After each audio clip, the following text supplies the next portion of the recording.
Saya kali ni kan, champion dia kita akan hantar pergi ke wildcard untuk EWC. Wow, tahniah. So directly dapat terus wildcard kan? Directly dapat. So untuk benda ni sendirilah, adakah Puja rasa adalah satu benda yang bagus untuk scene diorang dan juga untuk fan diorang secara menyeluruh? Okay, of course benda ni memang sangat bagus untuk komuniti Thailand seperti saya cakap tadi. Cuma bagi saya lebih happy untuk Mobile Legends sendiri sebab dia telah membuka lagi besar cabang-cabang di serata dunia dan saya mengharapkan lebih banyak lagi negara-negara lain yang terlibat untuk kita besarkan dan kita majukan komuniti ini bersama. Baik. Itu sahaja daripada saya. Anything nak shout out kepada kawan-kawan IDNS kalau diorang tengah tengok benda ni? Okey, untuk IDNS yang semua nama ZZ kat belakang, mungkin saya tak ingat sangat lah. Mungkin saya ingat cuma Amzi dan Frame TZ, saya tak ingat lah. Tapi memang kalau tengok muka saya memang kenal. Saya mengharapkan korang comeback. Dan untuk komuniti Thailand, all the best. So sekarang you guys ada platform yang sangat-sangat baik untuk you guys tunjukkan bakat. Dan saya mengharapkan korang terus maju jaya ke hadapan. Dan jumpa di international. Good luck guys, all the best. Terima kasih Koja. Itu sahaja daripada saya dan Koja. Kita jumpa kejap lagi. Sawadee. Rasa keping je.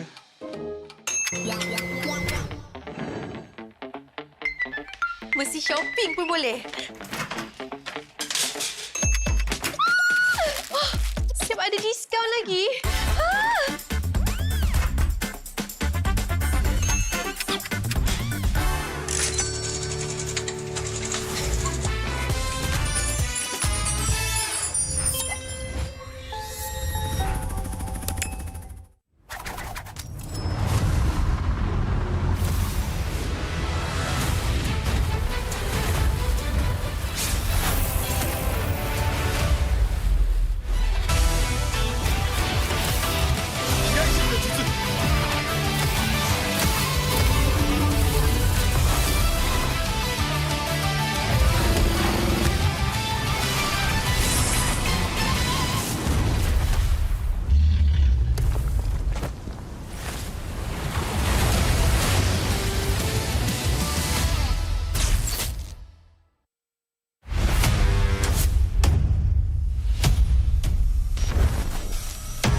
We believe breaking the limits is our key to success. We specializes in sales and merchandising within the gaming and streetwear industries, where we blend the high-energy world of gaming with the cutting-edge style of streetwear. At Toe Dark Culture, we serve corporate service packages, rental or own package, event sponsorship and collaboration, and employee wellness program. We've helped others break the limits. Are you next?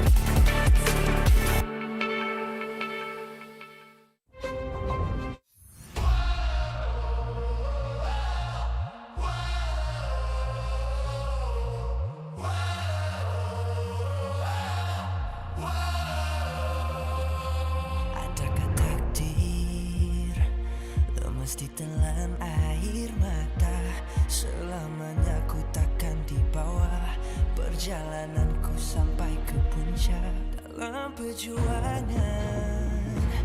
Bila hati terang menyala, setiap luka jadi kekuatan, pengorbanan yang jauh ujungnya. Sudah tiba masanya melangkah takdir, jalan yang gentir ku tempuh. Bangkit bersama kita juara, membanggakan negara.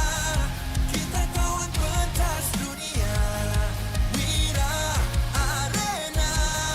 Bangkit bersama kita juara, membanggakan negara. Kerana di hujung cerita pastinya kita Wira Arena. Kita Wira Arena. Kita Wira Arena. Sweat and grind, guess we never gon' fade. This that definition of a legend. Every single move that I make, feel it saying no doubt. Dorang kena aku, I'm a winner. Cuba check gerak-geri aku semua tiptoe macam ballerina. Genggam bara api, biasa berjadi arah. Mimpiku mula menjadi, tiada siapa je yang halang. Kalau bikin hari-hari, benda susah jadi senang. Segala cabaran ku ready, masa depan aku terang. Sudah tiba masanya melangkah takdir, jalan yang gentir ku tempuh. Bangkit bersama kita juara, membanggakan negara. Kita kawan pentas dunia, Wira Arena. Bangkit bersama kita juara, membanggakan negara. Kerana di hujung cerita pastinya kita Wira Arena. Kita Wira Arena. Kita Wira Arena. Satu hati, satu jiwa, bangkit bersama kita Wira Arena. Dari bayangkan nyala api, nama kita terpahat di bumi. Bangkit bersama kita juara, membanggakan negara. Kita kawan pentas dunia, Wira Arena. Bangkit bersama kita juara, membanggakan negara. Kerana di hujung cerita pastinya kita Wira Arena. Kita Wira Arena.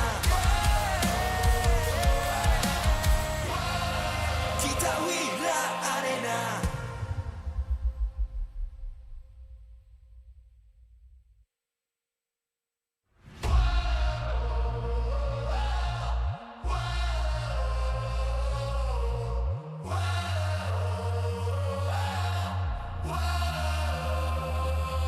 Adakah takdir lemas ditelan air mata, selamanya ku takkan di bawah perjalananku sampai ke puncak dalam perjuangan.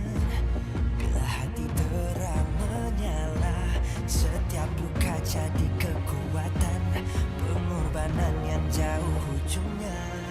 Sudah tiba masanya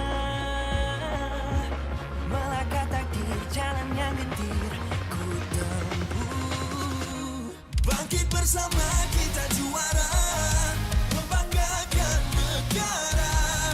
Kita kawan pentas dunia, Wira Arena. Bangkit bersama kita juara, membanggakan negara.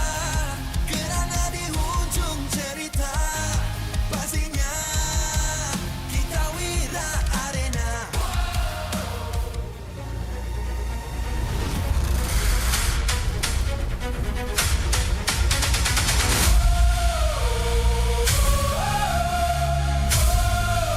Kita Wira Arena.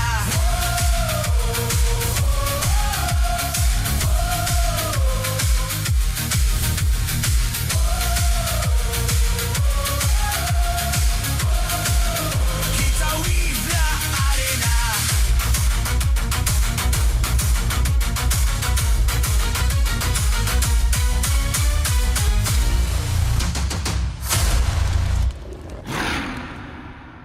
MPL Malaysia Season 17 is powered by Moonton. Presented by Celcom DG. Power up now with Celcom DG Prepaid 5G.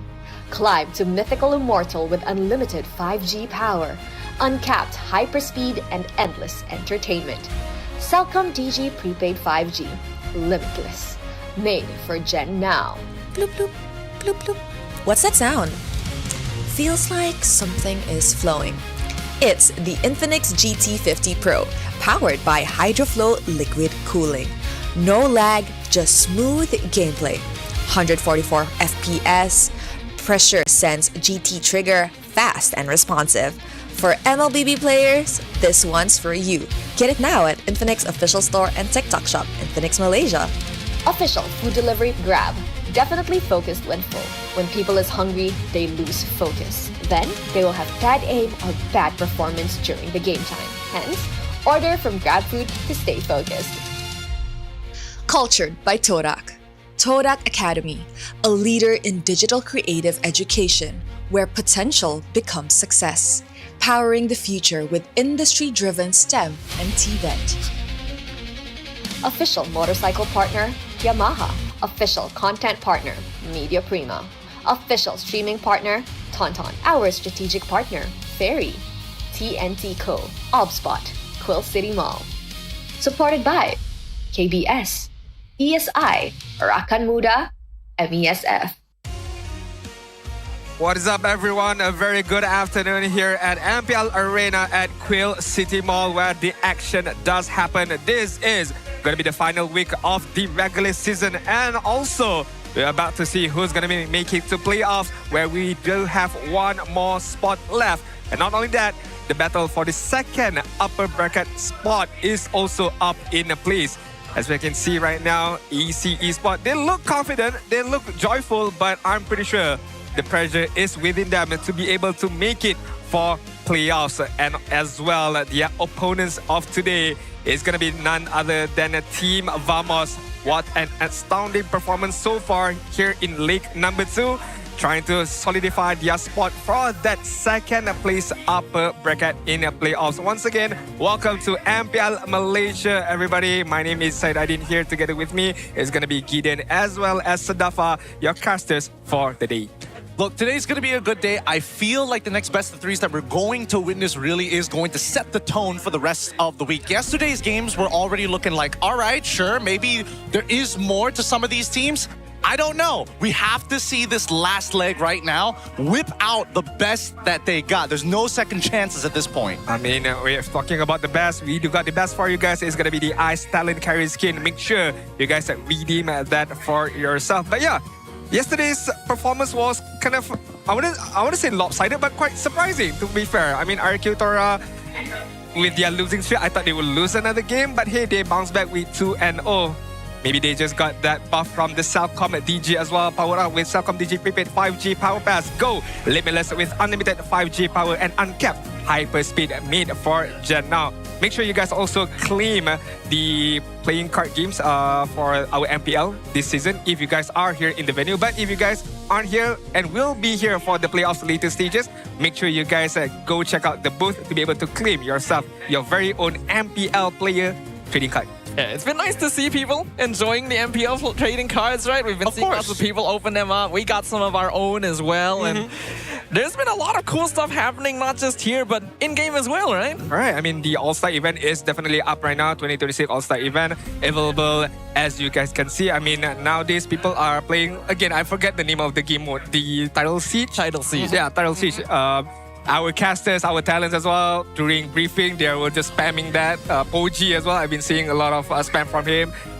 Rose as well, I've been seeing a lot of spam from her as well. So it's good to see that MLBB is ever evolving right now. It is. And I think that for most people, like a surprising amount of people like this mode. Like there's YouTube guides out there for like certain waves and above. Like it has got a surprising number of views, which already tells me a lot about the situation. But let's talk about this one, Vamos facing off against AC. Because at the end of the day, only one of these teams has an opportunity to not only qualify, but for Vamos a little bit more on the line to try and get into that upper bracket. I mean, if we're talking about chances right now, it's not looking good so far for AC Esports, hence why I did mention about the pressure. But Sadafa, what do you think about this whole pressure, trying to make it for playoff, knowing that they are the all-star team right now, but so far disappointing performance and on the brink of not making it the playoffs?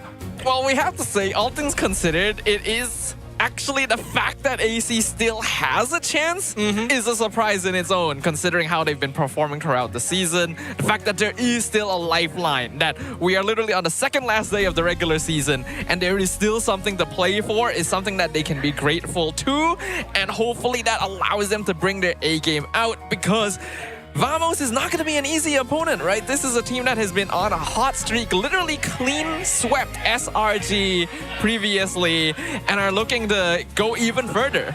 I mean, it's not only about even further. The odds of them actually trying to make it into the upper bracket is a lot lower, in matter of fact, compared to a team like IG. At least from Invictus Gaming, they just have to win literally one match. If they get 2-0'd here today, that means at least for Vamos, they have an opportunity to overtake.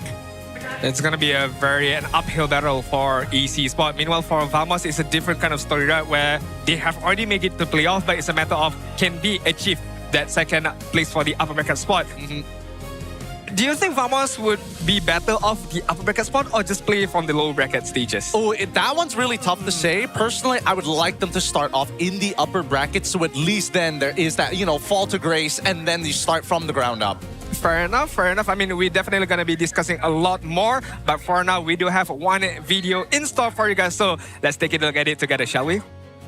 Hey guys, Rose here. Sebelum kita mulakan perlawanan pertama untuk hari ini, Rose actually nak borak sedikit dengan Izanami daripada AC Esports, sebab kita semua tahu perlawanan ini adalah satu perlawanan yang sangat-sangat high stake. Hello? Hello. Nervous ke bila Rose cakap sangat-sangat high stake? Nervous lah. Sikit lah. Okay, mungkin ramai fan tak tahu lagi macam mana AC akan layak ke playoffs. And of course, Rose pun nak ceritakan sikit lah.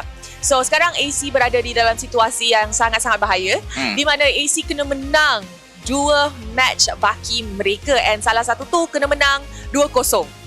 Andai kata AC kalah hari ni, it doesn't matter menang satu game pun, 1-2, kena 0-2, AC dah takkan ada peluang untuk masuk ke playoff. So Izanami, in this kind of scenario, rasa pressure tak? Stress tak? Kalau stress tu sebenarnya bagi saya memang semua player pun akan stress and pressure lah, walaupun sikit lah, sebab ini macam game penentuan lah untuk kami. Tapi kalau dari set saya just anggap yang hari ni dah playoff.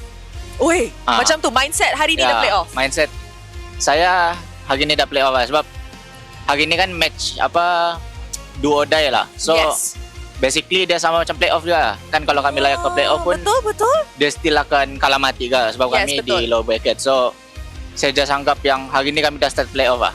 I see. So itu adalah cara Izanami untuk get the mindset lah untuk perlawanan ini. Okay, so Izanami, kita tahu dalam situasi macam ni, kita kadang-kadang mungkin rasa takut nak main, mungkin rasa down sikit, frust sikit, tetapi mesti ada orang yang selalu semangat kan dalam team, selalu macam cheer guy macam tu. Siapa sebenarnya yang tengah hypekan team sekarang ni?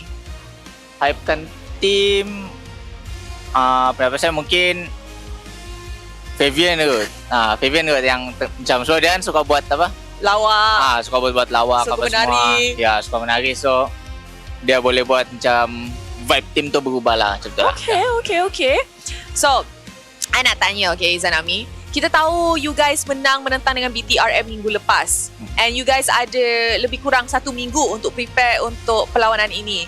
So, saya nak tanya Izanami, apa mentality dan apa preparation yang AC buat untuk perlawanan ini to make sure you guys boleh menang? Kalau mentality tu mungkin kami cuba untuk mentality macam ni lah, macam jangan kami tak kisahlah siapapun lawan kami ya, walaupun macam hari ni kami lawan dengan Vamos kan, macam Vamos pun sekarang tengah dapat momentum, tapi kami macam tak boleh pandang sangat lah benda tu. Kami just kena fokus lah dengan tim kami, sebab tim kami pun macam di hujung shaky and then di hujung-hujung nyawa lah. So kami betul-betul dah tak boleh ada alasan lah, kami kena betul-betul prepare lah untuk lawan siapa-siapa pun. Betul. Now Izanami, you mentioned pasal your team kena ada mindset yang betul untuk face Vamos dalam perlawanan ini. Tapi di dalam satu winner interview, Valence pernah kata di mana dia cakap salah satu mistake AC adalah you guys banyak buat macam lupa cara nak main in game. So kenapa kita dah masuk minggu ke-8? Kenapa benda ni sepanjang minggu pertama sampai minggu ke-7 still berlaku? Kalau pendapat saya sebenarnya mungkin apa yang Valence maksudkan tu yang macam basic-basic tu, dia sebenarnya terjadi sebab dia bukan sebab player tu macam betul-betul tak tahulah benda basic tu. Mungkin bagi pendapat saya mungkin dia selalunya akan terjadi dari miscom lah, macam tak comms lah macam tu, sebab kan benda-benda basic ni dia akan start dari comms juga. So kalau benda basic ni kita tak comms, dia end up akan kita lupa lah benda tu ya, sebab ada dia tak comms. Ada kemungkinan daripada communication, disiplin pun salah satu punca. Overhype, benda-benda macam ni, consistency, benda-benda macam ni bolehlah buat kita macam lupa basic kan. Sebab terlalu hype macam kena buat apa sebenarnya? Sepatutnya lot tapi kita push macam tu.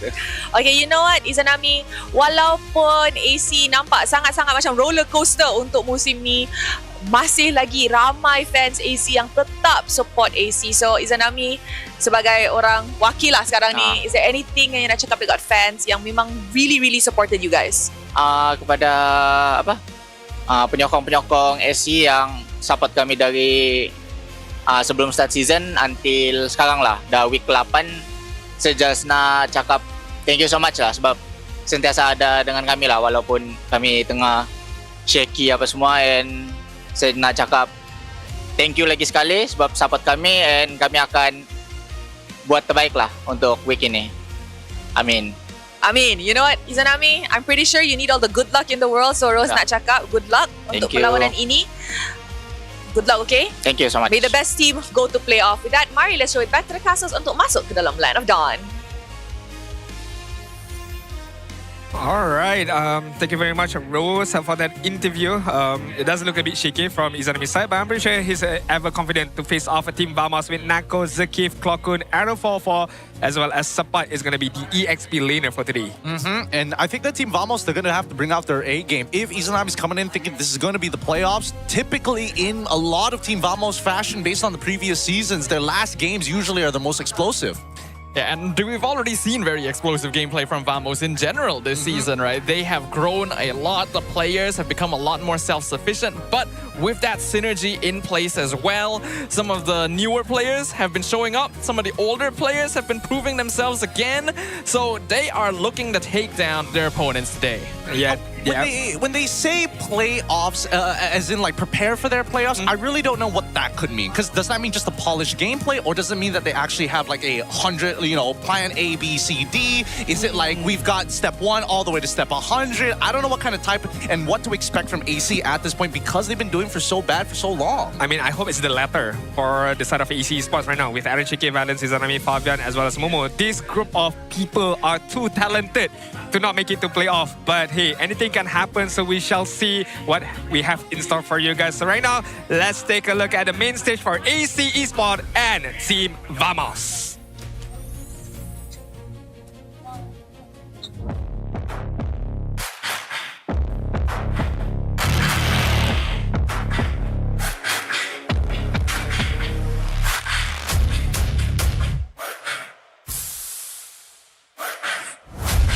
The odds may be slim, but the villains are refusing to let the upper bracket dream die quietly.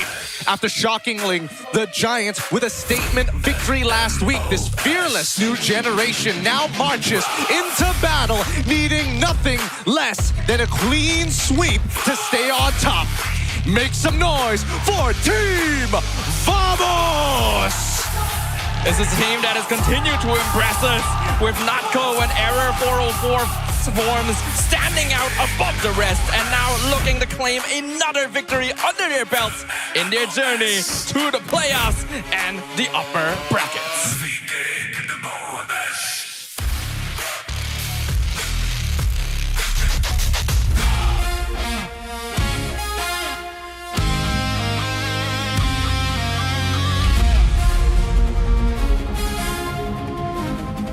Another match, another battle for survival. The game changers are once again staring down elimination.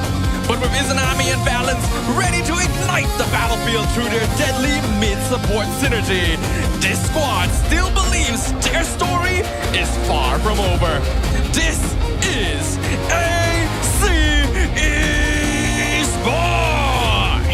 Balance and Izanami has been working together for 3 weeks to try and take control over that mid lane. With Fabian as their last to complete the beat trio, hopefully these 3 weeks have been enough. Now we welcome the coaching staff for both teams, the masterminds behind every match, joined by the head of League Ops, Franklin, who will definitely ensure every game runs fairly and smoothly. From the side of Vamos, we have head coach Valdo, assistant coach Patbat. Meanwhile, on the side of AC Esports, we have head coach Adi, meanwhile, assistant coach Luke. Let's keep it going with a fist bump between the teams, a true sign of professionalism. This is how we roll. This is gonna be the Malaysian sportsmanship for MPL Malaysia Season 17. What a match do we have in store for us today? One team is just barely surviving in the regular season, trying their way to make it to the playoff. Another team is gonna battle their way to get to the upper bracket spot. So, two different tales, same kind of objective, but only one winner today. Yep, storyline A here for Vamos is already looking really good. They've qualified. They're now trying to get a chance for that upper bracket. Obviously, it's not up to them, but they need to do the hard work to kind of lay that foundation first. Yeah, they not only need to get the victory, they have to hope that IG isn't able to take their own W later on if they want to be able to claim that top 2 position. It's a little bit unlikely, it's a little much to ask for, but it's not going to stop them from aiming for victory right now. But when you have the other team seeking to survive, it's not going to be a simple process. I mean, we take a deeper look at Parkbet. A win is a win. Again, SRG, while a win is a win, their lineup was not at full strength.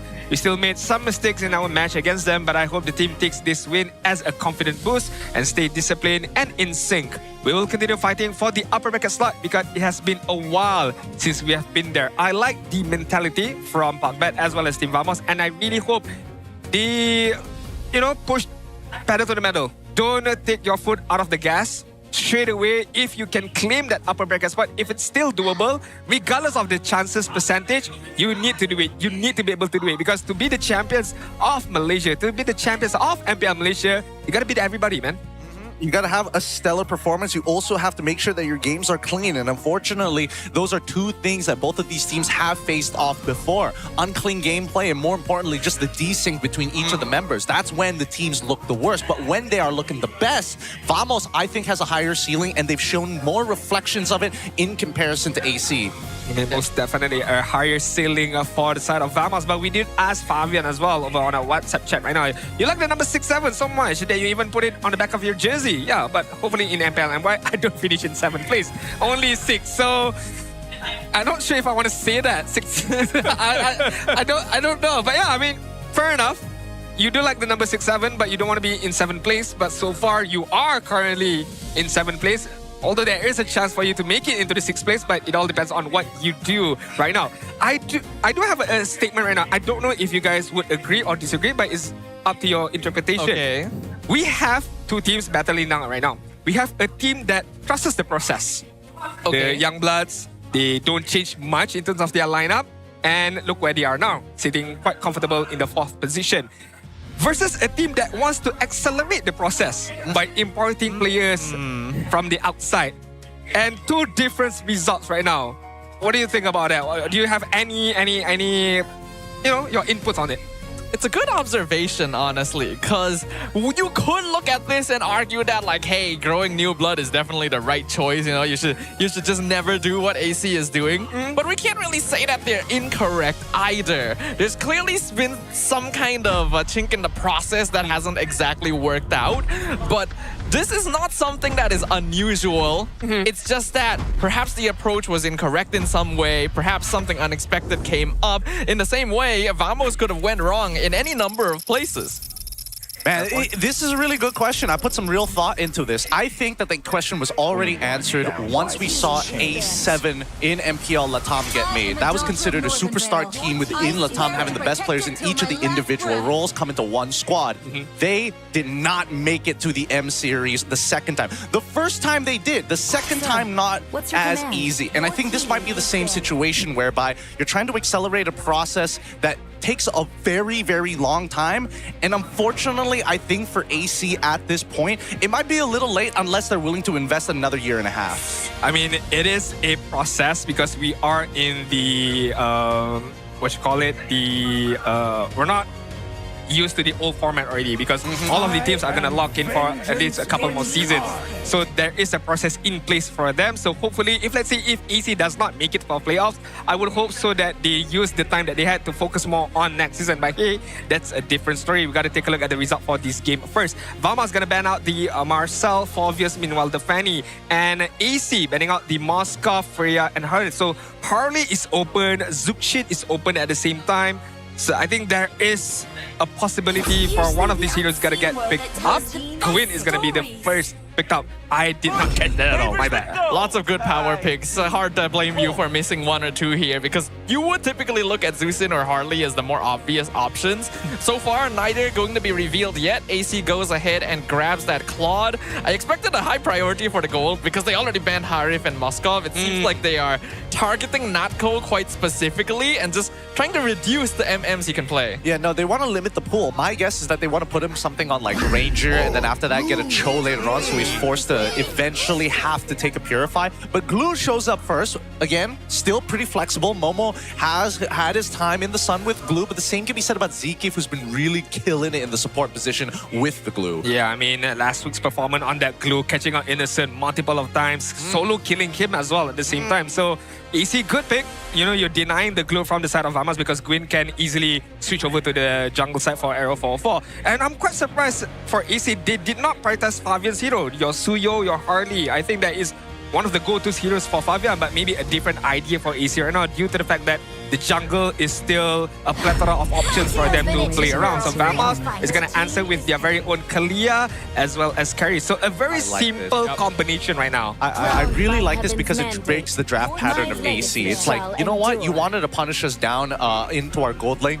We'll tell you, we'll do you one better. We're going to play the pickoffs here. You have to take a Purifies now, and we're going to take this initiative.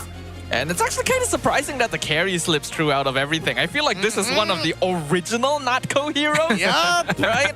So letting him have it is kind of a statement from AC.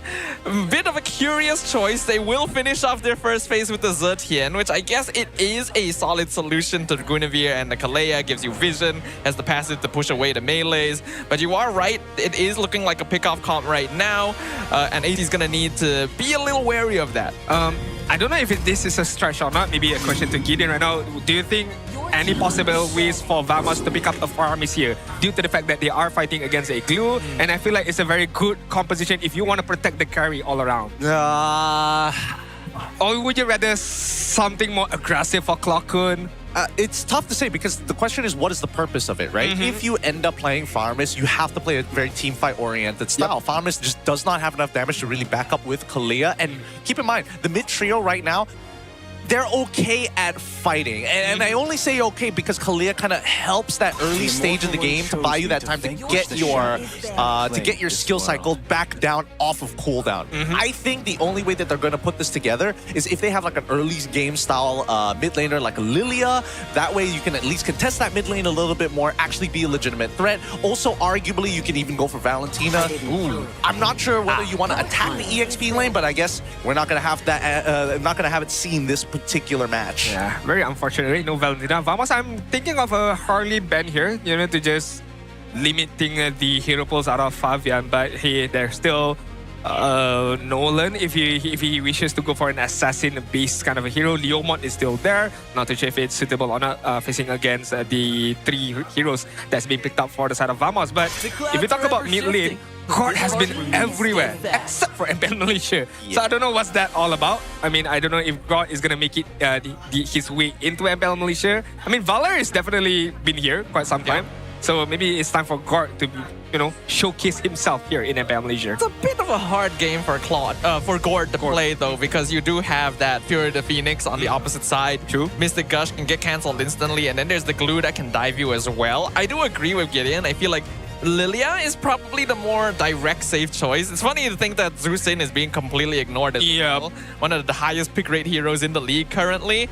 But the Sora gets banned out instead. So the Harley is still available. And it seems like Vamos is just willing to let it through and counter it with the Kalea. I think it's either they take the Harley now or they show their who's EXP. And they show who's EXP instead. They're giving the choice over to Vamos. Now Harley is particularly good at dealing with Zetian. And I think that the Zushin. And I think that unfortunately with Kalia, that's not the best mid lane power duo. Like you can control the lane to a degree, but you're not killing people. You're denying EXP. It is a lane to deny rather than a lane to win, and control equals winning for them. Now we look at AC side, and with what we're seeing, now it makes a little bit more sense, right? If Subbot is able to get enough damage on the board, we've got 3 enablers for you, so now we have the clear direction.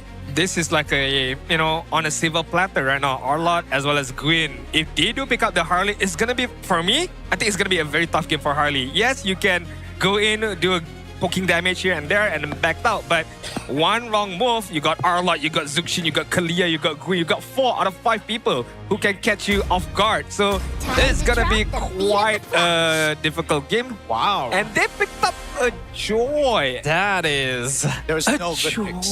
Yeah, there really isn't anything left. Nolan? Not really. It'd be arguably worse. Basically, no matter what you pick, you get countered by something. Oh, yeah. Vamos has a very complete draft right here. And it's also all synergized with the Guinevere. Because you have like 3 heroes that can set knockups up for the Violet Requiem. You pick an assassin, you're going to get CC'd. You pick a tank, you're going to get picked up. There's really nothing you can do. So AC is going for as comfort of a pick as they can. It's like pick your poison, basically. Yeah, honestly, that's as good as it gets. This would have been one of the few situations where I think that Aulus could have been great, but they also hotfixed this ult, so now he doesn't have CC immunity, so who cares, right? At this point, I think that AC is going to have been playing from an uphill battle. For Vamos, as soon as mid dies once, it's over. Well, ladies and gentlemen, Vamos coming out the gate swinging with a very, very solid Game 1 draft built around their typical aggressive style. AC Esports going to be forced to play a little bit more towards their comfort, but perhaps that's the secret they need, because this is not a series they can afford to lose. I would definitely like to double up my focus on Fabian throughout this game to be able to see how he's going to maneuver around, try to get some good damage in, try to get some kills, and of course, try to avoid this plethora of crowd control coming in from the side of Team Vamos later on. Yeah, and just look at the way that they're trying to manage this, right? AC is trying to hurt Clawkun as much as they can, but they don't want to push the wave super, super fast, right? Now, Litho Wanderer getting contested for, the mid lanes were just not there to fight at all. So you can tell, Vamos, even though the wave, and they're not trading the best, and Clawkun is actually losing out on these trades, it kind of doesn't matter. See, Zekif can take 2 tower shots under it. They still don't need a recall. Wow. I mean, that's just showing some incredible confidence from Zekif, knowing that he can take those damage and just walks out away without having any much of a problem. Meanwhile, on the side of AC Esports, apart from Fabian, Aaron Shiki definitely needs to be able to step up in terms of damage. He needs to participate in a lot of this team fight as well. So Probably is going to be an early rotation from Arashiki from the minute get-go, from the first turtle as well, to just contribute a bit more in terms of damage later on. In terms of the raw emblems, we're seeing that Clockun opting to go for tenacity this time around rather than...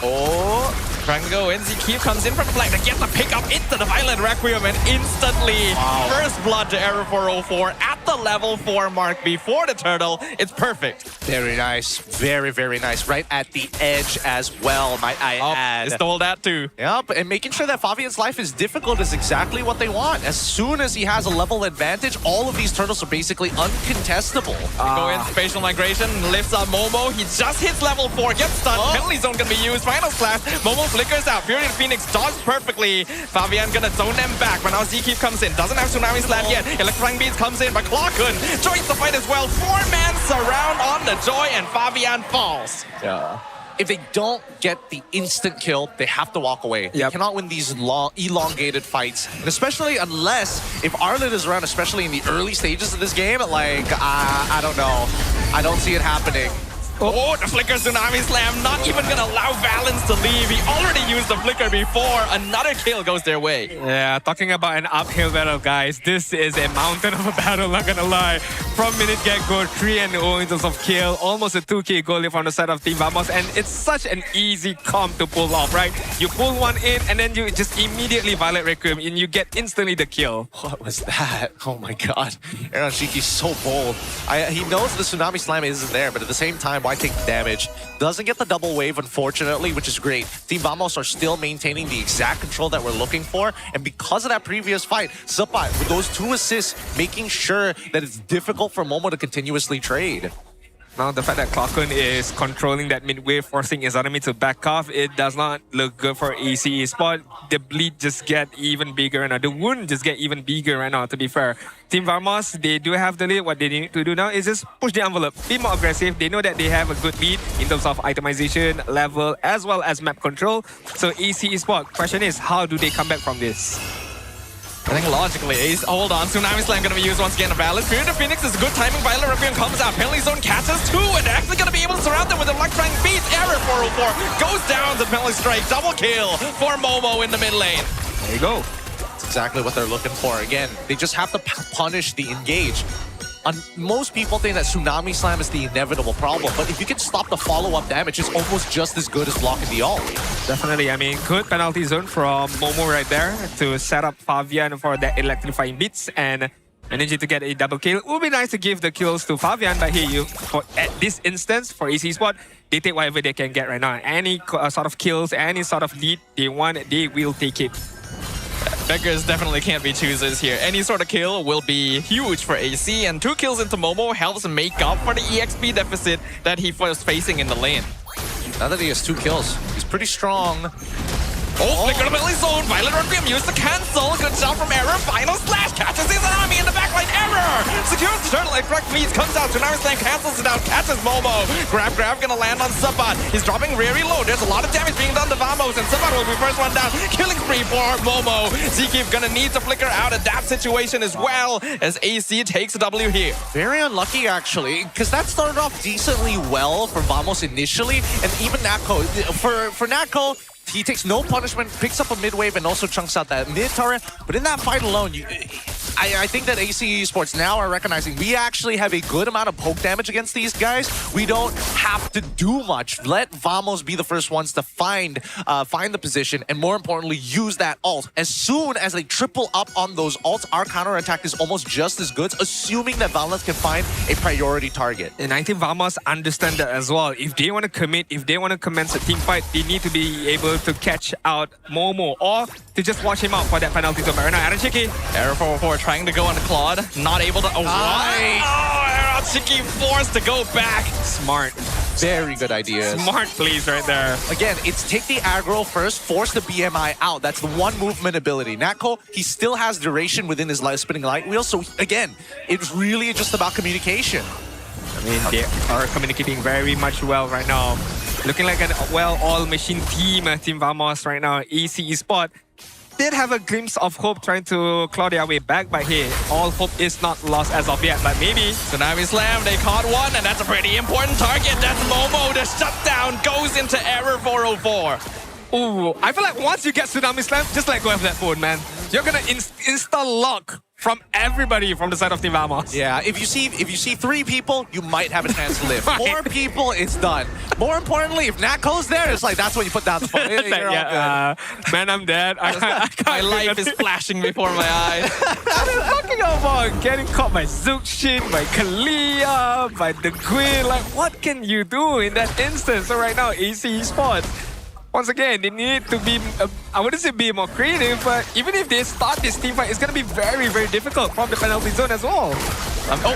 Nice dodge from Valence, avoids spatial migration. Finally, Quill catches 2, Fabian secures the drill away. Valence goes down first, but they are surrounded by Aaron Shiki, picks off Aaron 404, but Natko going ham in the back line. Trades for Momo, 1 for 2.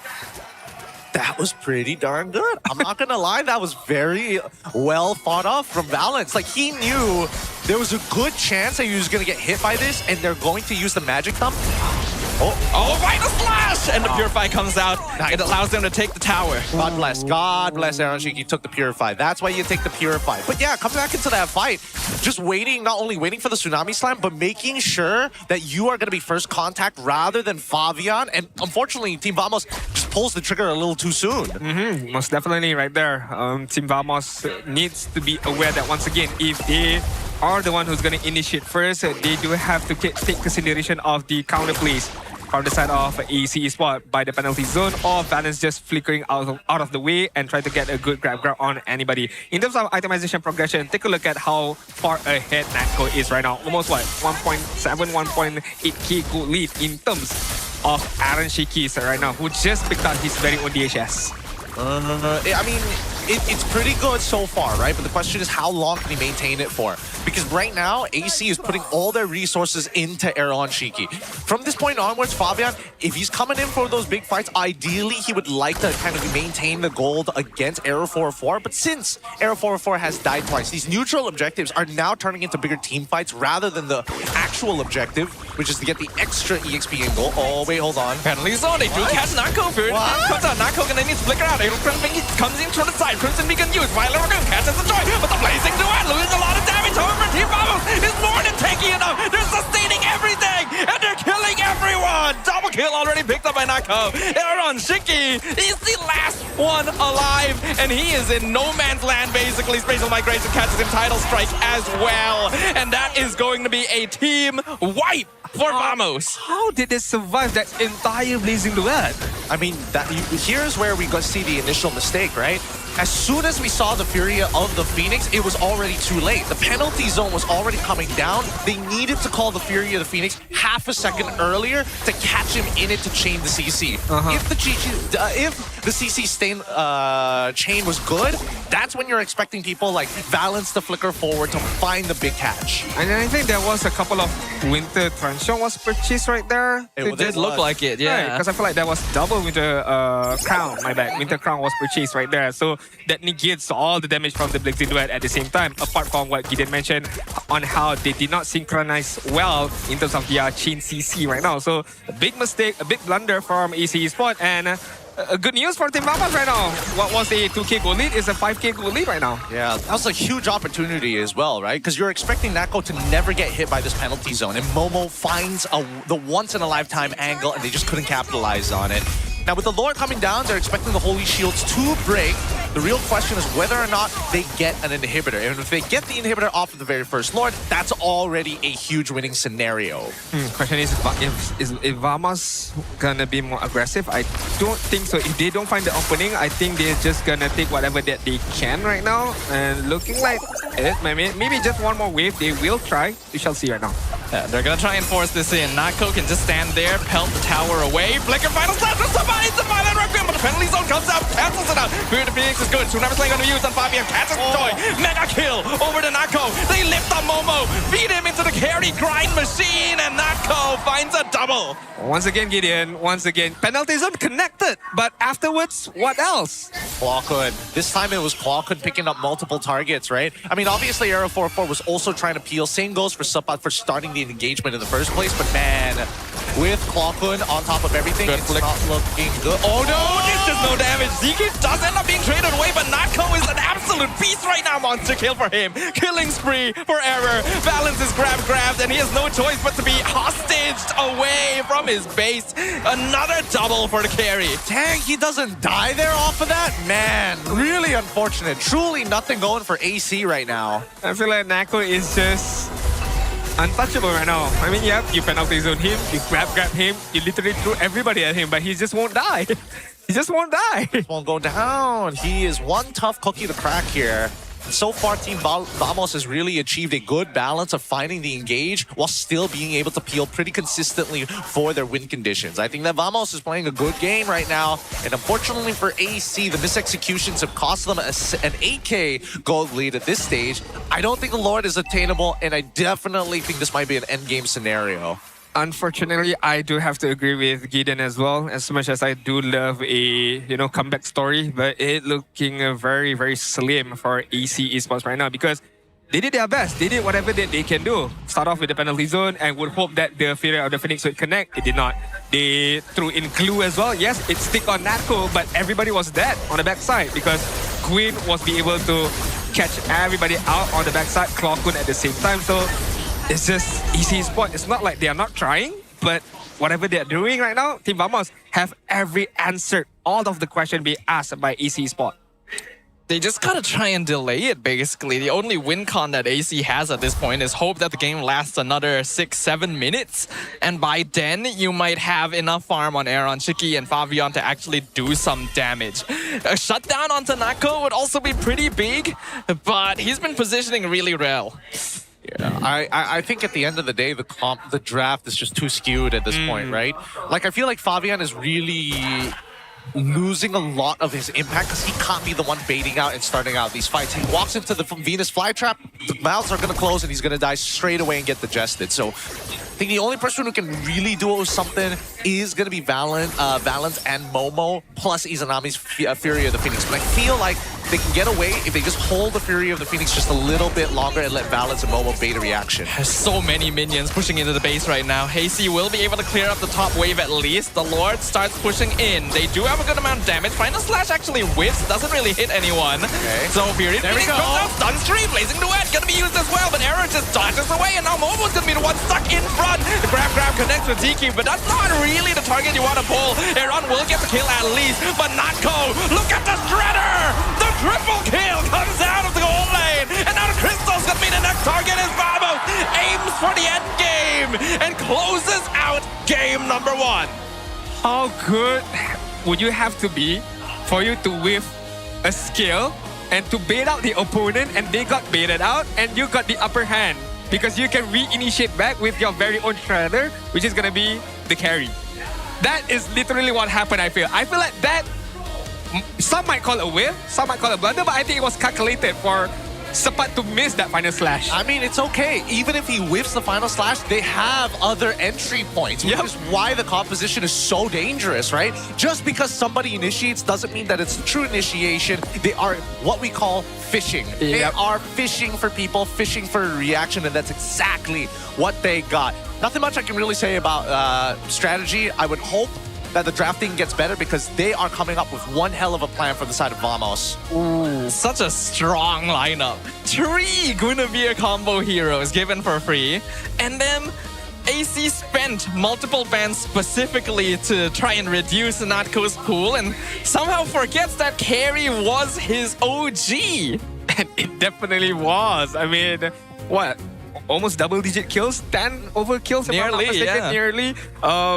As Sudafan mentioned, you got 3 people who can combos well with Quinn, and not only that, you literally disrupt the jungle's choices for Fabian because you guys did mention no other choice can fit well. Everything got its very own poison. If you pick up a fighter jungle, it's going to be difficult. You pick up an assassin jungle, as what happened just now, Joy could not even survive a single second if he wishes to dash forward. Yeah, he got a few kills, but overall, it was a 13-minute Holy Crystal. Is not going to cut up for Fabian just now. But for now, we're going to nominate our MVP for this game. It should be Natko, right? Yeah, no It doubt should about be. it. Give it to him. Give it to him. There were 3 very scary moments, and yet he came out of it alive every single time, which is great to see as a main win condition for the team. It's really hard, especially when we're talking about these types of marksman players who not only have a good plethora of heroes to play, but can play a standard game.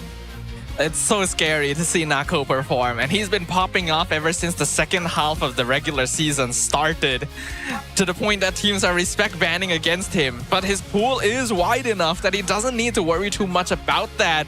10-0-6, 900 GPM on the carry. When you're farming that fast, there's really not much you can do.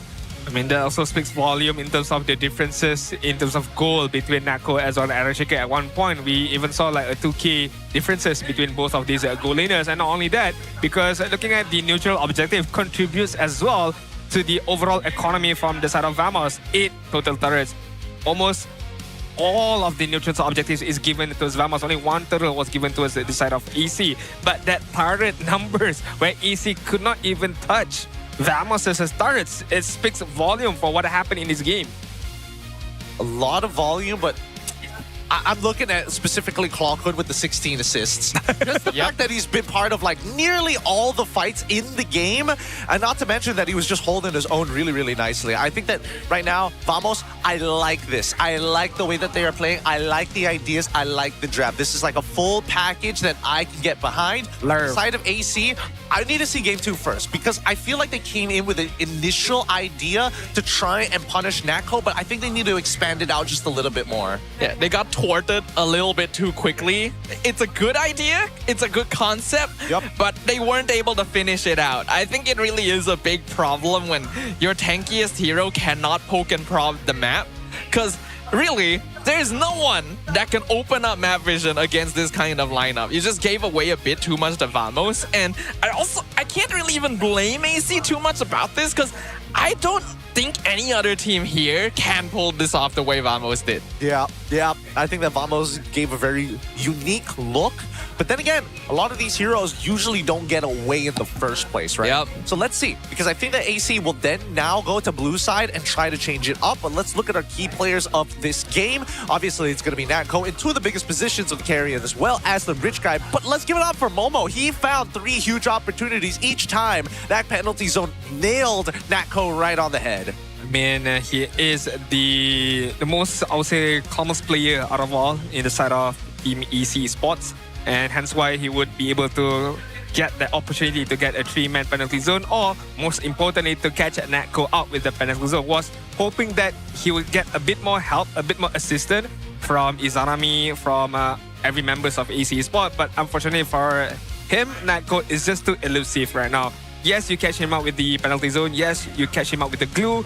But once again, just maintaining that position gameplay from Nako is just superb. He's not too far away, but he's not too near at the same time. He's just at that sweet spot to be able to hit that maximum range of carry with the Malefic gun as well. Let's talk about the rich guy for a moment, right? Because one big concept with gold laners is double waving. And Claude is particularly good at double waving, because not only does he clear the waves decently well, but he has BMI to quickly close the distance. Carry, not the same. And extremely dangerous, very similar to Hanabi. I clear waves fast, but walking that river sucks to do. So having your mid trio win out fights early on like this gives you confidence that even if you don't get the first couple of waves, don't worry. Later on into the game, with so much power on Clawhood and Zkif and Arrow 404, I can do what I want. And that's exactly what he does. In fact, if you look at the early game, Team Vamos basically had full control of the river the entire time. Natko was allowed to rotate easily, farm mid, and any time that Aaron Shiki wanted to do so, we literally saw it. He tried walking in, gets disrupted straight away. It's like, go back to your lane. You don't get to double. The best part about this is the fact that Aaron Shiki, he was already losing the lane before the double waves even came to play. He actually called for an early double wave just so that he can maintain somewhat semblance of lead against Natko. Overall, this unfortunate trade of Purify and Flicker did cost him the lane. Good, I would say, initiation from AC Esports right there, but just a better continuation of team fight from the side of Vamos. Understanding well how much damage that they can take and how to negate that at the same time. Once again, penalty zone onto the backside, but unfortunately the other members of AC Esports could not walk forward because of Klokun, because of Zakif, because of Aerial 404 at the same time. So whatever that had been done from the Teresa as well as the glue was just unfortunate enough for AC Esports. They could not follow up with that. Yeah, it's a hard thing to follow up because again, look at this every single time. Even when Vamos, all 5 of their members get hit by the Fury of the Phoenix, it feels like nothing can be capitalized upon. Yeah. Honestly, just looking at the way they take some of these engagements, it feels like Vamos just has some really impressive battle IQ and reaction timing as well, where they know when they want to start the fight, they know how to bait out resources before the fight starts, but if something goes wrong, there's an instant response as well. It's like, okay, what do we need to do next, right? There's zero hesitation. Yeah, I agree with you right there. And because Vamos is definitely going to go for playoff, and if this is the gameplay that they're going to bring into playoff, man, I'm excited for them because I do believe, like as Gideon mentioned, they have a higher ceiling and they can go above and beyond even from this. So we'd like to see even more at the playoff stages later on. And speaking of playoff, make sure you guys grab your tickets for now because they have been open for quite some time right now. But we do have to remind you guys that grand finals, lower bracket final, and upper bracket finals are already sold out. But you guys can still get the first day ticket, the second day ticket as well. Because not only you guys get to watch a good gameplay of MPL Malaysia, there will be Esports Con, MPL MY Festival event as well, ongoing at the same time. And for those of you who, unfortunate enough could not grab the tickets, there will still be a watch party outside. So a win-win for all. And the Esports Con, the festival, the watch party is free admission, right? So even if you don't have tickets to enter the match, you can still join all the fans watching outdoors right in front of the stadium. I'm thinking it's in front. We don't really know yet. And there's going to be food stalls and merch and all other sorts of stuff. Honestly, low-key, I might go for that option if I were a fan. If I didn't have tickets, I might do that. Personally, knowing that it's an in-stadium draw, I feel like the big screen is going to be put out like in a field or somewhere, like most likely. That being said, though, we do have word that we have a little bit of an interview with Boji. We're going to throw it over to him to see what's up. Master of rahsia-rahsia. Terima kasih anda kembali bersama saya, Popo Boji, bersama dengan jemputan istimewa daripada Indonesia, Coach Steven Age. Halo, Poji. Apa khabar? Sehat? Sehat. Kamera aku bagus tak ni? Jelas tak? Jelas. Cantik, handsome, berkelap. Oh ya, betul. Sebab aku pakai OBS bot Tiny 3. Mantap. Makanya jelas kan? Alright, Coach Age, saya nak tanya sedikitlah soalan kan. Saya difahamkan awak ni kawan baik dengan Coach Adi dan awak adalah macam penyokong nombor 1 dia untuk MPL Malaysia ni. Tapi ada tapinya juga. Tapi apa awak ni? pernah bersama dengan Klokun dan Natko semasa di EVOS MPL ID untuk musim yang ke-14. Soalan saya, kenapa awak sokong Coach Adi dan bukan sokong pemain awak? Sebenarnya aku tak sokong mana-mana lah. Sebab AC dan Famos kan ada orang-orang yang aku kenal jugalah ya. Adi, Aaron Siki, Fafian, Klokun, Natko. Cuman dari Coach Adi ni aku suka sangat lah dia punya draft tu. Tiba-tiba ada Joy tu macam game tadi tu itu dia unik. Maka aku fan sama Coach Adi tu. Ya, tapi aku rasa mereka boleh lah belikan game menarik untuk penonton yang hadir secara offline ataupun online ya. Dan aku tak sokong siapa-siapa. May the best team win lah. Aku bisa teka draft Coach Adi ni. Aaron Siki pasti dikasih Cloudy terus. Oh, maksudnya kalau pick Joy tu macam kejutan lah sebenarnya. Kejutan. Itulah unik dari Adi tu ya. Kadang kita gak expect ya. Ada 4 court control, ada stun semua, dia tetap Joy. Hebat Adi.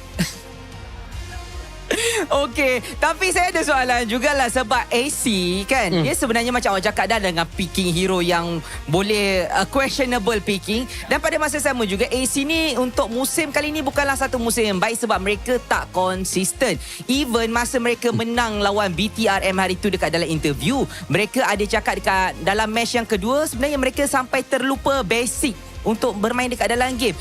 Pada pandangan awak sendiri sebagai seorang coach kan, untuk menghadapi macam boleh terlupa basic ni, adakah satu masalah yang serius bila kita ni sebenarnya road to playoff masih lagi dalam mengejar tapi boleh lupa benda-benda asas? Mungkin disebabkan terlalu fokus pada makro gameplay yang terlalu advance ya. Makanya tuh basic tuh terlupa. Perkara basic tuh kadang-kadang bolehlah terlupa kan. Tapi ya benda tuh memang tak bisa diletak sebab semua tuh dari basic kan. Kita tahulah kita start live interview pun basic, setting kamera, setting mic kan ya. Sebenarnya tuh perkara basic nih, coach tuh cuman bisa senantiasa cuman remind je. Sebab sepatutnya tuh player yang udah faham kat basic tuh. Jadi sebenarnya kalau tugas coach tuh lebih perkara tentang yang lebih mendalam lagi gitu loh. Cara buat hadapin ya mungkin put on mindset lah ya. Don't forget the basic into the next level. Yeah. Bila awak cakap macam tu, bila awak cakap macam tu, Coach Syakir, saya nak recap balik soalan yang pertama. Bila awak cakap pasal basic kena remind, macam mana pula basic yang macam tadi tu banyak kerak kontrol pick joy? Ini basic macam mana? Itu basic dari Coach Adi kali ya. Itu unik ya Coach Adi lah itulah ya. Macam itulah dia. Aku tak faham juga Adi kenapa ambil joy itu. Tak faham aku. Dah lah. Kita trust with Adi aja lah. Faham. Okay, Coach Syakir, sebenarnya dalam perjalanan untuk menuju ke playoff ni sebenarnya macam Vamos mereka dah pun layak. Tapi untuk pasukan AC, mereka kena menang 2-1 ataupun 2-0. Sekarang 2-0 mustahil, tapi 2-1. Untuk awak sendiri, pada pandangan awak, untuk menghadapi satu perkara yang susah ini, apakah mindset yang perlu ada daripada pasukan AC ni untuk membuktikan mereka masih lagi ada peluang untuk ke playoff? Sebenarnya ya don't hope too much lah ya. I said lah. Coba ya tetap fight je sampai nanti match terakhir. Tetap match terakhir kan juga bagus kan versus RRQ Tora ya. Jadi untuk AC ya keep fighting, don't lose hope lah, jangan hilang spirit ya. Dan kalau bagi tim yang sesudah lolos playoff tuh mereka udah perlu fokus je ngatur strategi buat tahu siapa lawan tuh. Nanti mereka bisa give a best game lah. Kalau untuk AC ya semangat aja sih. Don't pick unique draft yang bahkan viewers pun susah nak predict tuh. Konsisten gameplay juga. Aaron Siki mungkin boleh ada hero lain selain Claude ya. Kita tak tahu juga Aaron Siki main Harit tuh macam mana, main Moskop tuh macam mana. Claude aja aku tonton tuh. Macam untung si Papian udah ganti hero ya Poiji ya. Untung gak Suyo doang dia. Tapi lah Coach Syakir, anything last word lah yang you nak cakap. Mungkin this is macam memang personally kata-kata terakhir awak yang awak nak cakap kepada Coach Adi dan juga kepada Natko dan juga Klokun sebelum kita tamatkan panggilan kita ni. Nah, yang penting kalau untuk kedua tim ini bila mereka misalkan secure playoff ya, they need to know about the mentality, konsisten ya. Yang paling penting tuh rest time lah ya, waktu istirahat tuh. Jangan sampai mereka begadang, capek-capek mikir strategi tapi malah dia punya stamina tak ada kan, tak bisa perform. Ya give the best aja lah buat match ini. Kasih penonton tuh yang datang offline tuh ya lebih lama lah game time. Masa 2-0 beli tiket bentar udah pulang ya. Jadi kasih 2-1 lah ya at least. Siapapun yang menang is okay. Kita pun semangat nonton, kita seronok pun ya. Baik. Terima kasih Coach Syakir. Terima kasih, bye-bye daripada Malaysia. Thank you. Bila ada kesilapan saya sorry ya bahasa Melayu ni. Tak apa. Terima kasih. Saya terkejut sebab dia rupanya adalah seorang yang peramah dan jawapan dan juga kata-kata yang diberikan tu sangat menusuk untuk saya, untuk peminat dan juga untuk mereka yang bertanding sebenarnya. Tapi itu sahaja daripada saya dan juga Coach Steven Ageh. Jom kita terus masuk ke dalam permainan untuk tengok siapa akan menang game kali ini. Thank you very much, Foji. It's very fascinating to see the way or to hear the way that Coach Ageh speaks because, of course, he's Indonesian, right? But the way he speaks sounds very like a Malay, man. The way he speaks, and if I just close my eyes and just listen, I would thought he's a Malay guy from Malaysia, by the way. Yeah, if we cut the first 30 seconds of that interview, right? yeah. Once we're done with that 30 seconds, it's like, oh yeah, that's a Malay guy for sure. I don't even have enough exposure to tell. Your guess, my guess is as good as like no one else's because it's not even there. But yeah, I did like him throwing a bit of shit out there. You know, you got 4 controllers on the opponent's side and yet you still pick up a joy. But then again, what else could you pick up? Yeah. It's unique. It's unique. That's what he said. It's unique. Very unique. Unpredictable. I mean, unique or not, there's a couple of relationships that it's clear to see that Adi is trying to avoid, trying to deny Azushin that early on when Zidane is still up. It's a lot of problems if you want to compromise this composition. But I think the simple solution, just get rid of Gwyn, get rid of Arlet. That saves you so many problems because those are like the 2 main things which gave you the damage that peeled for Natco, while the mid lane is already doing its own thing. Because they did not ban out the Gwyn, they did not ban out the Harley and such, and they opened up. Well, Vamos opened up with a Gwyn, and they returned the favor by opening up with a Glue as well as a Claude. So not entirely enough crowd control within that side from that first 2 pick itself. So maybe, of course, as much as gameplay matters, drafting matters a lot as well. That is going to influence a lot in terms of the gameplay. So hopefully for game number 2, we shall see a different tale for AC Esports. But talking about different stuff, what kind of difference do you want to see from the side of ACB, given if they are going to get the first pick, if I'm not mistaken, right, just now? Yeah, we can assume that they will switch sides. Our viewers have so many card packs, by the way. You keep getting distracted a little bit by what they're getting. We got Witty, we got Riz as well. All right. Pretty cool. I don't know, after the kid who got 3 SRG players, I feel like every other we don't talk about that. That never happened. Oh! Zekif, Hazel, No. Diablo. Not the worst pack, actually. That's a pretty decent pack. That trio players can fit into a team. Yeah. Right. Those are very aggressive players. Very aggressive. Pretty fun team to have right there. But hold on, we got more. Okay. We got Fakes. Is he gonna show any others? No, he's not.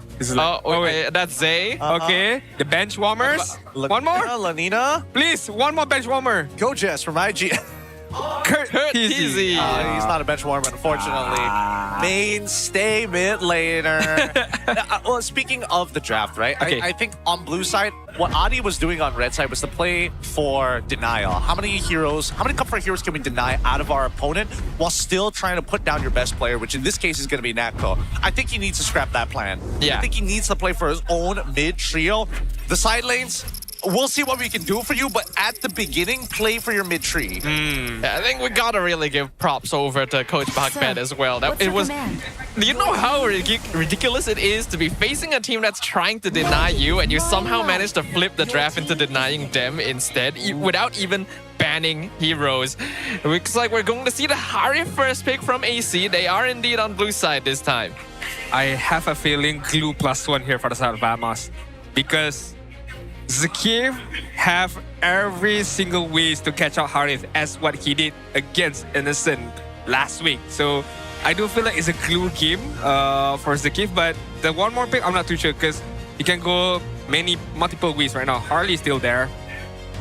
Yeah, Harley is still there, but I feel like Harley, unfortunately, is more situational in the meta more than anything else. Fair enough. Zuxin is still there. It is, but if you show Zhu Xin, do you want it to pair with Glue straight away within this phase? Because if not, Glue gets to go to the opposite side. If not, they could play for something a little bit more, or like Khalid. Okay. Oh, they go for Claude instead. They don't want the artillery mages from AC. They're keeping it as open as possible, basically, right? Very safe duo. The only risk you take is that Glue, but we saw that they dealt with it previously. If the Glue shows up, then Kalea becomes an option. True. I mean, they have that in store for them if AC Sport does go for the Glue route as of now. I think they go Harley here, right? Then you doubling down on your magic damage, huh? You are doubling down on your magic, but that means your marksman has to be a physical damage. Oh no! Okay, so they're going to diversify right from the get-go. Leo plus what? Leo and your mid? Zetian? Mid, either EXP flex support. Kalia. Oh, straight up Kalia. So honest. Huh. Well, AC certainly has a very honest direction with their draft. I feel like they haven't really found the foundation needed to be able to diversify in terms of strategies. So just keeping it simple has been the game plan for them. Like you can pick up the Uranus here. Yeah. For the side of Vamos. It's not a bad idea. It's actually pretty decent. You can also start thinking about like AOG as well as a potential counter for the Kalia, and it can be flexed. Harley gets shown here, denies it off of AC, and now they can really start focusing down on their bans. My guess is it worth going for the EXP side of things? Probably not. Might as well mid laners, right? If we talk about millennials, okay, they still go for the EXP side. But if you talk about millennials, you still have combination with Kalia, something like a Farsa, Zintian, I suppose, in certain ways. Apart from that, I don't think it's suitable enough for you to go something like a Lilia, so on and so forth. But we shall see. Vamos, one more ban. Maybe another, maybe mid ban here. What's a good mid ban? Because they kind of have the answer to everything. If they play Eve, they've already got Claude, right? If they decide to go Farsa, that's like the only unique one that they might not have an answer to, but instead they're going to double down on Sora. Generally should be okay. But yeah, Harley's just too much of a threat for a majority of mid laners right now. Okay, go get Zakir. I mean, you could go for the easier counter of Kalia, which is going to be the Gata card. Oh, sorry, Gata is already been banned. You can go for, if you want to pick off on your own side, Cho is still there, Khalid is still there, Badang is still there. Yeah, I think Cho or Khalid is the most likely options. Everything else just gets picked up too easily by Kalea without counterplay. Hylos is still an option, just try to survive it, but I feel like the other heroes offer better setup, and right now you need good wave clear as well since you've already got a Zusin. I don't mind the Zuxin Hylos combination as well. Quite scary at the same time. They're gonna go for the Terizla first, so keeping their roam options still open for themselves. Meanwhile, AC has not picked up their very own EXP for now, which in terms of availability, Uranus is gonna be picked up by them. So I thought Vamos is gonna pick up the Uranus, but nah. Yeah. Still Lilia, okay. Really surprising. Really surprising for Vamos to go for Terizla this early on. Like I thought, like at most you show Uranus. If not, you have to show your support, right? You kind of don't have a choice in that matter. So they go for the blind pick Terizla instead, which is okay in the early levels of Uranus, but that mid game is non-existent. Maybe the idea is just to get a good setup off from the penalty zone. Hopefully it connects and Hardy can do the job. Zuxin can follow up with the Stalin Beam as well. And of course the Blazing Duet. But Vamos for Zakif right now. I don't think Shell fits well. I mean, you are facing off a Lilia and Uranus. They've definitely been trying to think about something specific for Zkeef at this point. I get the feeling that the reason why Terizla was picked up is because now that they have a Harley, they're trying to play off of that mid lane. They actually go for the Atlas, making another appearance. This is actually Atlas's third time being played this season. And there is synergy with the Terizla, but definitely not what you would anticipate. Really interesting. It's forcing the entirety of AC to take as many Purifies as they can possibly get at this point. And that will deny the ability for them to run away from Harley's daddy's magic. This is an interesting concept. Again, just an interesting way to look at the meta right now. But more importantly, what do you define the compositions? From the looks of AC, they can kind of play pickoff, but they have a lot of elements of team fight. On the opposite end, pure team fight. They're down Rumble, 5v5. But that's just Vamos in a nutshell, right? This is their signature style, but they're adding a slightly different twist to it with the Fatal Links now as an option. AC Esports are officially playing with their backs against the wall. A loss here will eliminate them from MPL Malaysia Season 17. So it is all or nothing. I mean, after that game one, in terms of chain CC that been showcased by Team Vamos, I have high hopes on how they're gonna manage well between penalty zone as well as Fatal Link. One to bait out the Purify, then the other one to set things off. So hopefully that will come into fruition for Team Vamos. Meanwhile, AC Esports, they can have a very good game if they can get a good early game off for their mid duo right now. All right. So information has been given away. They know that at least for Fabian, he has started on his purple side, reconfirmed by Zkeef. They give away the Lethal Wanderer, so it's going to be a fast 4 for Era for 4, but he's heading towards the top side, towards the EXP. It's a little bit tougher, especially against the Uranus maintaining the stacks the entire way through, but however, at level 3, he is vulnerable. He won't have his ult to get the extra regeneration. Because of that Purify and not Revitalize, he won't be able to survive the burst. Atlas does end up being a surprisingly good matchup to the Kalea, because normally Kalea would want to stand on top of you and keep punching for the healing, but then you get frozen, and now he's going to get caught out, has to use Flicker very early. Good bro. Engaged too earlier. Deadly Magic onto the Uranus. Momo actually dropping very low. They're not going to get the kill here. Nearly do, actually. But this is going to slow down Momo quite a bit. Yeah, and this is before Era 404 actually got the complete combo, right? The card trick barely tickled him. It was mainly auto attacks. And here comes Zkeef once again, forcing Momo back. They're trying to secure control of this top lane, steal the crab before the first turtle. And they did just that before the first turtle. And now Sapat has already hit level 4. Momo still working his way for that consecration. Zkeef still no fitting as of yet, but hey, they only need one good penalty zone can secure them this turtle, but AC Esports, what do they have in store? Izanami. Yep, they forced out the Black Shoes on Izanami, but he does have the Purify still. Valence will be able to help save him. Purify going to be used on Vamo's side once again. Separt comes in. Penalty zone only connects with Valence, and Aaron Shiki pops the Zaman Force. Valence nearly dead, able to get away. We do see the flicker coming out as well. Blazing Duet. Natko comes in from the flank. First blood, picking up the Harit. Really nicely done. Really nicely done for the side of Vamos. They saw the opportunity that unfortunately Aaron Shiki was out of position without Purify, and they got on top of him. They still want to contest. Everyone on Vamos is very low. Fabian steals the turtle away. Zkeef gonna be abandoned here. They pick up a kill on the Atlas as well. Very nicely done. Really, really good stuff. I was expecting at least for the turtle take to fall into the hands of AC because it was dragging out for a little too long, and not to mention Fabian, level 6. So now Slam going to be used Sapat in 1v3 situation, and no matter how tanky you are, you're not getting out of that one. So Fabian racks up another kill. Good initiation from AC Esports, and what a timing as well from Valence to get that Tsunami Slam off. And the follow-up from AC Esports was really truly well done. But hey, there's an counter engagement. Nope. All right. Flickers away once again from the Kalea. I have to note, that kind of destroys Sapat's laning phase. I think he missed 2 EXP cannons because of that gank and the entire gold shield. And like, that lane is done. That lane is done for until he gets War Axe. And let me just quickly look how far off he is. He's not even building it. He's going full tank this time. So, if it wasn't hard enough already, he's missed the opportunity to get the head. And now, with the build that he's going for, it's going to make him obsolete later on.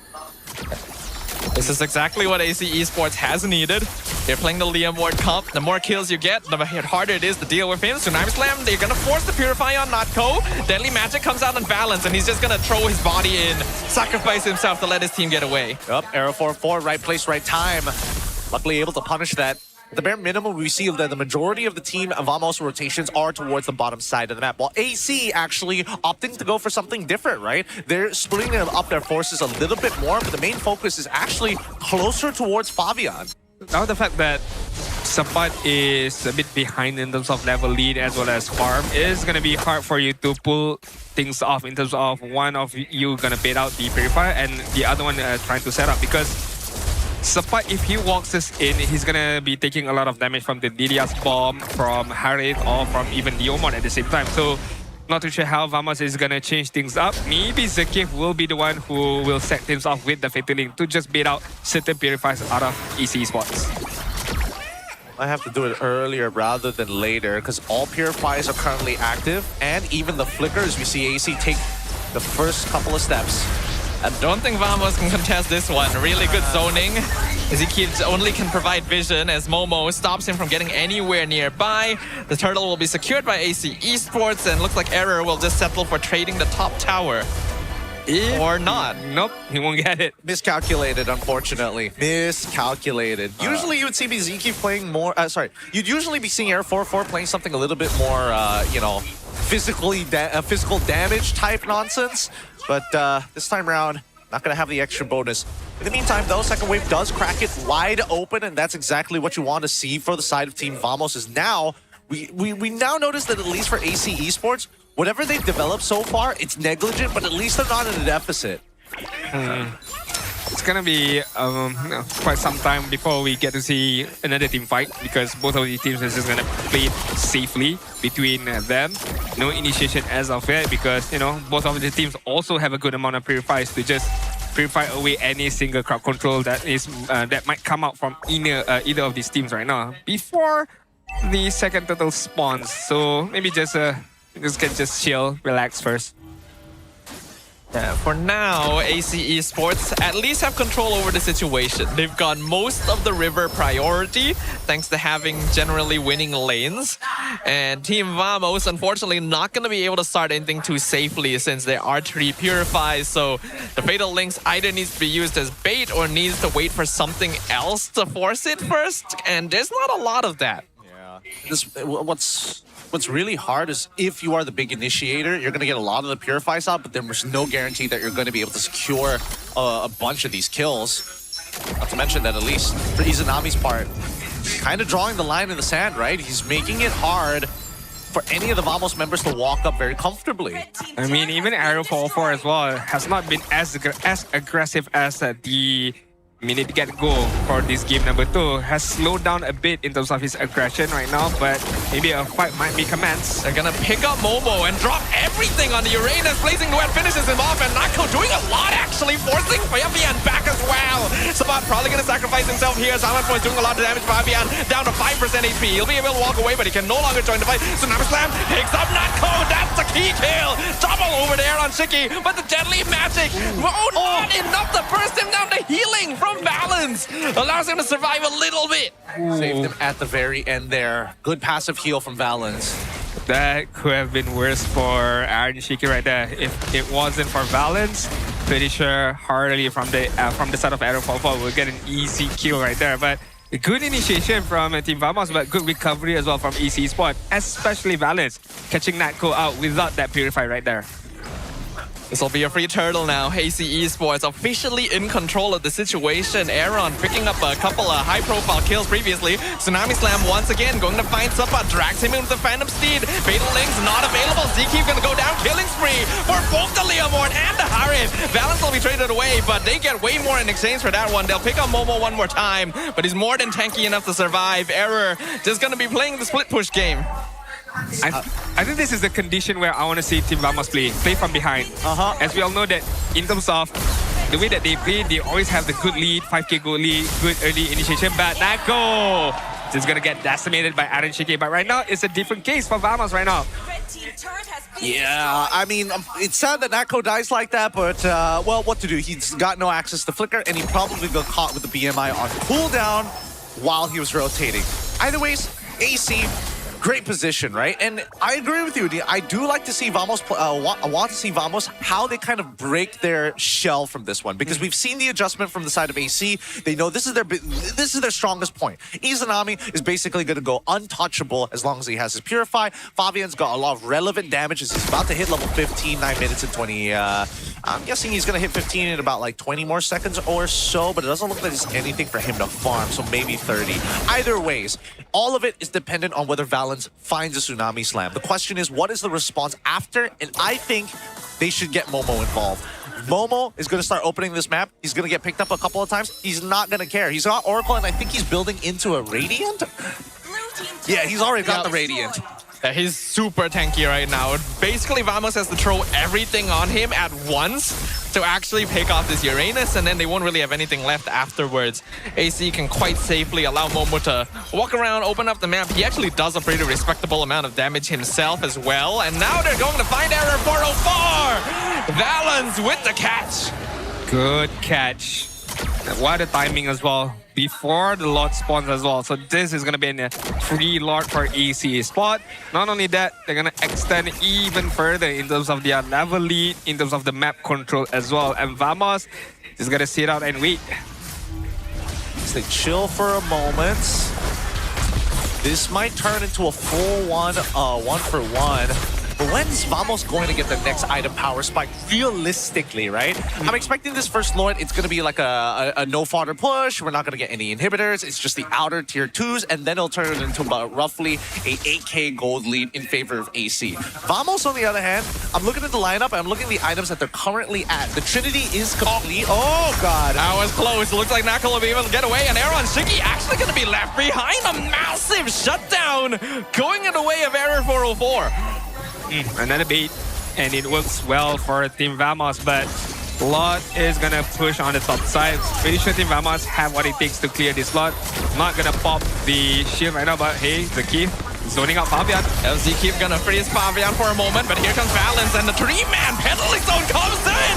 Team Vamos looking for a chance. Izanami though doing a lot of damage with the Gloom in the backline. Double kill, shut down for a Clockhood. Vamos fighting their way back into this. Beautiful, beautiful, beautiful. They just defended against the Lord, and now actually finding a neutralizing fight. The whole lead that AC had down the drain already as Vamos turns it into a 2.7 deficit.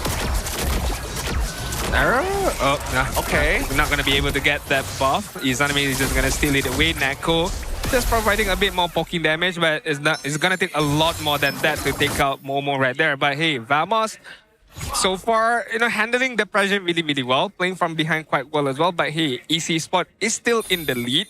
Quite a significant amount of economy as well. But it all boils down to the next Lord, to the next objective right now. I do have to note, Clockhood does have a Sky Piercer. So he did get some stacks off of that one. If they can't safely play off of Claude, this Zeusin is an option. I think Zeusin, not the worst option, but it's going to be a little bit more work than necessary. Aaron Chiki's already scaled up. He's got that Holy Crystal. He's got some real damage in his hands. The Wishing Lantern, at least for Izanami, is complete. And I want to say it's supposed to be good, but every time he walks up, like Supat, he's ready to go. Z-Keef as well. Oh, God. Oh, they nearly take out Izanami with the Deadly Magic. He's going to hold on to his ultimate. So no resources baited there. He'll just recall back home and heal. I think that's going to be the main idea for Vamos right now, to keep doing that over and over again, to keep spamming that Deadly Magic combination from Harley. Meanwhile, AC Esports do have anticipate that kind of movement from Arrow 404 to be able to counter-engage back once again as what they did previously. So we shall see the adjustment being done by AC Esports now that they know Harley is going to be a bit more aggressive to try catch out the members of AC Esports. The biggest threat right now actually is Izanami. I think he's got the highest damage done by quite a wide margin, and there's no real way for Vamos to dive him without committing too much. And not to mention that they all get shredded by Momo just trying to close that distance every single time. That Ionic Edge has been doing a lot of work right now. And not to mention that at least if you're not gonna pay the ticket, Oh, Deadly Magic! Black Shoes is forced out this time. Izanami will survive for now. They're gonna get the Tsunami Slam, pull someone forward. Purify gonna be used, however. Momo eats the damage. Good job being the sponge right there. AC will reset. I mean, to be fair, it's still even Stevens, I would say, because both of them managed to bait out both Purifies as well as the Black Shoes. So Team Vamos, are they going to capitalize this, or what's going to happen right now? They're going to pick up Momo. He's dropping the half HP. The Lord actually gets the knockup. Z-Keep goes in. Backlow finds Nako. Purify comes out. Meanwhile, penalty zone! Catches two. Aaron Shiki goes ham. Killing spree for Izanami as they melt down the members of Team Vamos, but they're fighting back as well. Double kill already for the Zeusin. Double kill for the Hari. And Fabian secures the Lord. That's not going to be easy. Clockwood, he's still going. He wants more kills. He's going to pick up Fabian. Nako! Careful, Nako! But look, Aaron Chiki's been waiting. He's been in the flank the whole time. Killing spree and a shutdown. Team White for AC. This is an endgame scenario. 8 seconds on to Supat to hold the Lord and maybe drag it out. The next is 4 seconds from Zeki, both of which don't have the pushing power. Arrow 4-4 is up in 9 more seconds, and even then, somebody can block the shots. They got to try and hold for at least another 5 seconds for Arrow 4-4. They're pulling the Lord away. Zion Force comes out. Supat eating a lot of damage right now. He might fall to this. Fatal Links catches 2. Deadly Magic comes through. Mega kill for Aaron Shiki. Double kill for Aaron Shiki. They find them all. The crystal is wide open. Error 404. His damage gonna be blocked by Fabian as AC brings us to a game number 3. AC pulls us back just like that. 2 extended fights, both coming actually from AC and Vamos, ends up falling into the hands of Vamos at the very end. That's one that has to sting from AC because they were just on the cusp of turning this all around economically, and with the one attempt that they made to overextend the fight, that's when they get punished. Better draft from AC Esports, definitely. And for the side of Vamos, I feel like it's a very dangerous game for you to let any opponents get the Harith as a first pick, because from time and time again, we've seen how much damage Harith can, possess once that Holy Crystal has been picked up. And not only that, we take a look at how AC managed to just maneuver around the Atlas pretty well, the Terizla at the same time, because he did not had a good early game, as Sadafa mentioned, missing out on 2 cannon waves, missing out on the gold printing army at the same time, and Uranus was just having a very much of an advantage at that laning stage.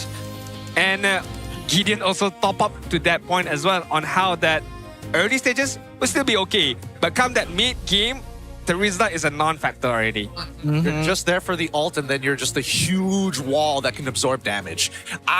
It's sad to see the game end the way that it did, because again, both pathways of either side actually playing a decently good fight should not have led up to a one-push scenario. Yep. So big overextensions on one side, a lesson learned. You know what happens to the best of us, but coming into Game 3, we might see that repeat of Game 1 all over again if the drafting patterns do not change. Yeah, I think this was a little bit risky from Vamos to try and test this out, because nowadays you can't really afford to let your EXP lane be hard countered, and that's what happened with that blind pick. But of course, Aaron Shiki is our MVP. That Harith gameplay was on another level entirely. Yeah. Really, really good stuff overall. Still, he is an international player for a reason. Didn't get runner-up during M6 for nothing. He was still there. Considering everything that was played here, he still came up with a score of 826. Last time, we were trying to beat that 900 score. It's just harder and harder to get to every single year. Yeah, definitely. For the side of AC Esports, at least a good win for them, because with this win, there are still the chances of them for making it into playoff. If this was a 2-0 loss, then definitely there's no more chance for them to make it into playoff. But again, with this important win, of course, it forces us to go into game number 3. Shall we see what happened next later on? But not only Aaron Shiki, he's having also really good game as well, maintaining 0 death and also providing a good amount of damage to the side of Team Vamos. And knowing that he has the Purify at the same time, he has the Black Shoes a lot of the time. So there was absolutely, I wouldn't say absolutely no way for you to catch him out, but it's going to be very, very difficult to catch him out with the penalty zone, for even that matter for the Fatal Link as well. Yeah, just finding the Fatal Links is hard enough, especially when you don't have Flicker. It's the same thing as Tigreal, you kind of need to charge it up, and even then, there's still the possibility of getting cancelled out, especially when the Tsunami Slam is on the opposite side, right? No matter what, and no matter how I think of this, AC, they were coming out of this pretty strong, assuming that things could have gone well, and I imagine that the early game should have fell into the hands of Vamos a little bit sooner. Unfortunately, not as deep as I thought. Vamos, they did find a couple of leads, just unfortunately faded out towards mid-game.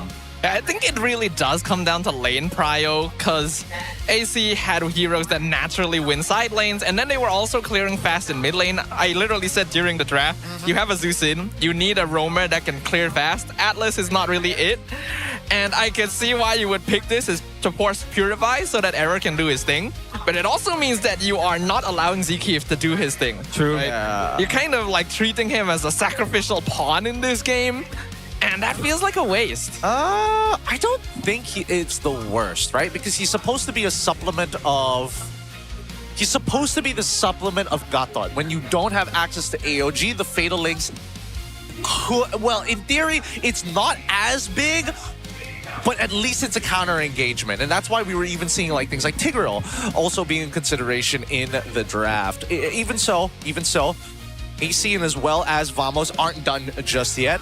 Aaron Cheeky, Rich Guy, Nako being the carry. Actually, no. Nako putting some decent... I thought that maybe Aaron would have been a little bit closer to those numbers, to be fair. But yeah, besides that, Momo taking plenty of damage, and obviously Valens as best wingman.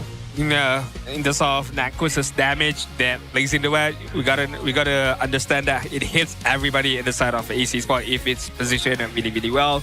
Hence why the damage is even much more bigger in comparison to Aaron Shiki, which I feel like he does not need to deal a lot of damage for most of the time because everyone just gets shredded immediately after that Holy Crystal was picked up by Aaron Shiki. But this was the beginning of a downfall for Zapat. Got killed on that top side and it just immediately falls off a cliff. Nonetheless, Team Vamos put up a strong fight, put up a strong contest as well against AC Esports. Down that we know that, hey, at least Vamos can still fight, even on the losing side of things. Yeah, they definitely tried, but the odds were stacked against them a little bit because their front line is a little bit non-functional. Then you add a Lilia on top of that and you can't really open up space on the map. It becomes very difficult to make these decisions. And then the Kalea can catch your Harley if the approach is incorrect. So there's a lot of things that Vamos has to worry about when they decide they want to do something. And that hesitation can really build up. You can see, I mean, I'll give it to Vamos. They didn't hesitate too often, especially when it comes down to like really obvious things. Oh, Fabian is trying to call Barbiel. Let's try to pull him away from Barbiel and make him waste this ult. Izanami gets very, very low here. Maybe we should be able to punish this. And I think it's not the lack of foresight. It definitely was like they've been hit hard continuously every single time, and they needed a way to kind of claw their way back into the game. After the first success, the second one was a little overheated. Yeah, I mean, I just can't wait for game number 3 right now because right now whoever has the benefit of that first pick is performing really well in terms of draft, and I do have to give my commandments to AC Esports where game 2 draft felt a lot more better, or felt a bit more doable in terms of the execution for that fact. And for the side of Vamos, maybe do consider to ban out the Harith if they are on that second pick, because so far any single team that has been given that Harith feels so unstoppable to deal with. Yeah, at this point we've seen more teams prioritize getting at least their mid laner jungler or mid laner or even marksman now here in the second leg in the first phase. Once we get into the second phase, it's kind of anybody's game, right? So I think that if anything, the bans should stay the same. Yeah. They should stay the same, especially if you are in AC's position thinking about like, oh, whether or not the Guinevere was a good ban in the first place. I think that it was decently good. Now that you've swapped sides, I still don't think they're going to get it no matter what. But yeah, if they are on red, if they happen to be on red and Guinevere is open, they should probably take it and flex it for ZQ. Yeah, I agree. I think Guinevere is just a really good hero setup, especially for a team like Vamos, since they want to fight, they want to catch anyway. But I heard you got something there, Gideon. Yes, I got some more Caillou cards. Yeah, don't worry about it. I'm going to start cracking these opens because the Caillou X MLBB cards are available at the MPL booth right now. Literally right outside Quill. Well, I don't want to say right outside, but right outside our hall. You can immediately go to the booth and go check out, because one, well, is collectible cards, Hand of Destiny. There we go, version 1. There we go. Now, apparently, they're coming up with more and more versions with many different sets, and each one is going to be unique, cool, and more importantly, I don't even know what that one is. Oh, that's Ruby. Nice. I kind of want that one. Okay, hold on. I'll hold on to that. Xavier. Okay. Trying to make sure there's no flare on this. What's this? It's like a border thing, right? Yep, this is the border one, and the special card underneath. Nana? Is it? That's a good question. Oh yeah, it is Nana. Nana, right? Very good call. Very good call. One more card behind it. Nah, that's just another portrait. Another portrait. Not the greatest pull, but hey, some pretty cool ones. I mean, still okay, I suppose, right now. But hey, we have to hand it over to our very own friend right now, Poji. What does he have in store for us? Let's go. Selamat kembali bersama saya Poji, dan untuk segmen kali ini segmen yang istimewa itu segmen bernama Style by TNT Co. Dan untuk segmen kali ini kita nak mencari dua orang yang berani, satu daripada set Vamos dan satu daripada AC. Ada tak dua orang berani nak berada di sini dengan saya? Sini. Sini satu, di sini. Amel lah sini, alang-alang. Alright. Apa khabar? Nama siapa? Nama saya Imran. Imran, dan Mahalil. Alright. Gamenya mudah untuk Imran dan juga Mahalil. Mereka kena teka hero berdasarkan emoji yang ada dekat depan. Faham? Mudah. Cara jawabnya senang. Saya kira 1, 2, 3, angkat tangan. Saya kena ke belakang sikit. Saya nak tengok siapa angkat tangan. Okey. Dah nampak depan. Tengok depan saya. Emoji ke depan. 1, 2, 3. Sekali lagi. Jangan pandang saya. Tangan je. Saya tak nak tengok muka korang. 1, 2, 3. Okey, Mahalil. Atlas. Salah. Franco. Betul. Okey, soalan yang kedua. 1, faham tak? 1, 2, 3. Sicilian. Betul. Soalan yang ketiga. 1, 2, 3. Basia. Okey, tahniah. Saya rasa dah 3 soalan. Kita ada 4 soalan. 3 automatik awak dah menang. Tahniah sebenarnya kepada Imran. Dan ini adalah hadiah untuk awak daripada TNT Co. Tak apa, sinilah. Janganlah ke sana. Sini. Tapi untuk Mahalil lah. Untuk awak pun ada juga hadiah daripada TNT Co. Boleh tengok. Jangan pergi lagi, boleh tengok apa yang kita sediakan untuk anda. Jangan tunjuk benda yang tak best. Tunjuk benda yang best. Itu tak best tu. Sekejap. Saya tolong awak tunjuk benda yang best. Benda best macam ni. Mahal lah macam tu. Okey, tahniah kepada anda. Untuk anda yang pun nak juga dapat hadiah istimewa daripada TNT Co. Kalau tak dapat datang ke venue sebenarnya ataupun anda dekat depan, kita ada juga untuk teka siapa yang bakal menang dekat setiap match dekat depan. Anda boleh memenangi hadiah diamond. Tak lupa juga kalau kata anda nak membeli baju dekat venue, anda boleh dapatkan beli 2 boleh dapat bonus potongan harga sehingga RM50. Pada masa yang sama juga kepada anda, kalau tak dapat datang ke venue, nak beli baju dekat online sahaja, jangan lupa gunakan kod yang tertera dekat bawah ini untuk dapatkan potongan harga yang lebih jimat, menjimatkan, sangat jimat, sungguh jimat. Hanya dengan MPL Malaysia, anda dapat penjimatan menggunakan TNT Co. Terima kasih banyak-banyak untuk Mahalil dan juga Imran. Ini sahaja daripada saya dan juga mereka. Let's go, terus masuk untuk tengok siapa yang bakal menang. Alright, thank you, Poji, and congrats to our lucky winners right there. Be able to get the merchandise from TNT Co. Well, you guys also can grab your very own merchandise as well if you come and drop over here at our venue or make purchases online, where there will be a free shipping voucher as well. And we got, for those of people you other in Sabah Sarawak, we got you covered as well. Going into game number 3 right now, do we want to talk about this as well? I mean, Gideon already pulled his Kayu card. Nothing was there. Maybe our audience got some better luck than Gideon, maybe. Anything cool? Anyone cool? SRG players? Got A-Ball. Okay. And then we got... Nako! Yeah. He's playing today. Okay, fair enough. Oh, not bad. Not a bad pack overall. Make sure they got 2 out. 2 and out there's of the 5. real one. Yeah. That's the real one. That's the real guy. He gets offended by it. I'm right here. He's screaming. Do you want the card or do you want me? I'm You the only original. You only get one of these things. Later today, if they happen to win and there's the meet and greet, it's just like, I remember you. I remember you. You're that guy, huh? You like that card more than me. The card fits in a binder. I'm gonna put you in a binder. Nako, but he also knows Brazilian Jiu-Jitsu. All right. It's a vacuum seal, not code.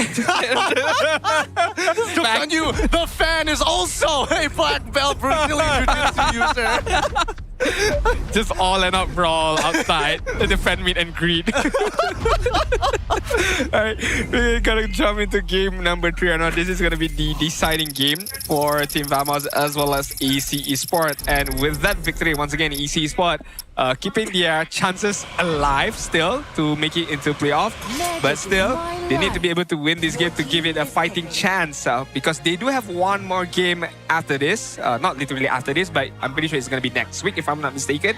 And that will be that will be tomorrow, my bad. That will be definitely determining AC Esports chances to make it into playoffs. Let's look at the map win rate here for Flying Clouds. Yes. Yikes. Literally backwards. Thanks. 71 to 17. Yikes. It's not great. It's not great, admittedly. It's not great. But at the very least, AC, even if they do have a terrible early game, it's not going to be the worst for them, right? They're still able to come back from that. Yeah. More importantly, because Vamos is like a high win rate, surprisingly a high win rate on a map that kind of disencourages you early to fight. Okay, you're right. Oh, Leomord first pick from Vamos. Now that is a bit of a surprise. We do know that the Harif is banned, the Guinevere is banned. They're not prioritizing Zeusin anymore, nor are they looking at the Harley or Claude. They just decide, nope, we want the horse. He is still one of the better junglers in the meta, but is it too early?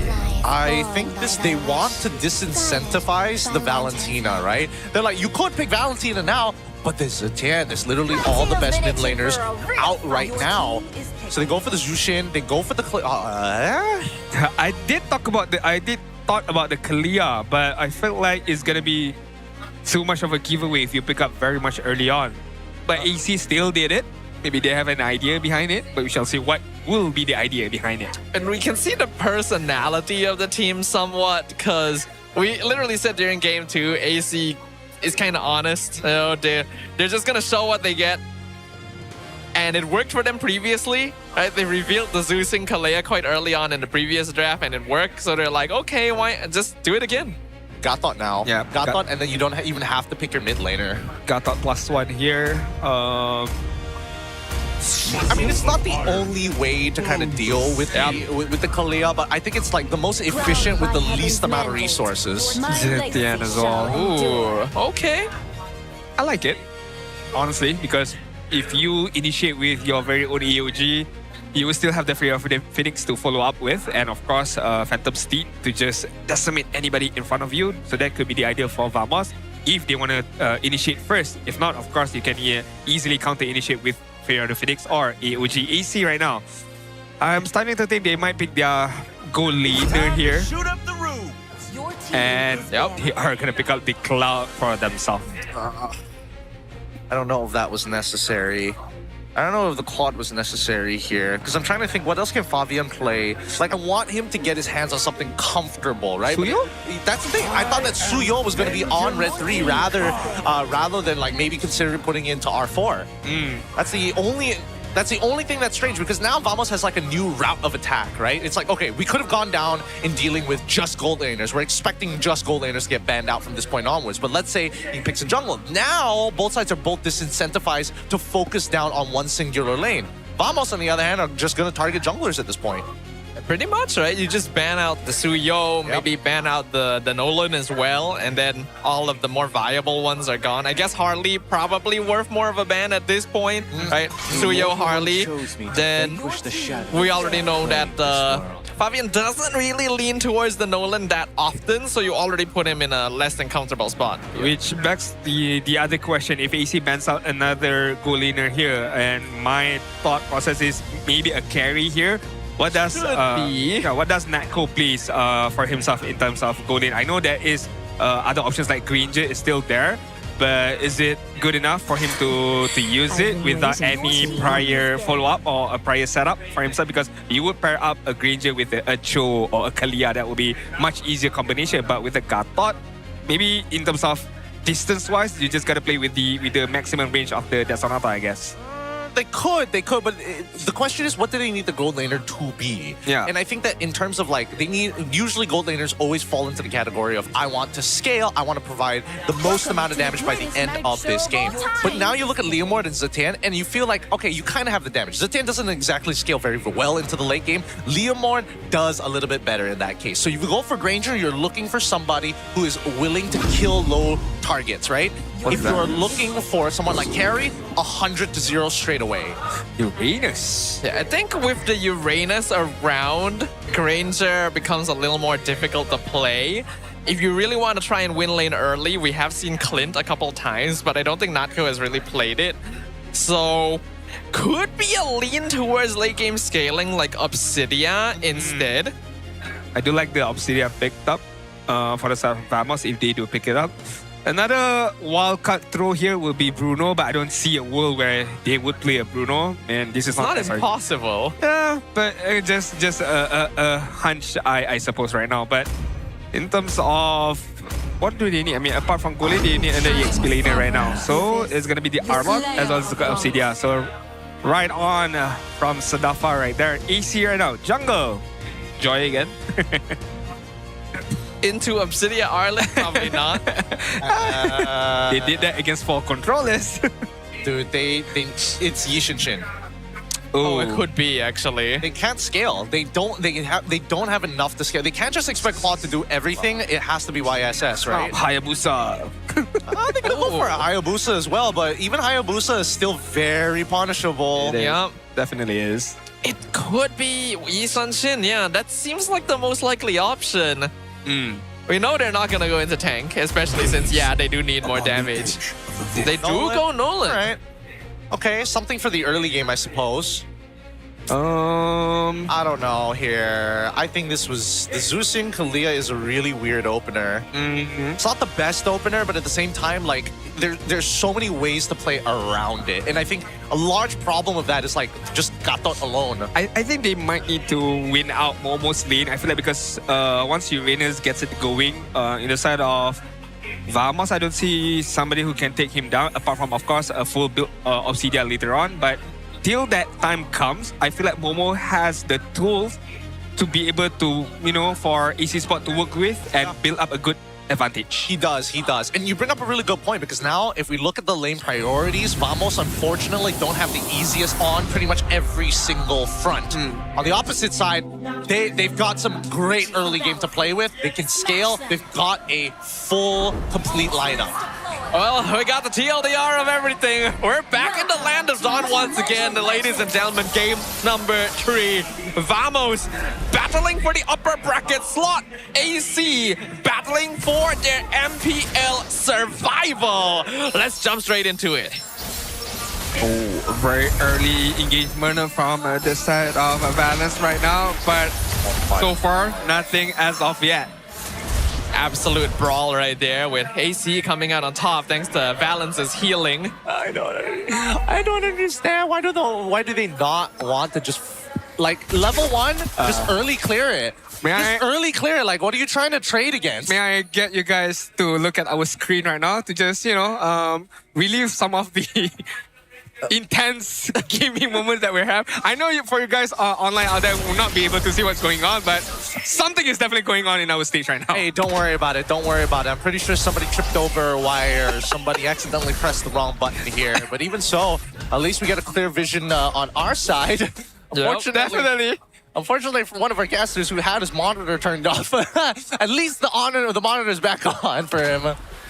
Yeah, I'm getting some. I'm getting some over there as well. I'm getting some airtime here, boys.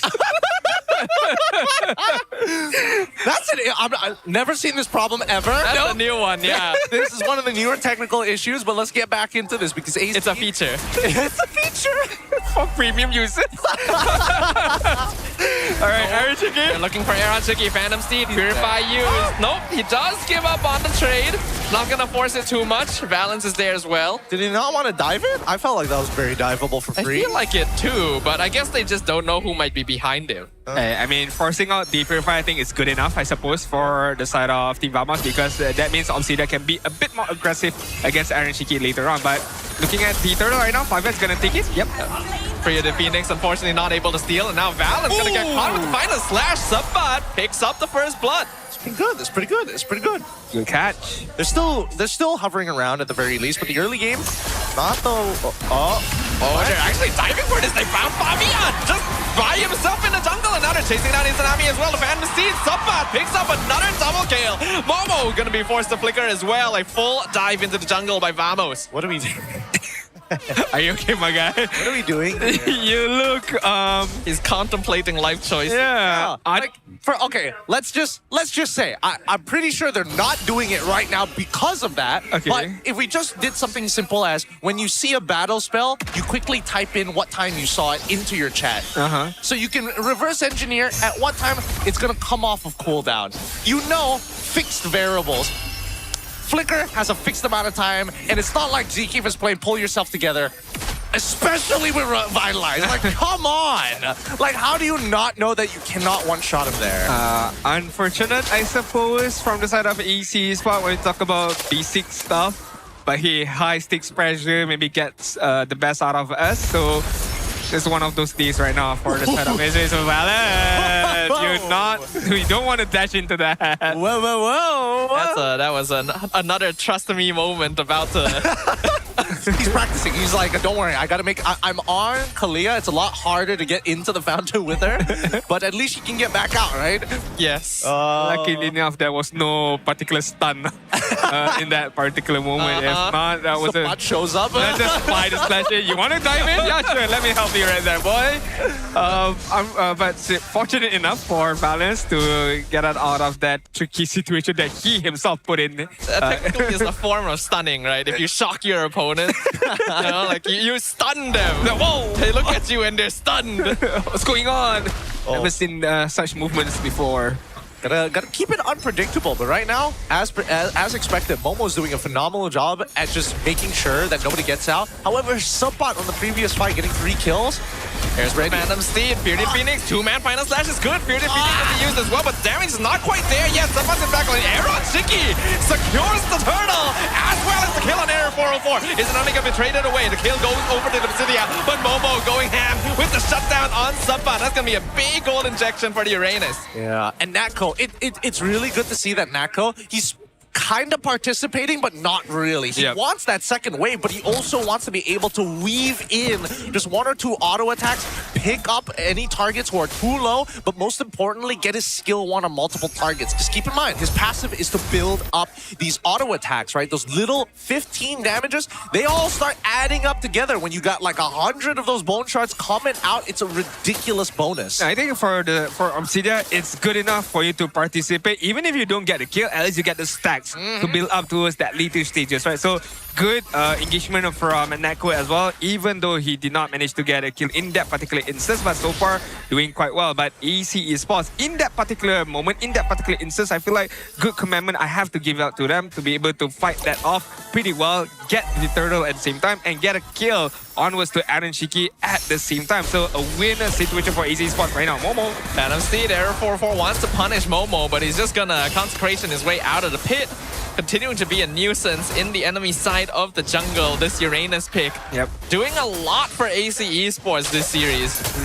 Really is. And despite everything that has happened to Fabian, he is still out farming Error 404.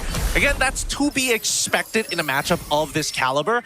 It's just the nature of the hero, but at the same time, I think that AC Esports have now readjusted. They're saying, you know what, we can't just take willy-nilly fights all over the place. We gotta play for our strong side, and strong side is where Momo is going to be.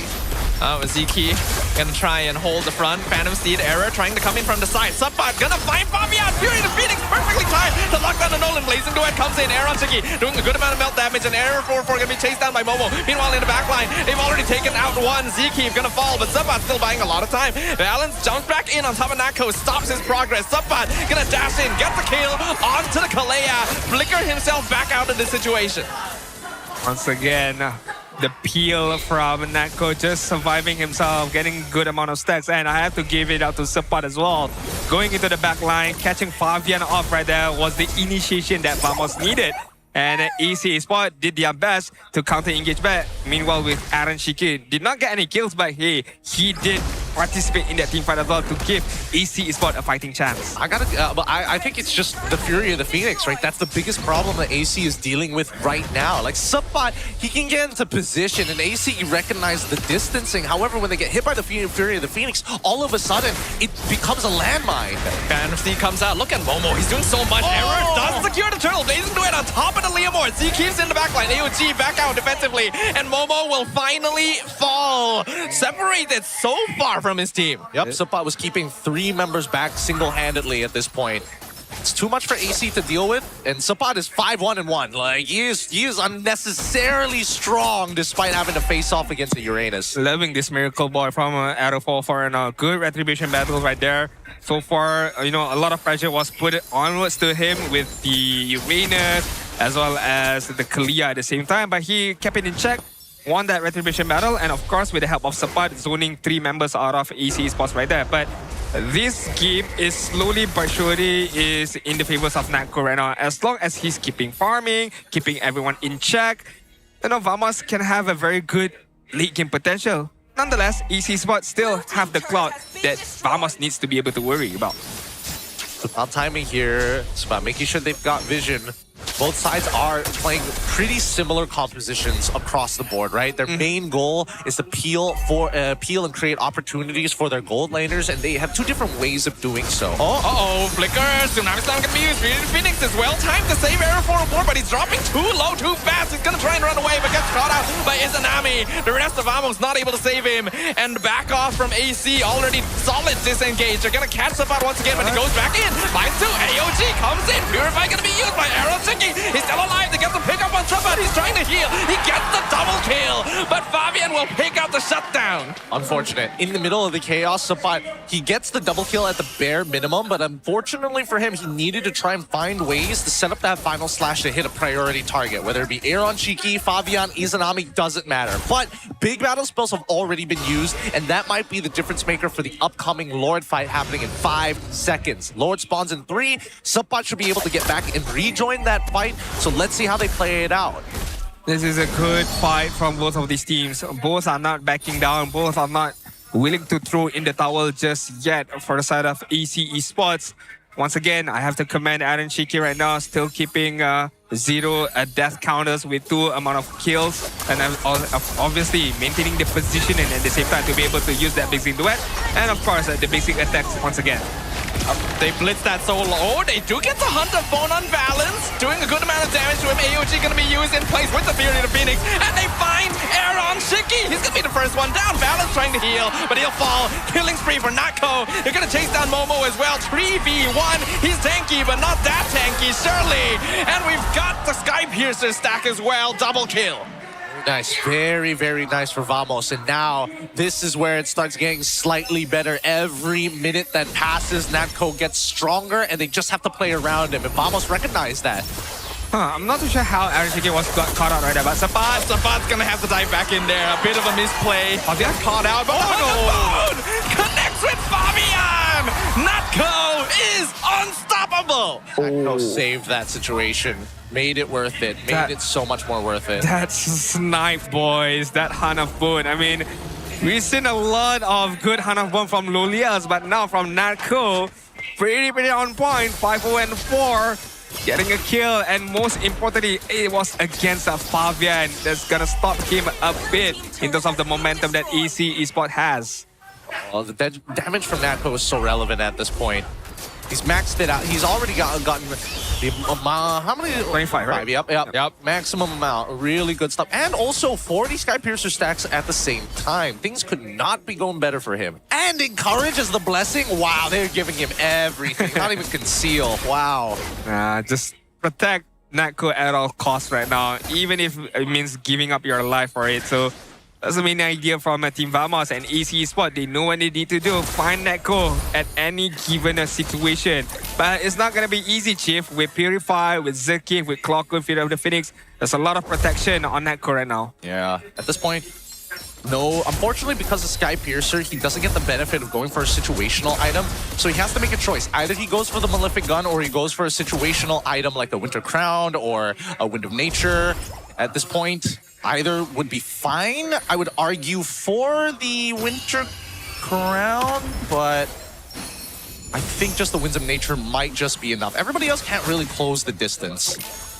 But if he has enough faith in his team, he can also go into full damage just to burn people down that much faster and reduce the duration of these team fights. I don't know if... Does Valens is gonna get spotted out. Phantom Steed catches Aaron Shiki. Purify gonna be used already, and the Blazing Duet actually doing a lot of damage to Ziki, but they're gonna disengage from the situation. Sapat buying time. He will spot Fabian, gets lifted up in the air, but AC knows they cannot continue this. You know, peel, back off a bit. Nobody wants to fully commit on that particular team fight, knowing that the lot is gonna spawn in less than 5 seconds on the bot side. So there was no point for you to overcommitting on that particular instance. So everything is gonna be reset as of now. Spell has not been used as of yet. I mean, for this instance, Zerkif, no spell for him, and Aaron Shiki, no Purify. So this is gonna be very, very crucial right now. Oh, the conceal from Valens. He's looking for Clockun. Finds the Tsunami Sound. He picked up the Sunshine, but Final Slash saves him. Buys more time. Momo gonna be caught out. Has to escape from the Hunter-Bone. Valens gonna be dropping low. Here's some blazing duet. But the Hunter-Bone connects with arrow. Shiki. Sabah gets the kill onto the Claude. They've already traded 1-for-1 currently, but a much higher value target for Vamos. Wow. Worked out pretty well. I'm not gonna lie, I'm not sure how he snuck in the Hunter-Bone onto Aaron Shiki. It felt like he predicted the motion of the BMI, but at the same time, it could just be unlucky. Oh, Sabah gonna miss that Final Slash, but here the Phoenix locked down his Tsunami. Monster kill for Natko. And then that will be 60 stack of Sky Piercer right now for Natko. And then they're not gonna stop. They're gonna push the envelope right now. Hunter-Bone will miss this time. Momo buying a lot of space, but he has to be careful. The Lord Knockup actually saves Momo. Nako wasn't able to finish him, but they will find Valens. Another Sky Piercer stack and a godlike streak for the Obsidia. Stop going one by one, boys. Stop going one by one. You're giving easy free kills for Natko right now. Yeah, no, the problem is that they have to do a delayed structure engagement because that Final Slash is ridiculous. There's just so many things that could go wrong. If you all go in the same time, you get hit by a big AOG. You can get taunted. You can get pushed away by Clockhood. Yeah. You can get pulled away by Arrow 404. You can get Final Slash by Subot. Like, there's no answer to it. Subot will get lifted up. He has to use Final Slash defensively. He'll probably fall to this, but Blazing to win it. Legendary! Wow. The goal laner of Vamos! Sinking his fangs into AC. Oh, that's so sad. He heals so much once he got enough stacks with his golden staff. He was able to get multiple DHS hits off of Momo. Probably the worst target there, but even so, it was more than enough to sustain. I'm sorry, man. Bye. Yeah, Tsunami Slam will just be purified easily. Nako doesn't even bother going for Valens. He wants a tower. Phantom Steed gonna be used. Hunter-Bone connected Valens! And they pick him up under his own crystal. Legendary streak for the Obsidia. Vamos going in for this. They want to end the hopes and dreams of AC right now, and they will do so! Vamos will end the journey of AC Esports and claim one more victory at the end of the season.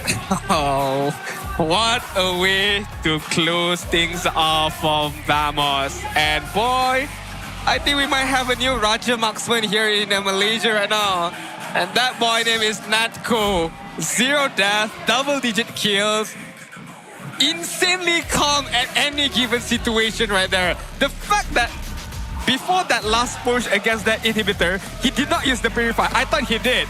And the fact that he did not, it was so easy for him to Purify away from the Kalia at that inhibitor turret right there. Yep, they knew exactly what to do to close out the game, and that's what makes Vamos so strong. A difficult game for AC for sure, but man, it's good to see that people are coming up with their own style within the draft itself to find solutions to what we have right now. Basic just doesn't cut it out anymore. And insanely focused to time that Hunter-Bone during the Blazing Duet, during the BMI as well, to catch out Aaron Shiki. So props to Natko, man. He's got an eye for an opportunity, man. He does. He's got more than an eye for an opportunity. And I definitely think that at least for the side of AC, they're going to have to rethink a lot of their approaches when it comes to drafting specifically. I mean, right now, we've got to hand it over to Rose for our winners interview. The one and only Team Vamos. Satu lagi kemenangan untuk Team Vamos pada musim ini. Boys, congratulations. Di atas pentas bersama dengan Rose, kita ada Natko dan juga Area 404. Bocil? Ya? Bocil, kenapa terlalu hype sangat untuk perlawanan ni? Tak ada apa-apa sebab dia taunting abang saya. Ha? Tak ada apa-apa pun. Okey. Bocil, walaupun sudah gagal misi upper bracket, tapi happy hari ni? Tak, kita main jam biasa je. Macam biasa je? Saya tak target pun upper bracket tu. Oh, tak target pun upper bracket tu. So, yang penting masuk playoffs dan buat yang terbaik di playoffs lah. Betul. Confident untuk playoffs? Confident sebab ni Raja Marksman Malaysia. Wow! Wish, bocil. Main claim-claim sekarang. So, Rose actually nak borak dengan Natko dulu. Because kalau kita tengok daripada data untuk musim ini, Natko tengah pegang ranking nombor 2 KDA, GPM dan DPM. antara semua gold laner di Malaysia. Nombor 2 tau. So, Natko, apa yang membuat Natko sangat-sangat menyala musim ni? Memang menyala. Memang menyala, kenapa? Tapi tak expect sih kalau boleh ranking 2 tu. Apa yang Natko berjaya change daripada musim-musim sebelum ni? Dulu orang-orang cakap saya tak boleh main marksman. Aha. Sekarang mau buktikan lah. I think lebih kepada confidence lah macam tu. Lebih confident untuk main MM and kita pun boleh nampak hasil dia. And of course, like I said tadi, Bocil cakap untuk dia apa bracket tu tak adalah penting sangat. Tapi untuk Natko, adakah you rasa kecewa sedikit sebab tak boleh layak ke apa bracket sudah ataupun tak penting sangat? Tak juga sih. Yang penting udah playoff. Udah playoff, kita do the best on playoff. So, benda ni takkan disturb ataupun ganggu mental Team Vamos langsung? Tak, yang penting Bocil fokus lah, yang Acil. Dengar tak Cil? Tadi I'm pretty sure confirm abang-abang you tak happy dengan benda yang you buat tadi. Biasanya diorang yang akan macam chill, relax, respect. Tapi tadi Cil terlalu hype. Kenapa? I tak cakap apa-apa. I'm just saying you terlalu hype. So, Bocil, I nak tanya sebab beberapa hari ni, beberapa minggu ni actually kita tengah discuss pasal respecting bands lah. Ada beberapa teams, we just see it in general, okay? Ada beberapa teams yang tak suka respect band heroes, opponents. Bagi pendapat Cil, adakah ini satu benda yang sepatutnya di-respect? Respect hero apa? In general, secara general, like example, you go up against a person yang pandai main Arlet tapi you lepaskan Arlet dia. So, adakah benda tu you setuju ataupun sepatutnya memang kena respect hero lain? Kalau memang boleh counter, like boleh training counter hero tu, maybe boleh lepas lah. Oh, okay. So, sebab kita biasanya ada certain players cakap memang kena respect. Tapi untuk Bocil, dia ada perspektif yang lain di mana kalau boleh di counter, lepaskan je. Cuma kalau macam Fanny Fabian, kita ban je lah. Respect. Respect. Okay, then untuk Natko pula, sebab kita tahu di game pertama, Natko berjaya dapat carry. And kalau kita tengok, Natko punya carry ada 83% win rate di MPL MY. Wow. So, bagi Natko, adakah you rasa hero carry tu penting untuk di-ban kan? Ataupun biasa je, semua hero pun perform? Sebetulnya bukan carry sih, ada lagi satu sih. Okay. Mungkin kita boleh nampak di playoffs yang akan datang? Di Playoffs nanti. Gelap-gelap. Esok keluar? Okay.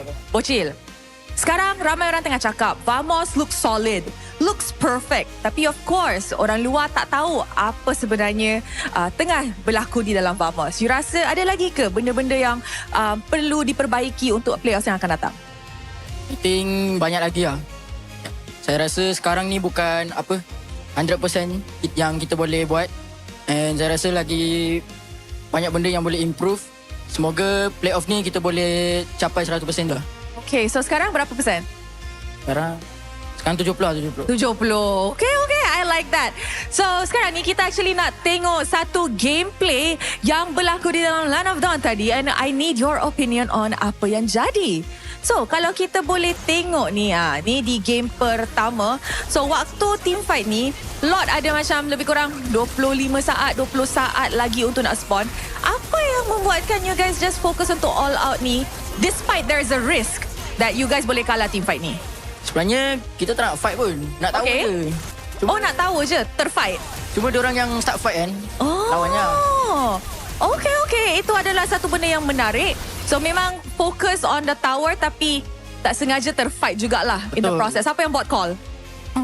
Awal-awal saya nak tangkap Terizla kan, cuma tak dapat. Lepas tu Zeki cakap, tengok aku, joy. Tengok aku, joy. Okay. I boleh agak dah macam mana orang bincang tadi. So guys, kita pun sudah tengok perlawanan yang sangat seru dan sengit untuk match pembukaan hari ini. Tapi hanya seorang yang boleh menjadi MVP. Agak-agaknya siapa yang MVP perlawanan ini? Natko. Alright, mari kita tengok MVP in 3, 2, 1. MVP jatuh kepada Pak Bet. Natko, Kita nampak season ni you lagi confident. Are you very happy that you're proving the haters wrong? Yeah, very happy. Very happy. Okay, kita ada satu soalan di mana kalau kita tengok hero pool meta ini, dia sangat luas.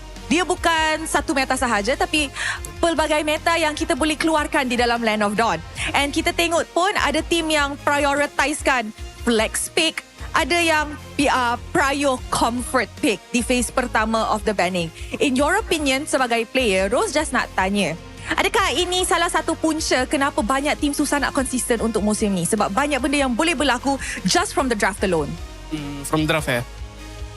Mungkin sebab perubahan meta. Perubahan meta, lepas tu juga orang-orang kan semua ada udah training hero baru. So maybe ada yang belum confident lah dengan hero-heronya. Confidence is the key bagi Natko. Okay, thank you very much. Any words for your fans yang datang hari ini? Forza Vamos? Thank you for all supporter Vamos, terutama juga buat warga Velda, and then all sponsors yang ada di dekat jersey. And then thank you for bosses juga yang udah datang, udah support kita. And then manajemen, all semua yang udah sentiasa support Vamos. Kita akan do the best untuk esok dan dekat playoff. Terima kasih boys. Congratulations atas kemenangan hari ini. With that, mari let's show it back to the casters to analyze apa yang terjadi dalam perlawanan ini menentang dengan AC Esports. Thank you very much, Rose, with the winners interview with Vamos as well. Congratulations for them. Although they did not manage to get that second place upper bracket spot, but still making it into playoff with this kind of momentum, I think is a good advantage for them to have before we hit a very short break before playoffs. But hey, so far, Natko 11, 0-5, and just a sneak peek at the interviews as well. Like he said, it's not Carry is my biggest, strongest hero. There is one more. Question is, what is that hero? I would thought that Carry is the strongest, as you guys mentioned, right? But he's confident that we have one more up our sleeve. And Arrow 4 did mention maybe tomorrow they might show it. But hey, who knows? Pak Bet will be like, nah, let's keep it for playoffs. We'll see. I personally think it's 1-1. We'll see whether or not that might be the case. Okay. I'm just thinking about his professional history, so that's all that I can dig up on. For all intents and purposes, he might just pull up the Kelra and just be like, hey, check out this Leslie. Check out the Layla. You never really know. Is it a hero that we've seen being played, or is it a hero we haven't? Right? That's the thing. He didn't really specify. Yeah. It didn't really give us much of an idea, but based on looking at this game, we don't need much of an idea of how this went out of control fast. Look at Clockwood, by the way. 0-19. Dude, he was there for 90% of the 95% actually. 95% of all fights in this game. But this guy deserved that hidden MVP, that what you call it, that wallflower, but just seems to be so damn good, man. Not gonna lie, because you don't get much highlight for him. But he's there. The contribution, the participation for him is vital for the team. Like he's the glue, right? He's the glue that holds things together. You're not gonna pay much attention to it, but without him, things fall apart, right? Yeah. That Purity Phoenix, while not perfectly timed every single time, was solid enough, allowed him to get some really solid catches here and there, gives vision. His damage from afar is also good since AC can't really dive the backline. And I think Sabat also, like Arlet is such a comfort pick for him. This guy, he knows how this hero works. I want to say that maybe that there is something else with Sabat, because so far Arlet seems to be his go-to every single time, and I think that to me it's a little concerning, because if Terizla did that bad but his Arlet is doing this good, how? Why? Like, is Sabat just not willing to play Uranus? Is he like, I really just want to win these lanes hard, give me a Dairoth, give me the Foves if we allow it, like give me something that wins lanes. Most likely, but that is one of the things that Pak Bet needs to work on for Sabat, because if he's just one Arlot trick, it's not going to be good for the playoff stages later on. But hey, they will still have an ample of time to fix those things. On the flip side of things, AC Esports, what happened? Game number 3, is it drafting matters? Is it execution stuff? That one's a little harder to say. I don't think it's draft, right? I think draft is okay. It's not that bad as comparison The to game draft number is one. okay, but we already expressed some concerns about revealing Zeus and Kalea so early, right? Very generous. You know they want to play for counterplay. You just instantly pick up the Gatot Kacha, and then the Fury of the Phoenix is also very good for stopping the momentum of that, so you can no longer really play pickoff that effectively. Yep. And then if Momo is not able to safely frontline, then your entire lineup falls apart. Yeah, I think the only thing that it was really missing was just... Well, actually, the early game went pretty much exactly how AC wanted it to go, right? They found interceptions. They were looking for anybody who was walking around the riverside. But I think the one thing that they eventually didn't get to was the jungle invades, right? Yeah. He only got to steal away, if I remember, just like one camp, and it was a small camp, not even like a big buff, on the top side on Vamos's, yeah, it was literally just one camp. And everything after that kind of transpired in pretty much the exact same way, right? Again, huge mistakes here, like Fabian walking into enemy territory and then immediately getting taunted up and causing his team to die. Like these overextensions, obviously it's not a big deal for most people because it's like, oh, you'll be back up in 5 seconds, you give away 200 gold, it's not the end of the world. But it's compounding interest, right? All of these small things start adding up. Momo walks out of there with a little bit more. Sapat walks out as the biggest winner in that whole entire fight, which ruins Momo's lane. It's all of these relationships, which I think AC Esports really isn't taking into account. Yeah, I also feel like they're just letting Natko and Klokun do their thing a little bit too much. Like, I get it.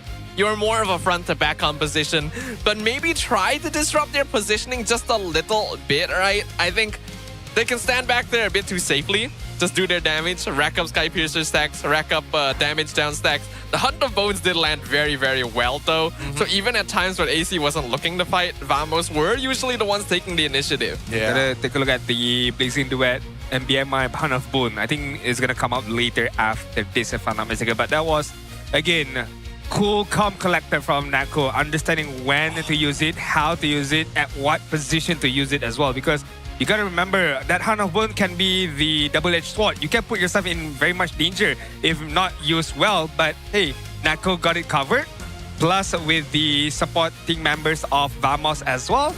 And what a way for them to end that game with a 2-1 victory. And that puts up Vamos in a safe spot in the third position of that regular season standings. Meanwhile, for AC Esports, remains at the 7th spot with only 4 match points and a -9 aggregate points. Yeah, really unfortunate. And this does confirm the positions of the final few teams that we were looking for here today, right? We were hoping that things were going to go a little bit better, but unfortunately, it just didn't for them. AC getting eliminated alongside with Flash. They will not make it to the playoffs. Everybody else will, with SRG and IG sitting in the upper brackets. Yeah. This does mean that RRQ and BTRM indirectly sighing a breath of relief watching that match because they have been confirmed playoff spots.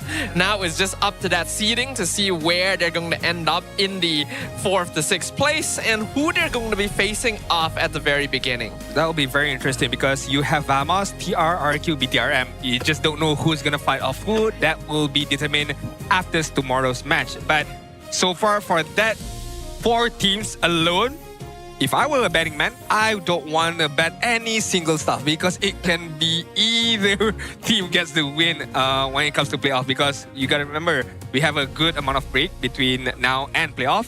So a lot of things can change as well. I don't know how much is going to change considering that our transfer windows were already pretty wild for some of these teams. I don't think they're going to make huge changes overall. I don't know whether they want to actually employ more of the back-end staff to actually help them out. I think that's where a couple of teams might take the extra investment. It's clear now that some of these teams that have qualified to the playoffs are still not in perfectly consistent form yet. There's still issues that they need to work out here and there. True. So we are hoping that the gap between now and the playoffs will be enough for them to figure that out. But before that happens, we still got more matches today. Of course, we do have MPL MY Festival going on between 3rd and 7th June as well. It's going to be brought to you by the Esports Con as well. So do make sure you plan out your holidays, because speaking of holiday, it's also in conjunction with school holidays as well. So you might want to plan out if you want to go by Grab, you want to come down over with your friends, you want to carpool, so on and so forth. But not only that, we do have an ultra giant screen watch party as well, meet and greets, official team merchandise, stage activities, food village, something that Sudafa is excited for, and many more. So once again, if you guys aren't able to grab the finals ticket or the playoff tickets, please do come over, because there's going to be a lot of activities for you guys. And it looks like we even got a big upgrade for our grand final ceremony, right? Apparently we got the dream stage. What does that mean? We don't know yet, but we'll keep you guys in suspense about it. I've heard that it's bigger and bolder though, so that should be fun. Did we buy that off of like the Nintendo IP? How do we get to that? What? That's wild. But let's talk about the playoff brackets, which is actually live right now. It's MSL Thailand. This has been a region that, we've been talking since the beginning of time, but now it is coming into its full effect. We've already seen that first half of the play-ins. They are building up to their grand finals. I mean, AC Esports Club versus Bacon Time. Whoever wins that moves straight away to the grand finals. And there was a pretty shocking result as well, right? The King of Gamers Club, they were #1 in the regular season. Literally didn't drop a single match. And yet the first time they lose is in the playoffs itself. They're going to have to fight their way out of the lower bracket. Bacon Time coming in from play-ins and making it one more step to grand finals. That could be a Cinderella story for them if they ever make it to that grand final spot back in MSL Thailand. But hey, for you guys out there, do scan the QR code down below. A free MLBB chest is waiting for you guys. And of course, do drop this survey as well, to answer the survey as well, for us to improve a bit more on the player card survey. Maybe we can get more designs in, more alterations in, who knows. If you guys have any ideas on how we can improve it further, do drop us a comment as well. But right now, we gotta leave you guys with a mic check before jumping over into the next game. So, chill, relax, and we shall you guys next for the next match. Aku joy belakang. Aman. Main. Kau joy boleh? Boleh. Ada nanti? Ada. Aku dapat sikat tau. Dapat 4 boy. Menang kita. Quill bro. Letting Quillnya. Dah, mati. Clock guys belakang. Face ni, Pak. Careful dia buat. Aman. Balikin. Pelan. Bisa. Dapat. Lagi. Pukul ya, bisa. Pukul. Main guys. Nikot.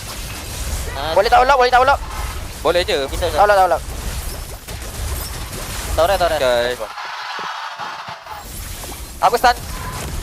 Cloud Fury. Goman. Hidup guys. Cloud Fury. Cloud modify. No blazing. Aman. Aku mati. Dapat.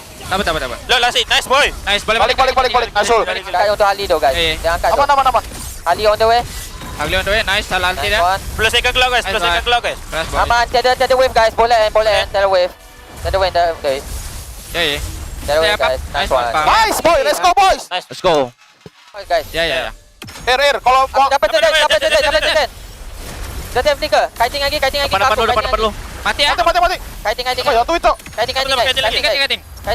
Bayar. Ulti. Aman. Hati-hati ya, kiting. Ada. Tuh dari depan tuh. Lihat nih. Orang. Gas saya Uranus, Cok. Ya. Orang. Jangan gembel. Orang. Tuh. Santai pelan-pelan. Mati tuh. Orang lagi ya, Mak. Depanin sekarang depan. 30. Jom tackle Edo nih. Don't tak clear. Cycle guys. Main. Aku. Bisa tor. Nice.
believe breaking the limits is our key to success.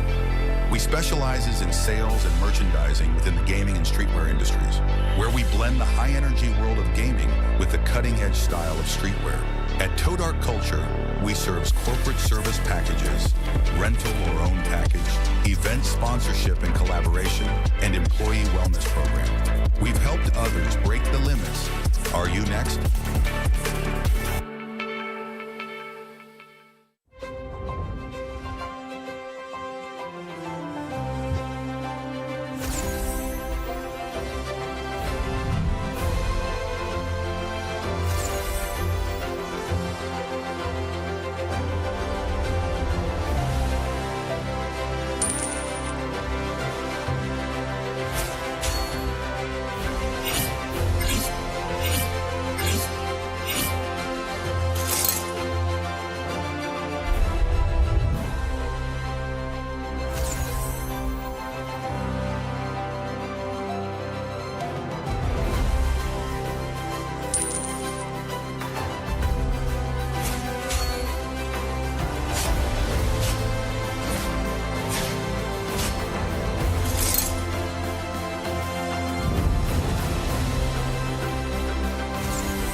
MPL Talk MY dibawakan khas daripada Kodak Gaming. Gimana ngelihat standings yang sesuai ekspektasi? Invictus Gaming, waktu diorang nak secure that second title, diorang dah ready untuk main dengan 1-4.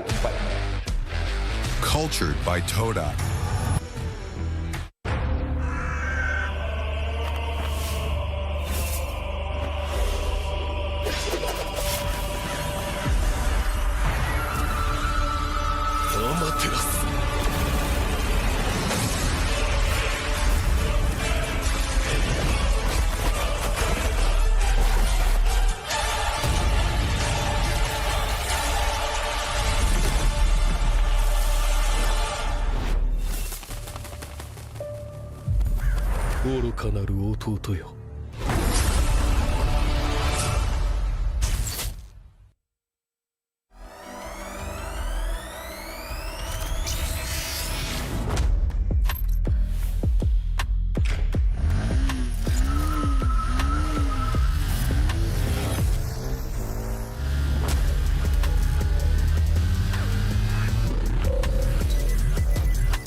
Tonight is movie night. Cerita apa you suka? Contoh macam cerita makan-makan ke, macam you ambil makanan ni kan? Tengok. Ada rasa pahit coklat. Ada rasa manis susu. Ada rasa pahit manis coklat campur susu. Roti dah nak siap. Sedap pula macam ni. Sedap bang. Inilah masanya. RM2 satu gelas. RM2? Kau dah tahu kau allergic dengan tapai tu, kenapa kau belasah lagi?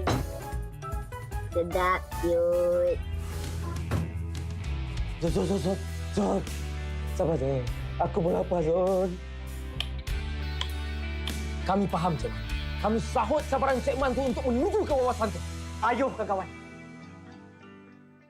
みんな渦巻きナルトが帰ってきたぞ。飛来神の術。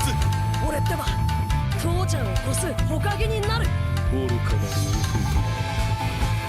弟。子供騙しか。アマテラス。行くぜ。これが俺たちの力だってばよ。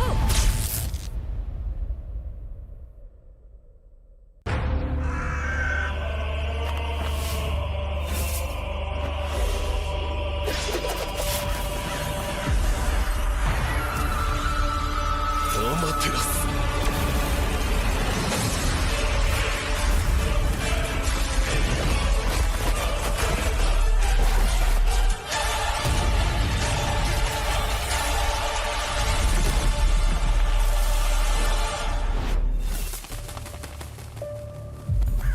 愚かなる弟よ。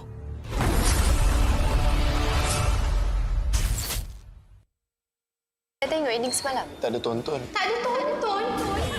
Tak ada tonton. Tak ada tonton. Tak ada tonton. Tak ada tonton. Tak ada tonton. Macam ni baru boleh kawan.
きナルトが帰ってきたぞ。飛来神の術。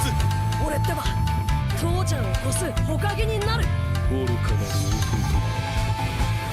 弟。子供騙しか。アマテラス。行くぜ。これが俺たちの力だってばよ。Anda kembali bersama saya Poji dan juga orang yang kuat di dalam Team Esports ni sendiri, Kuja. Apa khabar Kuja? Alhamdulillah sihat. Alright Kuja, kita nak menghimbau kenangan sekejap Boleh. 9 tahun lepas Kuja pernah bermain di MSC dan masa tu ada kumpulan IDNS. So Kuja ada tak apa-apa sejarah ke, pengalaman ke bersama dengan pasukan-pasukan diorang? Okey, IDNS short form dia, dia punya full name dia adalah I Do Not Sleep. Tak tidur? Memang tak tidur. Memang kita orang bersama-sama dulu main rank sama-sama dekat rank waktu tu. Memang berkawan rapat lah dengan orang. So memang ada sejarah juga lah, pernah main sama-sama. Memang sangat rapat dengan bertanding orang. sama-sama. Bertanding bersama-sama dan masa dekat Indonesia waktu tu pun memang kita orang banyak keluar sama-sama pergi makan semua. Diorang champion? Diorang champion. Hebat IDNS. Betul. Tapi IDNS ni tim daripada Thailand. Kuja tahu tak sekarang adanya MSL tu, MLBB Super League yang baru buka dekat Thailand. Serius lah? Serius. Kuja ada tak apa-apa macam pendapat untuk scene yang baru dibuka dekat Thailand ni? Okey, sebenarnya saya happy lah untuk komuniti dekat Thailand sebab diorang dah berpeluang untuk bertanding secara lebih orang kata apa, agresif atau lebih aktif. Dan untuk kawan-kawan saya dekat sana yang mana yang pernah bertanding pada zaman-zaman dulu diminta untuk kembali semula sebab kita orang rindukan IDNS yang lama. Dan of course ada beberapa player yang masih aktif dan saya mengharapkan diorang terus sukses kat sana lah. Dan ini adalah peluang yang terbaik untuk komuniti Thailand untuk bangkit dan tunjukkan balik kekuatan diorang semasa MSC yang pertama. Faham. Maksudnya diorang pun ada kehebatan dan kelebihan masing-masing. Betul, sebab kalau saya rasa diorang lebih ke arah mekanik lah sekarang sebab kita sekarang lebih ke arah makro punya playstyle. Diorang masih start dekat mekanik. So mungkin diorang nak kena improve untuk mekanik untuk makro punya playstyle untuk compete dengan kita orang lah. Sebab soalan saya yang ketiga, saya nak tanya Kuja, apakah bagi Kuja yang Kuja nampak perbezaan paling ketara di antara playstyle untuk Thailand dan juga Malaysia? Okey, macam yang saya cakap tadi adalah saya rasa diorang mekanik kita lebih kurang sama sebab bagi saya majoriti mekanik punya user memang tak jauh beza. Cuma makro je yang menentukan macam mana kita nak bawa game plan dan gameplay kita tersendiri. Dan saya rasa Thailand disebabkan dia baru aktif untuk MSL, betul? Untuk season yang pertama, saya rasa diorang kena lebih fokus pada makro untuk nak bersaing dengan region-region yang lain. Dan saya mengharapkan korang sukses. Okey, tapi kan bila macam Kuja cakap ada tengok kawan, diorang pernah buka liga yang baru. Kuja tahu tak, ada juga info yang menariknya. Untuk MSL kali ni kan, champion dia kita akan hantar pergi ke wildcard untuk EWC. Wow, tahniah. So directly dapat terus wildcard Directly dapat. So untuk benda ni sendirilah, adakah Kuja rasa adalah satu benda yang bagus untuk scene diorang dan juga untuk fan diorang secara menyeluruh? Okey, of course benda ni memang sangat bagus untuk komuniti Thailand seperti saya cakap tadi. Cuma bagi saya lebih happy untuk Mobile Legends sendiri sebab dia telah membuka lagi besar cabang-cabang di serata dunia dan saya mengharapkan lebih banyak lagi negara-negara lain yang terlibat untuk kita besarkan dan kita majukan komuniti ini bersama. Baik.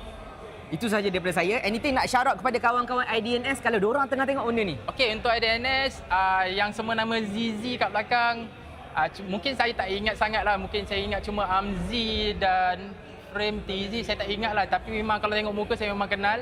Saya mengharapkan korang come back. Dan untuk komuniti Thailand, all the best. So sekarang you guys dah ada platform yang sangat-sangat baik untuk you guys tunjukkan bakat.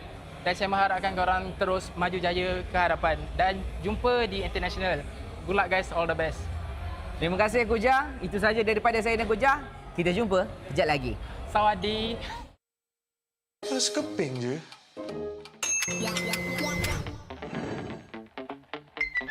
Mesti shopping pun boleh. Siap ada diskaun lagi.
mesti telan air mata. Selamanya ku takkan di bawah perjalananku sampai ke puncak. Dalam perjuangan, bila hati terang menyala, setiap luka jadi kekuatan. Pengorbanan yang jauh ujungnya. Sudah tiba masanya melangkah takdir, jalan yang gendir ku tempuh. Bangkit bersama kita juara, membanggakan negara. Kita kawan pentas dunia, Wira Arena. Bangkit bersama kita juara, membanggakan negara. Kerana di hujung cerita pastinya kita Wira Arena. Kita Wira Arena. Kita Wira Arena. Sweat and grind, guess we never gon' fade. This that definition of a legend. Every single move that I make, feel it, ain't no doubt. Dorang kena aku, I'm a winner. Cuba check gerak-geri aku semua tiptoe macam ballerina. Genggam bara api, biasa berjadi arah. Mimpiku mula menjadi, tiada siapa je yang halang. Kalau bikin hari-hari, benda susah jadi senang. Segala cabaran aku ready, masa depan aku terang. Tiba masanya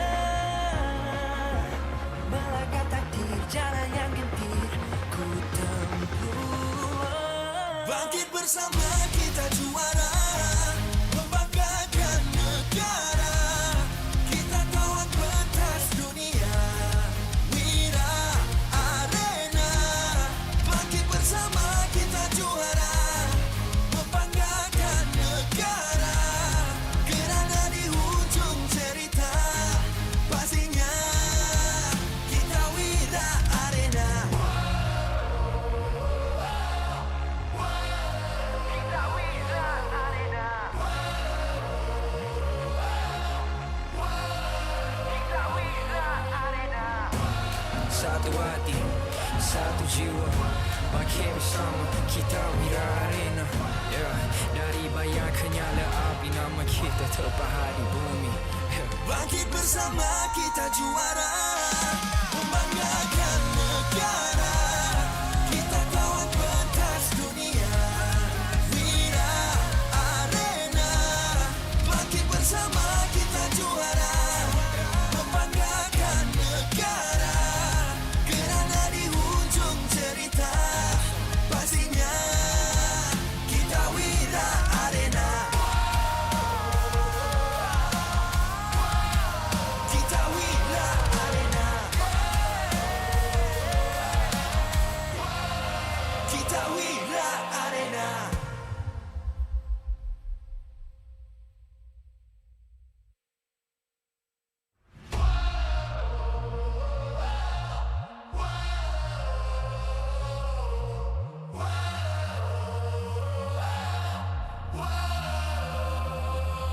Adakah takdir mesti telan air mata.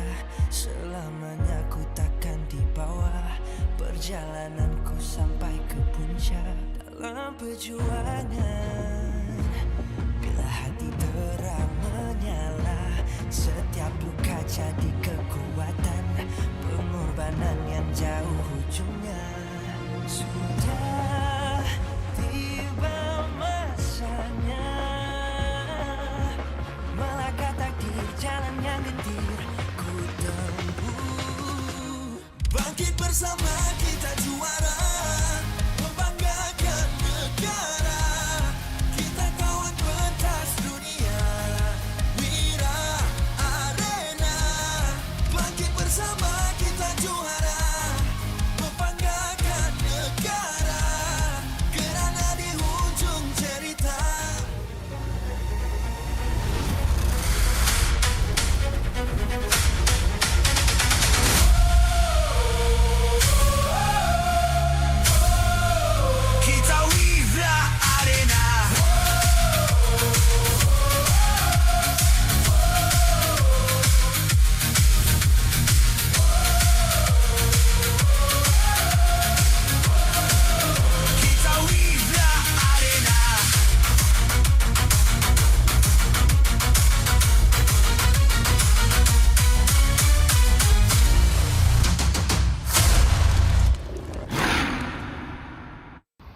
Malaysia Season 17 is powered by Moonton.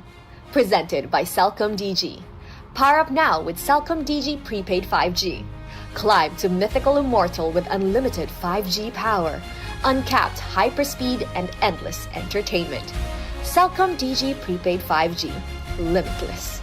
Made for Gen Now. Bloop, bloop, bloop, bloop. What's that sound? Feels like something is flowing. It's the Infinix GT50 Pro, powered by HydroFlow liquid cooling. No lag, just smooth gameplay. 144 FPS, pressure sense GT trigger, fast and responsive. For MLBB players, this one's for you. Get it now at Infinix official store and TikTok shop, Infinix Malaysia. Official food delivery Grab. Definitely focused when full. When people is hungry, they lose focus. Then, they will have bad aim or bad performance during the game time. Hence, order from GrabFood to stay focused. Cultured by Todak. Todak Academy, a leader in digital creative education where potential becomes success. Powering the future with industry-driven STEM and TVET. Official motorcycle partner, Yamaha. Official content partner, Media Prima. Official streaming partner, Tauntaun. Our strategic partner, Ferry. TNT Co. Obspot, Quill City Mall. Supported by KBS, ESI, Rakan Muda, MESF. Welcome back, ladies and gentlemen, to the beautiful city of Kuala Lumpur here, MPL Arena at Quill City Mall. Once again, the fans are definitely quite hyped and ready enough to watch our last week regular season week number 8, where definitely we already know who's going to be making it into the playoff and we already know who's going to be making not making it into the playoffs. But right now, we do have one more match in store for us. That is going to be SRG up against Team Rey, where technically both of these teams already qualified for the playoff spot, and Team Rey does not have any chances for making it into the second place upper bracket spot. So this might be a fun match. This might be to just test the limits of these teams. So we shall see. But again, welcome back to MPL Malaysia. My name is Syed Adin. Together here with me is going to be Sadafa as well as Gideon, your commentator of the day. But yeah, fun match or more to test the limits between both of these teams? I think it's going to be more of a practice match, right? I don't think either of these teams are really in a position where they're going to be like, oh, we can mess around now. Because I think they still got some things they need to figure out. But I think you guys have already figured out by now that there's a QR code at the bottom of the screen. Just scan it, get some stuff. Yep, I mean, we already know what the I don't want to say it's a show match, but I do feel there's going to be a big lack of motivation for like a majority of them. And especially since they're already playing on the best devices, it feels like you can't go wrong. I mean, talking about best devices, it's definitely going to be the Infinix GT suit as well. I mean, with the GT50 Pro, powered by the HydroFlow Liquid, hence why you see or you heard safe with the bloop bloop segment as well. Liquid cooling, no lag, just smooth gameplay. 144 frames per second, pressure sense GT trigger, fast and definitely responsive. So make sure you can get it on the Infinix official store or the TikTok shop of Infinix Malaysia, where I heard quite a lot of discounts are going to be there as well. Ooh, really? Sounds like something we should go check out ourselves, especially if we're looking for a new device.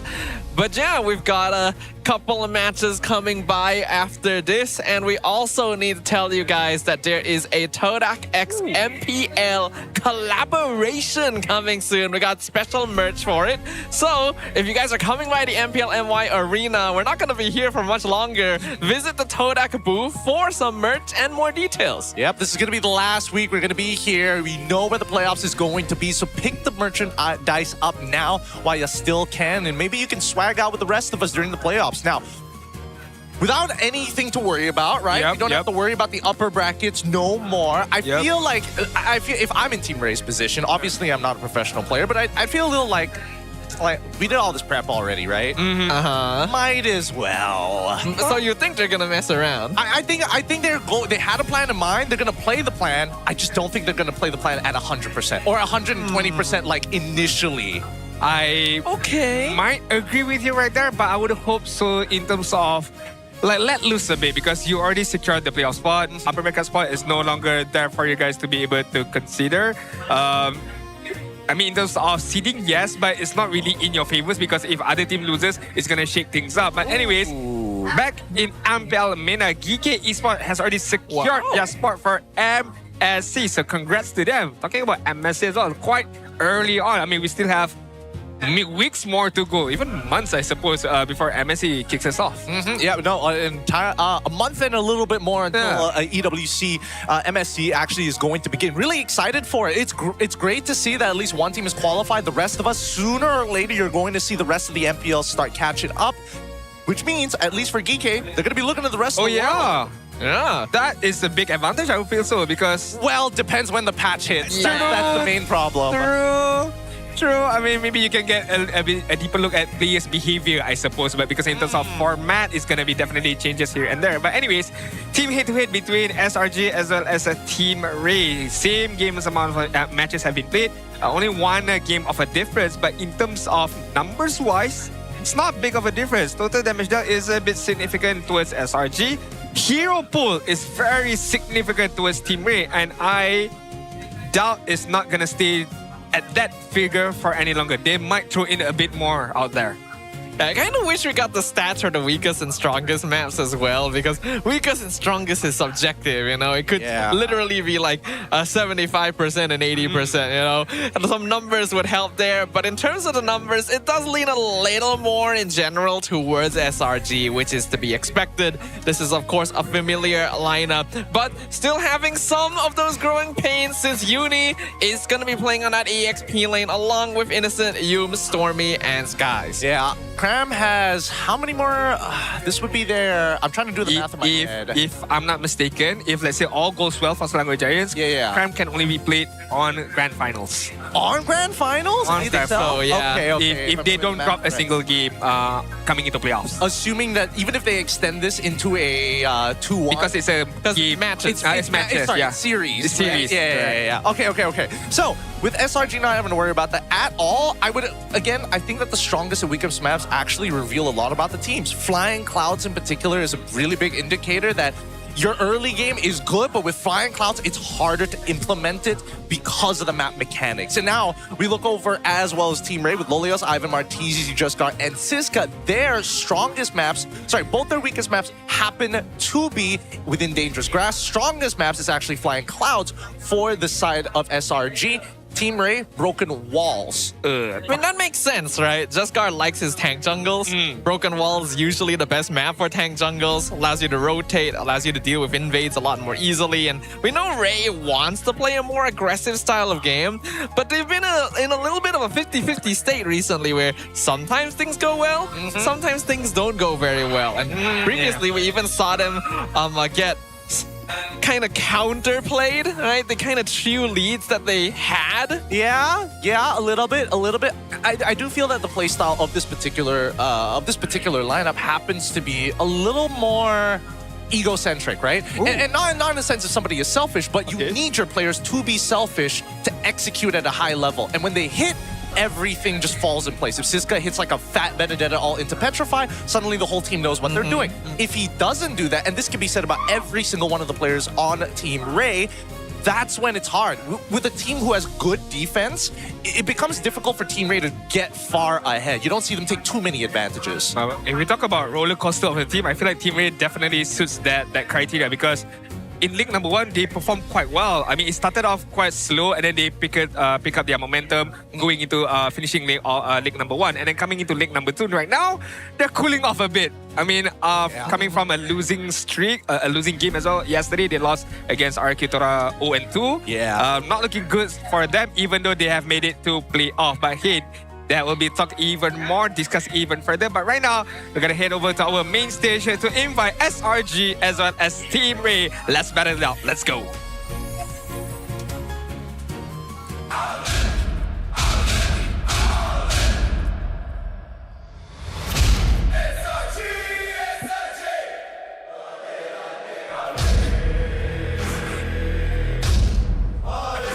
Upper bracket secured.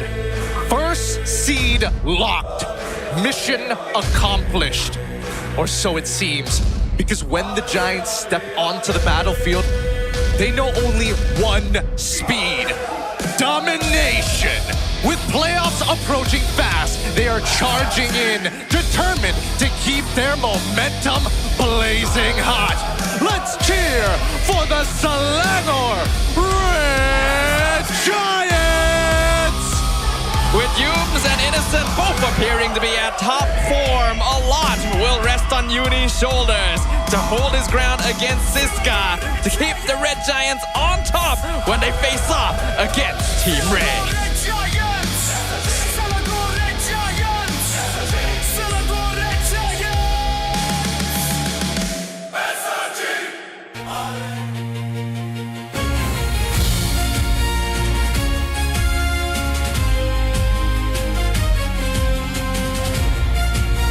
Their upper bracket dreams may have been shattered, but they are far from broken.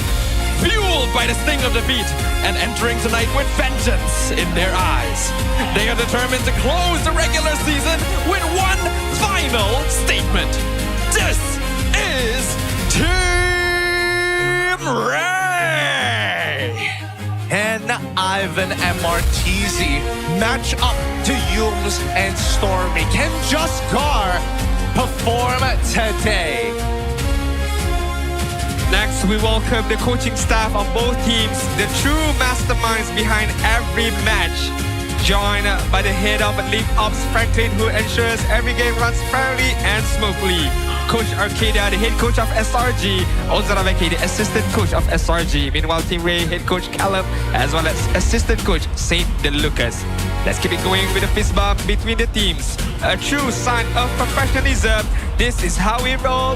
This is the Malaysian sportsmanship.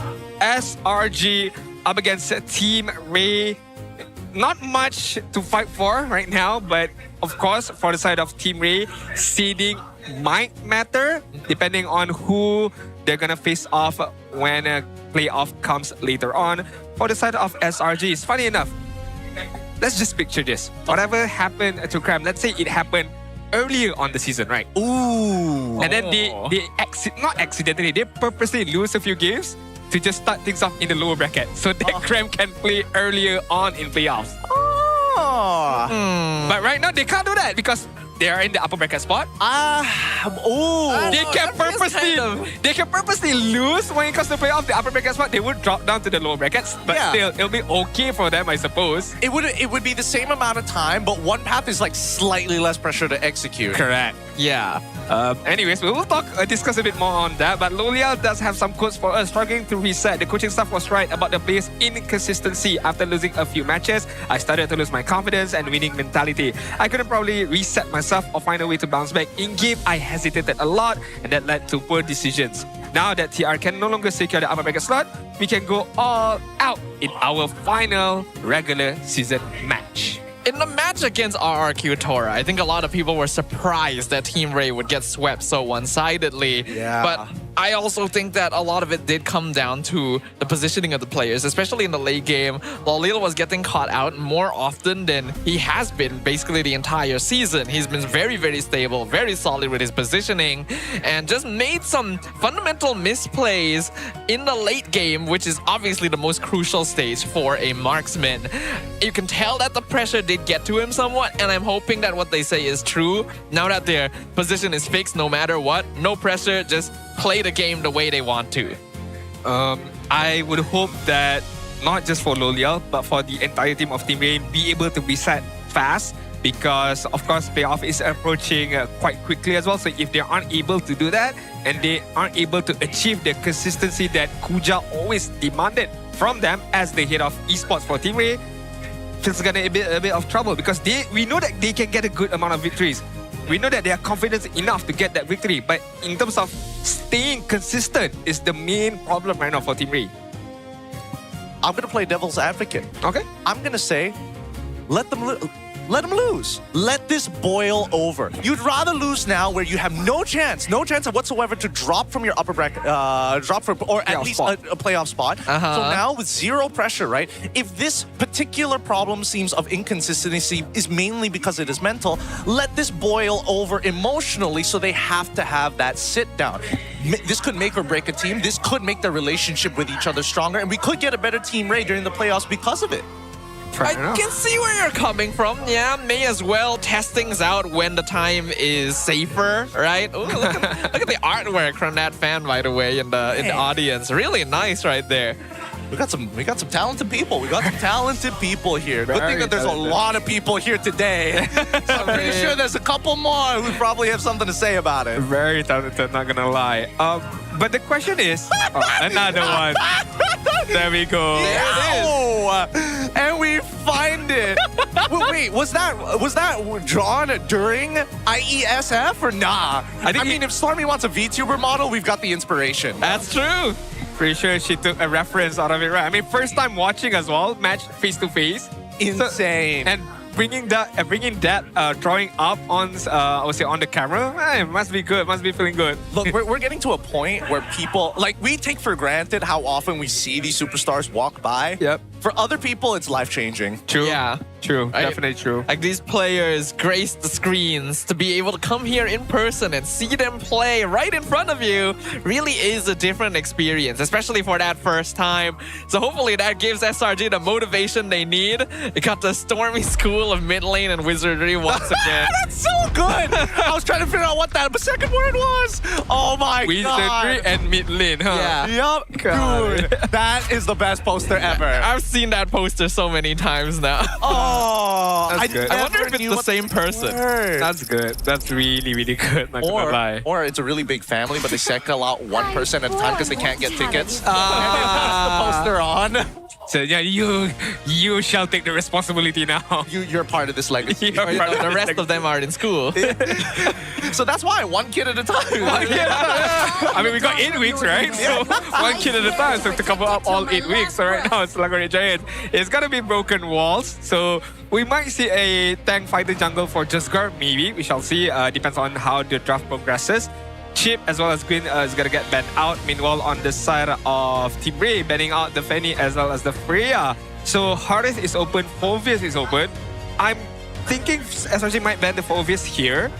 And Team Rey for the last ban, I don't think Harith is going to get banned out. So there might be a possibility SRG picks it first. If it's viable. There is also the Marcel still open. True. I agree that Marcel could be a potential problem. I agree with the Boxia. Now, I think that Phoveus, that they should not ban it here because Uni actually plays a pretty decent Boxia. And the question is, really, I want to see Phove into Benedetta Siska. Oh. Because that is a very interesting laning experience. But surely Team Rey wouldn't pick a Benedetta into a Phoveus. Unless Siska's like, I'm going to kill him at level 2 and you'll never have to worry about him again. I mean, I don't know. You did say let them lose. Yeah, let them lose. Ego challenge. Wait, when you say let them lose, are we talking about LOSE or LOOSE? Why not both? Why not? Because both sounds the same, but brings a whole different meaning to it. I was really hoping you wouldn't call me out on this. Go back. So that way, if I had to make an apology about this online, I could specify exactly which. I meant this.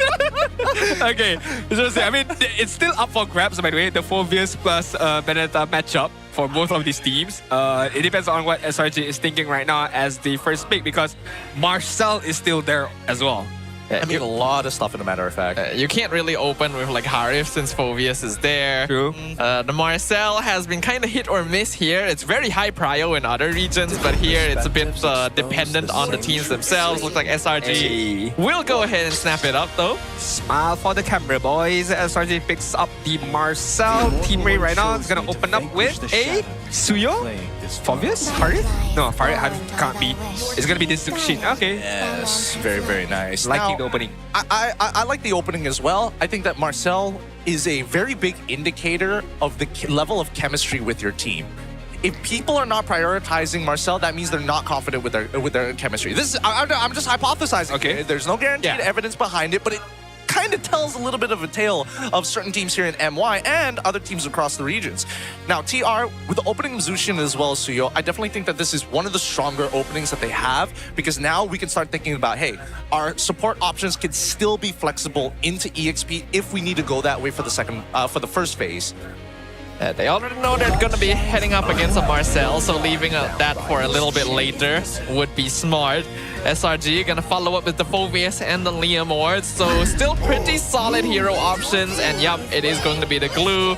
Kind of expected that coming. It's a very good time in the draft to pick Glue since you can deny the Faramis right afterwards. Ooh, yes. Straight away banning out the Gort as the 4th ban. As we all know, Gort is getting much and much more popular outside of MPL Malaysia. But so far here in MPL Malaysia, not as much. Meanwhile, SRG. Question is, the Glue is still flexible, or is it locked in a certain role right now? Nope, he's flexible. Right. That's exactly what we were trying to paint the picture for, because they've got the setup here. They expected SRG to start locking in early for Uni, because if there's one pattern that we can tell from SRG guaranteed, is that they got to make sure that Uni has a hero that he is comfortable on, and ideally in a winning matchup. Now, usually you have to choose either or in a lot of those situations. That's why they put him on Sora, even if he loses lane. Guess what? He's still relevant in team fights. Speaking of which, Saranghawi Giants are now gonna ban out the Terbizla, denying the options for Siska to use up against this Phoveus later on. Meanwhile, Team Rey might go for another mid lane ban here if they do so. I mean, Barca is still there, Valen is still there at the same time. Are they willing to risk the Faramis? Marcel Faramis is a little bit slow to clear lane, but still a very good answer to the Glue. So Team Rey gonna get rid of that. It does lean a little bit more towards the possibility that Glue is roamed when you ban the Faramis, because if he's in EXP, he doesn't interact with it as much. It's a signal for sure. Sarji, if they wants to ban out the EXP, Uranus is still open right now, and I feel with the lineup that SRG has, it's gonna be quite difficult for you to hook the Uranus later on. If not, if you want to take out another setup, Arlot is also there, definitely as well. So might consider it. I think this is gold. So R4 is going to be gold, right? So they got to get rid of EXP laners. They don't want to reveal. They don't want to reveal whether this is a bluff or not. I think it's a bit of a mistake if they reveal the bluff, because now we need to see what exactly SRG wants to put in mid. If it ends up to be Vexana, then maybe we might consider EXP Glue. Yeah. So it should be Loliel's pick at this point if they want to keep the Glue flex for as long as possible. Safest gold lane would still be the Claude. I mean, Harith is available, Oh, that's right? true, actually. I think that there was more answers to Harith here, and I think that's the looming issue. No matter what, it feels like gold lane is going to be at a loss here, even though it gets priority. If that's the case, then it should logically be, oh no, that's the boss skull. See? Because if he goes into Harith, he's going to get hit by Golden Hour. He has to deal with Phoveus. There's a lot of ways that they can play this to make sure that the kill zone is really, really large. Well, Zaman Force size large. I agree. Definitely agree with you right there. SRG right now, in terms of mid lane, couple of options is still there. If you want a stationary like a high ground hero, Farsa Yves is definitely still there. If you want a bit more mobile, Lilia is still there. I am not ruling out the Vexana that Gidi did mention at the same time. A lot of ways that you could go about it. Maybe just pick something that works well with the Marcel could be a good idea at the same time. Yeah, it's Harith. Harith something. Alright. Keep. That is a Hanabi, right? Oh, they're doing it again. I hate my life. Oh, they're doing it again. You know what I hate about this? Rank game after this. Yeah. Yep. No, honestly, rank game was without this was the same before. yeah. Not gonna lie. It's not gonna change. Yeah, I take it back. I'm sorry, boys. I take it back. Even without this pick, it's still gonna be the same. All right, Team Rey, what do you have in store for us, Bennett? You know what would be really, actually not too bad, Esme. A lot of the shield. Yeah, against Phoveus, Hanabi, Marcel. But not too good against Lilia, I guess. I think here's where you pick something that beats Phoveus straight up. I think it's either like CC or like Yuzong. Something that can dive, right? Alice. Okay, that works as well. Good initiation from the side of Team Rey. I mean, you got the Glue, you got the Alice at the same time, but can be easily negated by Marcel's Golden Hour at the same time. So really boils down to execution, positioning as well for both of these teams. Interesting. I'm trying to get into the mind of Coach Arcadia with those last 2 bans. Like, did he know this or no? Like, were they planning for Hanabi or no? Because like Terizla makes a lot of like Terizla and who's the other diver? Lapu makes so much sense if you're like, okay, Terizla for the lane for Phoveus, and then like making sure you don't have Lapu to dive on the back line. In the back line. I mean, it's also one of Siska's signatures, so that's another possibility of getting rid of Lapu. But and they knew that like he was not going to go Bene as well, so they covered all of his options. That's so crazy. I don't know if it's planned or not. Well, for the second time this season, the Selangor Red Giants pulls out our favorite queen of the Dark System in the gold lane for Innocent. Now that there is no stakes on the line, both these teams can just bring everything to bear with no pressure on their shoulders. This is going to be a very interesting battle in the Land of Dawn. Oh no, Martizi's in trouble. He's in trouble if he lets humans get close the distance like that. And now Stormy's level 2? Yeah, I don't think there's gonna be any kills here. Both sides just gonna be poking each other out pretty heavily, and well, Ivan actually nearly taking out Yumes. Ooh. Wow, I mean, playing close proximity against each other right there. Martizi took a good amount of damage. Yumes took a good amount of damage at the same time, but so far no kills as of yet, so still okay, even Stevens for both of the side. But going back to Gideon's question, I feel like they did plan this. Judging by the ban itself, I feel like they probably already prepped the Hanabi pick and just allow him to be picked at the right or suitable time right now. Martizi playing a bit aggressive right now. Okay. Luckily, the level 1 trade didn't go as bad as it was supposed to go. Martizi opting to go for the sprint this time around rather than the flicker. He's also got the Wilderness Blessing and regular agility, but overall speaking, nothing too out of the ordinary besides that. So it is a full movement speed build from Martizi right here. And then chase the backline down as much as possible. An interesting choice. Yeah, and I want to see what Yumes is gonna build this time, because they kind of made sure that at least for Marcel. Oh wait, hold on. They're trying. Oh, did they steal it? No, Jescar still got his buff, and now Sky is a bit out of position. Phantom Steed's gonna be popped. He actually goes back in the fight. That is a pretty tanky Alice. I think it's a win for Team Rey, right? I mean, no Phantom Steed for this turtle fight, and feels like Team Rey can do this. I mean, they still need to deal with the Uni first, and that's what they're doing right now.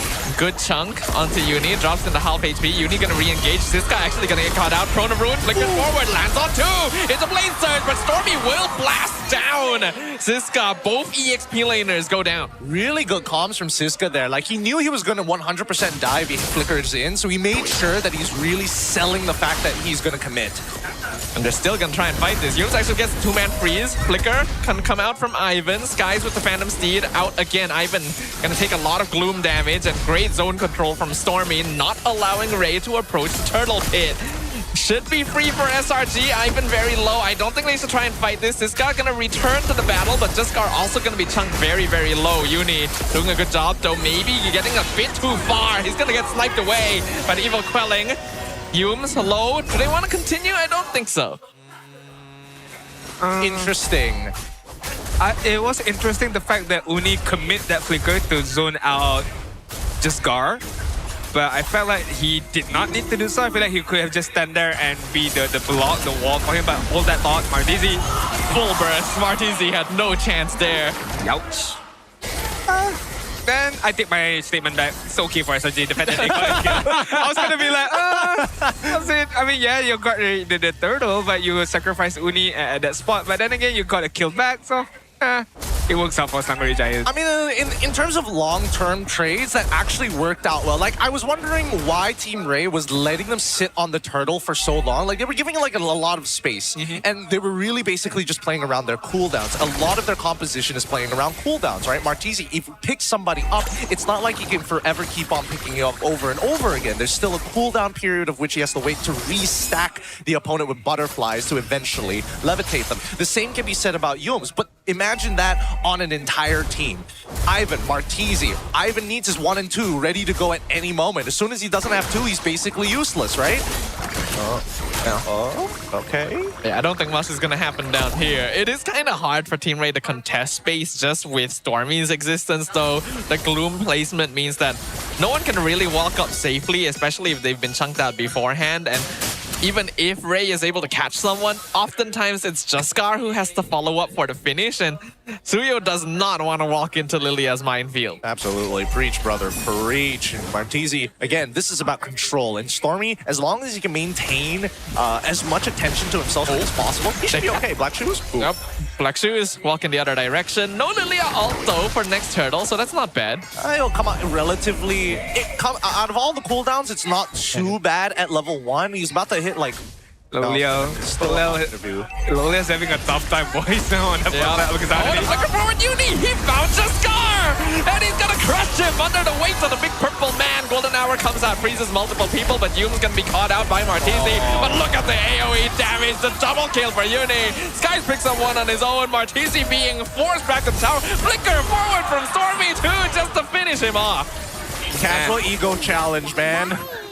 Nasty combination from Selangor Returns there. It all started with Uni with the initiation.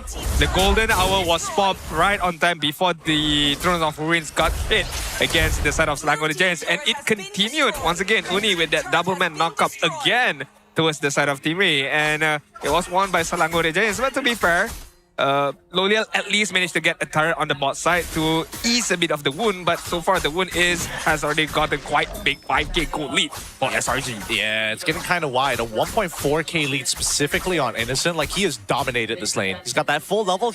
I would already consider this basically 2 levels ahead, but it's difficult. It's difficult for Lolials to play. Look at how much of a nuisance SRG is being. They don't really have any good way of threatening Innocent right now, and the bouncing glaives are actually doing a lot of poke damage from afar. Yeah, like look at the zone control right now. The main issue is that, think of Hanabi is going to be that blender whenever the wave walks up underneath the structure, right? There's it's really difficult to dodge. The autos just keep bouncing. But Stormy and Yumes are kind of coaxing everybody into those positions, right? They're making sure that all these intersections are all going to be limited by space, or you have to pay attacks for it, leaving teams, or at least these players, not a lot of options but to walk into the Hanabi autos. Selangor Giants right now holding on to the lead, and enormous lead that they have right now, 5k goal lead in terms of map control as well. Meanwhile, Team Rey is just scattering around, finding ways to get a bit more farm, especially for Lolial, for Siska, for Jaskar at the same time. But in terms of finding kills or an opportunity to do so, is looking quite bleak right now for Team Rey. Even if they do initiate, you gotta remember you've still gotta hold that golden hour and can immediately turn things around for Selangor Giants.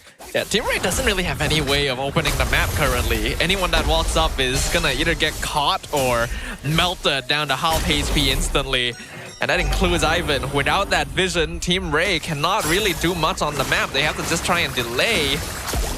And SRG just have full control over the turtle. Look at the damage! Even Martizi nearly dead from the poke. Yeah. Oh. I mean, SOD hits, but good attempt. Good attempt. Nothing much has been done there. I don't think they can really... Yeah, there's nothing much they can really do about this. And I think at this point, Yume's probably... I'm guessing he's got the Thunderbelt. I'm curious why Jaskar decided about Sky Piercer, though. Wait, in the top lane, Sky's actually found Lolial. Looks like Lolial will be able to pin him to the wall, but that is a pretty quick horse. I'm not sure if Lolial can get out of this situation. He's trying to juke, actually manages to do so. I mean, forces out the flicker, so still a win for Skies right there, but Skies is gonna get ganked on right now. They're gonna go for the counter onto Skies. They know he doesn't have his ult. Great catch from Jaskar. Unfortunate for Skies. He thought he was A-OK on top, but little did he know that was a gank coming towards him right there. Look at this Lord setup coming in from SRG, right? They know the next Lord is about to come up and make sure that they escort... Why is he even there? Okay. No, I'm gonna take a wild guess that he SOD'd in. Maybe because there's no SOD on him. Not even a golden hour from you was used. Oh, Martizi nearly did. 10% HP. Look at Stormy, man. Stormy is packing a punch right now. It's only glowing one and tiny transition. Uni flickers forward to catch Jaskar, and Yume's coming from the side to freeze him in place. They want a picture of Sasuke really badly. They're gonna dive him under tower, but good iframe with one hit.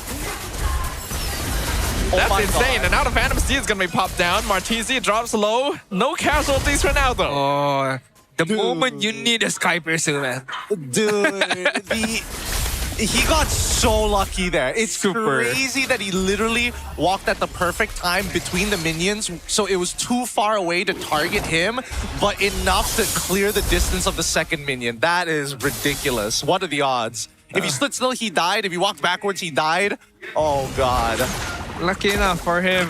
Gotta count your lucky stars right now for Jesgar, but Team Rey right now, looking like they do have the prime position for this Lord, but again, with the level lead that Selangor Giant has, Selangor Giants can easily dominate back and gain back this map control as what they are doing right now.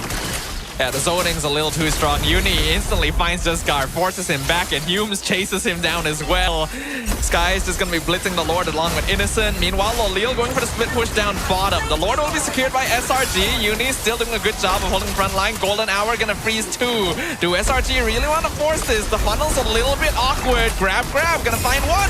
Pull Uni under tower, but this Mobius is pretty tanky. He's going to get lifted again, and actually does go down. Spirit of Destruction connects, but there's no way they want to take that fight. They have to back up from this. Unfortunately, Uni dying there.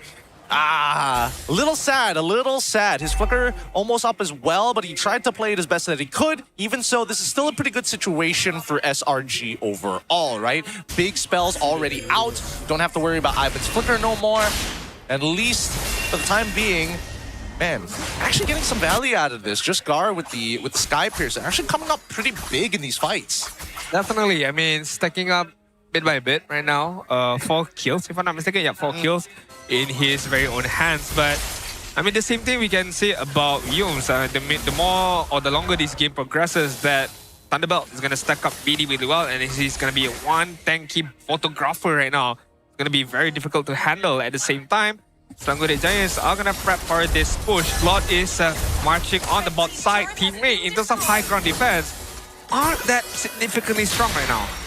Black Shoes is forced out on Stormy fairly early, so that's one small win. The Lord will collide with the bottom tower. Golden Hour comes out, freezes the tower and the Lord for a little while. The Castle O'Leal, one hit away! Oh, and the bounce from the Hanabi actually finishes him off. And on a flicker in, gets 2-man freeze. Martizi Crimson Beacon gets out, but 2-man Dark Wave from Uni catches him. Grab can be used on Phobius. He's dragged under tower. Uni will go down, but this guy's gonna be traded as well. Killing spree for Jesgar currently. He's still healthy. He's trying to fight 1v3. By time for his team. Successfully does so and holds the base for now. Honestly, they can actually win off of this, but the next minion wave is gonna come and they want to go for a little bit more, right? Set it up even further. Tommy, Innocent is just like a wrecking train right now, guys. Yep. It's just grinding them from afar. But the minions are being cleared. Oh, they got the grab on Skies, but he's kind of a bit too far to follow up on it. Ivan eating so much damage, but Spirit of Destruction, Lolil is in the backline. He found Skies. He's piercing through Use. He's switching to Stormy, and they got the shutdown on Innocent. Mega kill for Jesgar. They're chasing the rest of them down. Double kill for the Suyo, and make that triple for Jesgar. Yep, they broke the lines. They broke the lines and they found the anchor straight away. That's why they need Uni in a lot of these more of these situations, right? Already, we see that once the panic started to set in, it was too late. Lolio's able to get away from that golden hour, but the setup here, unintentionally getting people like Innocent killed, that's something, just good awareness coming in from Loliel's, a bad reaction from SRG. Yeah, I mean, Yumes did not place that golden hour to perfection right there. He wanted to trap Loliel right there, but he accidentally trapped Innocent in place, and that triple kill from Jesgar just shot pretty big. I mean, right now 60 stacks of Skypiercer is not to be joke around. Look at this. SRG is gonna convert onto the mid lane. They see Ivan. They force the flicker out of the glue. Jesgar gonna pull the Lord aside, try to reset. No, he's actually trying to control it for Team Rey currently. Will eventually reset. Yep, they need to control it. Because right now, SRG, they don't mind Team Rey standing on it. They just need enough space to throw autos. Oh, this guy with the flicker throne of ruin catches Skies. They're gonna force him back. Uni trying to frontline. Meanwhile, Lolil gets caught in the back. 1v3. Window Nature already used. Jesgar secures the Lord. Golden Hour gonna freeze Lolil. Use buying time while the rest of the team is fighting against Team Rey. They find Siska. Ivan gonna be the next target. Gets melted away by Stormy. And SRG takes one back. Oh. Yo, okay, Jesgar finally getting out of there. All right, with the Lord spawn, at least it will buy a little bit of time. But Innocent, he's gonna siege it down, right? Jesgar. No, Jesgar, get away from the Lord! Oh, no! He died to the bounce from the Lord. Not like this. The wave is pushing in. Jaskar will recall back to try and deal with the wave. But look at the damage from the Hanabi. He nearly dies. Oh, he's able to get back to base in time, but the Phantom Steed's going to drop down. Loliel trying to clear the minions as fast as possible. SRT aiming for the crystal, and they're going to try and take it. But this is so low. There's no minions left. They held on. Siska's going to be melted away. Killing spree for Innocent, but he is so tanky. So much shielding. Another minion is coming through. Loliel trying to clear it up. He's doing a lot of damage. Can he actually do it? Can Loliel be the savior? No, it's Uni instead. He found the Moskov, and now Ivan's the last one left. Martizi will respawn. The minions are coming back up. The crystal's open. Just one more hit, and they will find it. SRG take game one. It's technical. It's a very technical game. I think that as much as people are going to be like, Hanabi OP or Hanabi so gross, get this off my screen, SRG had to put a lot of work at making sure that Innocent is at the right place at the right time when minions spawn. He needs enough space to get enough auto attacks on the turret. These are important conditions that Team Rey could not figure out fast enough, and by then it was too late. Yes, I do have to agree with you right there, Gideon. I mean, it is very technical as well because one wrong move from Slangori Giants, Team Rey are able to come back, and they almost did on the back of a very good Moskov play from Loliel Reda, maintaining the distance and having the damage as well. And of course, the timing to just maneuver around the golden hour, to not be trapped by that golden hour was the main crucial point. But Yums at that last fight, at that Lord fight, he was single-handedly zoning out Loliel right there with the golden hour, with the passive at the same time, and not allowing Loliel to step anywhere near the side of Selangor Giants. And that is a crucial move from Yums, because without Loliel, you can miss all the damage that possesses by Team Rey to be able to dish upon Selangor Giants because your main marksman is not there. It's an interesting one, that's for sure. I think we can say that, at least. Who's going to be our MVP? Of course, it's going to be Innocent on the Hanabi. Of all things, it is actually a pretty scary hero when it is farmed. That's why people play it, because it's surprisingly not too complex. But man, look at the total damage. 114,000, my bad. 114,000 damage being dealt upon the opponent. And honestly, I just want to skip all of this. I want to take a look at the instant replay. I want to take a look at how Martizi died. How Martizi died? Pretty sure Innocent hit the Lord. Yeah. It bounces just off Martizi, who could not run away. And then he walked, or it was bouncing off the Lord. I think he tries to ult. Oh wait, no, he was hit by the ult somehow. Probably. So I don't know whether he didn't judge the distance correctly, or whether or not Yums decided to like platinum snap him. And then you just quick follow up with the ult and then kill him. That's what I think happened. But that is very unfortunate for Martizi, because if he were to be able to stay alive for a bit longer, maybe the game could not be ended at that particular point. It's possible, because Team Rey was actually doing a good job of holding the crystal for a while there. If they had the extra presence of the Zeus in, there's a chance they could have delayed this a little bit longer. But SRG does have a lot of heroes that are good at zoning, right? You have Yum, Stormy, and Uni just kind of running at you, keeping control of things. Skies didn't have the best game overall. I think he was caught out a few more times than needed. Yep. But everyone else is just popping off. Notice the items coming in from Sky and Uni, both of them getting War Axe as their first item. No Hunter Strike on Skies. This had to be planned.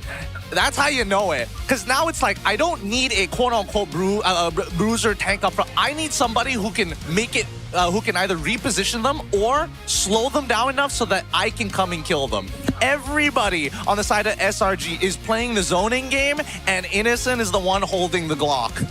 It's a pretty scary comp if you really think about it and deep dive into it, because you are somewhat funneling into Innocent, but the way they are funneling into Innocent as well, how they are setting up it for Innocent to just free hitting on the back line, ensuring at the same time Innocent is safe, and of course setting things up, because with Yum's Platinum Snap or even the Golden Hour, with Stormy's map presence as well, the damage from the Gloom as well is pretty big. And once again, if you can't deal with Marcel, you can't deal with Lilia. I mean, if you walk up to them, also you're gonna take a good amount of damage. How on earth are you think you're gonna get into Innocent's positioning? It's gonna be on the back end. This is hyper carry front to back meta at its finest, basically. This is effectively how MLBB is designed to be played. You have that one core carry, everyone else sets up around them, and SRG knows how to play this style. They very frequently like to make sure that Innocent is the hyper, keep him safe, let him do his thing. It's a lot easier for him too because he doesn't need to be making hero plays with the Moskov. He just needs to stand behind everyone and auto attack. Yeah, he literally screams at people, walk me to the wave. Animals, get me in front of the tower. Get me there. Peons, feet on the ground, me on your backs, please. It's because of how good of an SRG team is and the way that they did that, or I would say executed, is to perfection, I would say. So like Sudafa mentioned, it's a classic front to back comp, but just the way that they did is super nicely done, I would say so. It is nicely done. It is planned. It is pre-planned, right? Premeditated. This is not just the simple accident. This is not manslaughter. This is murder, and it is official. It is murder. But Rich Guy here from Innocent played this extremely well. Understanding the limits of this hero is kind of difficult, especially with the mechanic of, hey, if your shield happens to break in the middle of a skill, and it happens to have CC, you still get stun locked. So like, it's a difficult balance. But for Innocent, it's just a little too easy. I mean, you don't have to care too much about your shield dying in the middle of the fight if you just never take damage anyway. I suppose. You're just so far away from any threat that you can just stand there. I mean, he was wary. I think the only person he was a little worried about was particularly Siska. He did not want to deal with him for the most part of it, especially in the early stages of the game once the ball really started to roll. I mean, he knows that one biggest way for teammate to be able to catch him out is going to be Siska with the Throne of Ruins. Hence why he would want to maintain a good distance away from the Alice. But this is what I like about Selangor Giants, and I haven't seen it for quite some time. Being aggressive from the minute get-go. They know that they have a good advantage. They know they have a good setup. They know they have a very strong front-to-back combination. And then they use it. They use it to perfection. This is the moment where I mentioned about Yums zoning out Lolial, not being able to participate in that team fight. Did a lot for Selangor Giants. I mean, overall, it's just a tough game for Team Rey, right? I think they really needed that early game to go a little bit better for them because they ended up losing that 2K, which turned into the 5K. They could not recover from that point onwards, right? And I think if that transition from early to mid game gets smoothed over, I do want to see how Team Rey is going to play the late. Because they got some good concepts there, right? They got some good positions to try to go for intercepts. And most importantly, put them in a lot of pinch scenarios. Yep. Fortunately, just doesn't work out that way, especially with the golden hour. So second game is going to commence later. Most likely, team is going to get the first pick. And that will definitely change the overall look on the draft. And question is, how much of a difference will it make in terms of the drafting phase later on? Because I feel like in terms of draft, I can't question much about Team Rey. I feel like it's an okay draft. It's just a better execution from the side of Selangor Giants right there. There are some issues. I think primarily it does come down to that mid duo. Yeah. The glue especially, since when you pick this hero, you need to be dominant, right?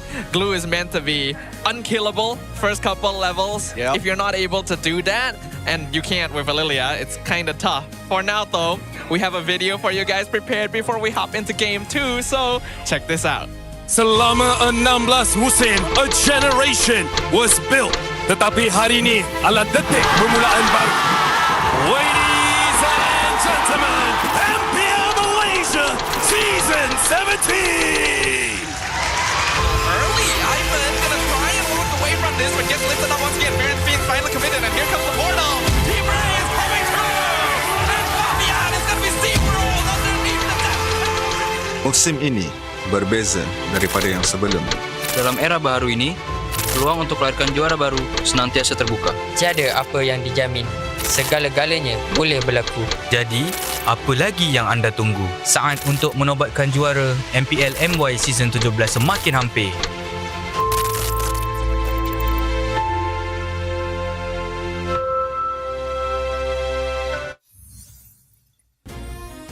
Well, there you have it. That is the teaser for our playoffs. It's going to be happening quite soon. Of course, it's going to be at Stadium Juara. Once again, make sure you guys get your tickets right now. I do have to remind you guys once again, the grand finals, upper bracket finals, the lower bracket finals are all sold out. But of course, day 1, day 2 is still definitely there. And for those of you who are fans of BTRM, Vamos, IG, well, IG is in upper bracket, RQ Tora, all of these teams are making it into the playoffs. So make sure you get your tickets because tomorrow is going to be the last day of regular season, so you're not going to be able to see us anymore here at Quill City Mall. The next time you'll be able to see us as well as the players is going to be definitely on the playoffs. Don't forget, hey, there's plenty of activities going around, Esports Con, and that's also free. So just come on over and have a good time with some of your friends and maybe some other esports MLBB enthusiasts. Yeah, I'm still waiting to see how big exactly that ultimate giant screen watch party is. Okay, wait, hold on a minute. Did we lose the IP name or no? What happened to the Dream, the gigantic that's a different script. That's a different one? It's still there. Darn we it. just don't need to mention it again. God, we'll figure it out. We'll figure it out when we get there. I'm thinking because Stadium Juara once again is there's a netball court there. There's a big field there as well. Yeah. So I'm guessing they're gonna put the big ultra big screen is gonna be right there, and everyone can bring like bean bags to just sit around and watch the game on that space. I'm guessing. That's my guess. That doesn't sound like a bad idea. I hope, because they're really selling this. I'm guessing it's not just a simple projector and screen. It's got to be huge. Yeah, it's got to be like, I'm guessing it's straight up LEDs. My follow-up question to that. Will there be a tent? Ooh. There better be. Because as we all know, Malaysia's weather is unpredictable. Here's a $1 million idea after this guy does his run. Okay. If you get something good, I'm not gonna say the idea. So I'm gonna hey, okay. That's all right. That's all right. Is he gonna keep on going though? No, he's gonna redeem, right? Does he have enough? he has enough. Yeah, there we go. Nice. There we go. Redeem it. Yes, sir. Hey. So here's the $1 million idea. Go ahead. They get the ultra large screen made out of 100,000. Wait, hold on. How many pixels are there in for it? I'm guessing it's about 100,000 Infinix phones. I'm buying it. You get 100,000 Infinix phones, right? And you put it far down the field. So if you're watching it from a certain distance, each phone technically is a pixel. Okay. So you'll make the screen big enough to watch the playoffs from with 100,000 Infinix phones. So it's just gonna be 1 pixel of each MPL game.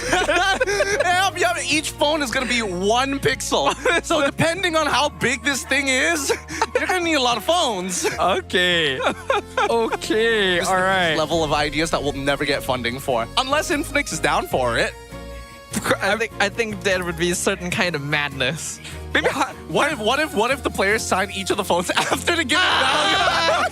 So once the event is over, they're just giving it away. Give it away. I'm covering all angles here. This phone was the pixel for my nose. If that would be the case, Poji is gonna have a long time doing his own segment outside. Dude, he's gonna have an overtime, like just giving out 100,000 of phones out there. 100,000 of phones. He drew it on the spot just now. He drew Mars. Exactly. Wait, Prod, picture in picture. It needs to be next to him. Next, come on. They need to be next to each other. PIP, come on. We need a PIP on this. I love side to side. For us, it's like just... And here we are, the English broadcast, being the hecklers of the situation. And not chat. No PIP, boring, man. Come on. Who expects somebody to do live drawings in the middle of games? True. You never know, right? True. I mean, the fact that the game we do live draws at international tournaments. Plus, it's impressive the fact that the first game ended quite early as well. Yeah. And you finished the drawing off as well. Unless this was all post game. Yeah. Even faster. True. That'd be wild. That would have been wild. But it is time to get into our next game here. Let's jump on into the drafting phase. First of all, of course, we still have the random map draw. What map are we gonna get? Oh, by the way, fun fact: the the game just now was set the highest DPM high score with Innocent using Hanabi at 7.5k. Second to that is Kim with Yves 6.5k. Single most? I'm not too sure about that. Most likely yes, I suppose. So in terms of hero, it's gonna be Hanabi on top, 7.5k. Yves twice, one by Kim, one by Stormy. Next is Cloud, and next is Carry.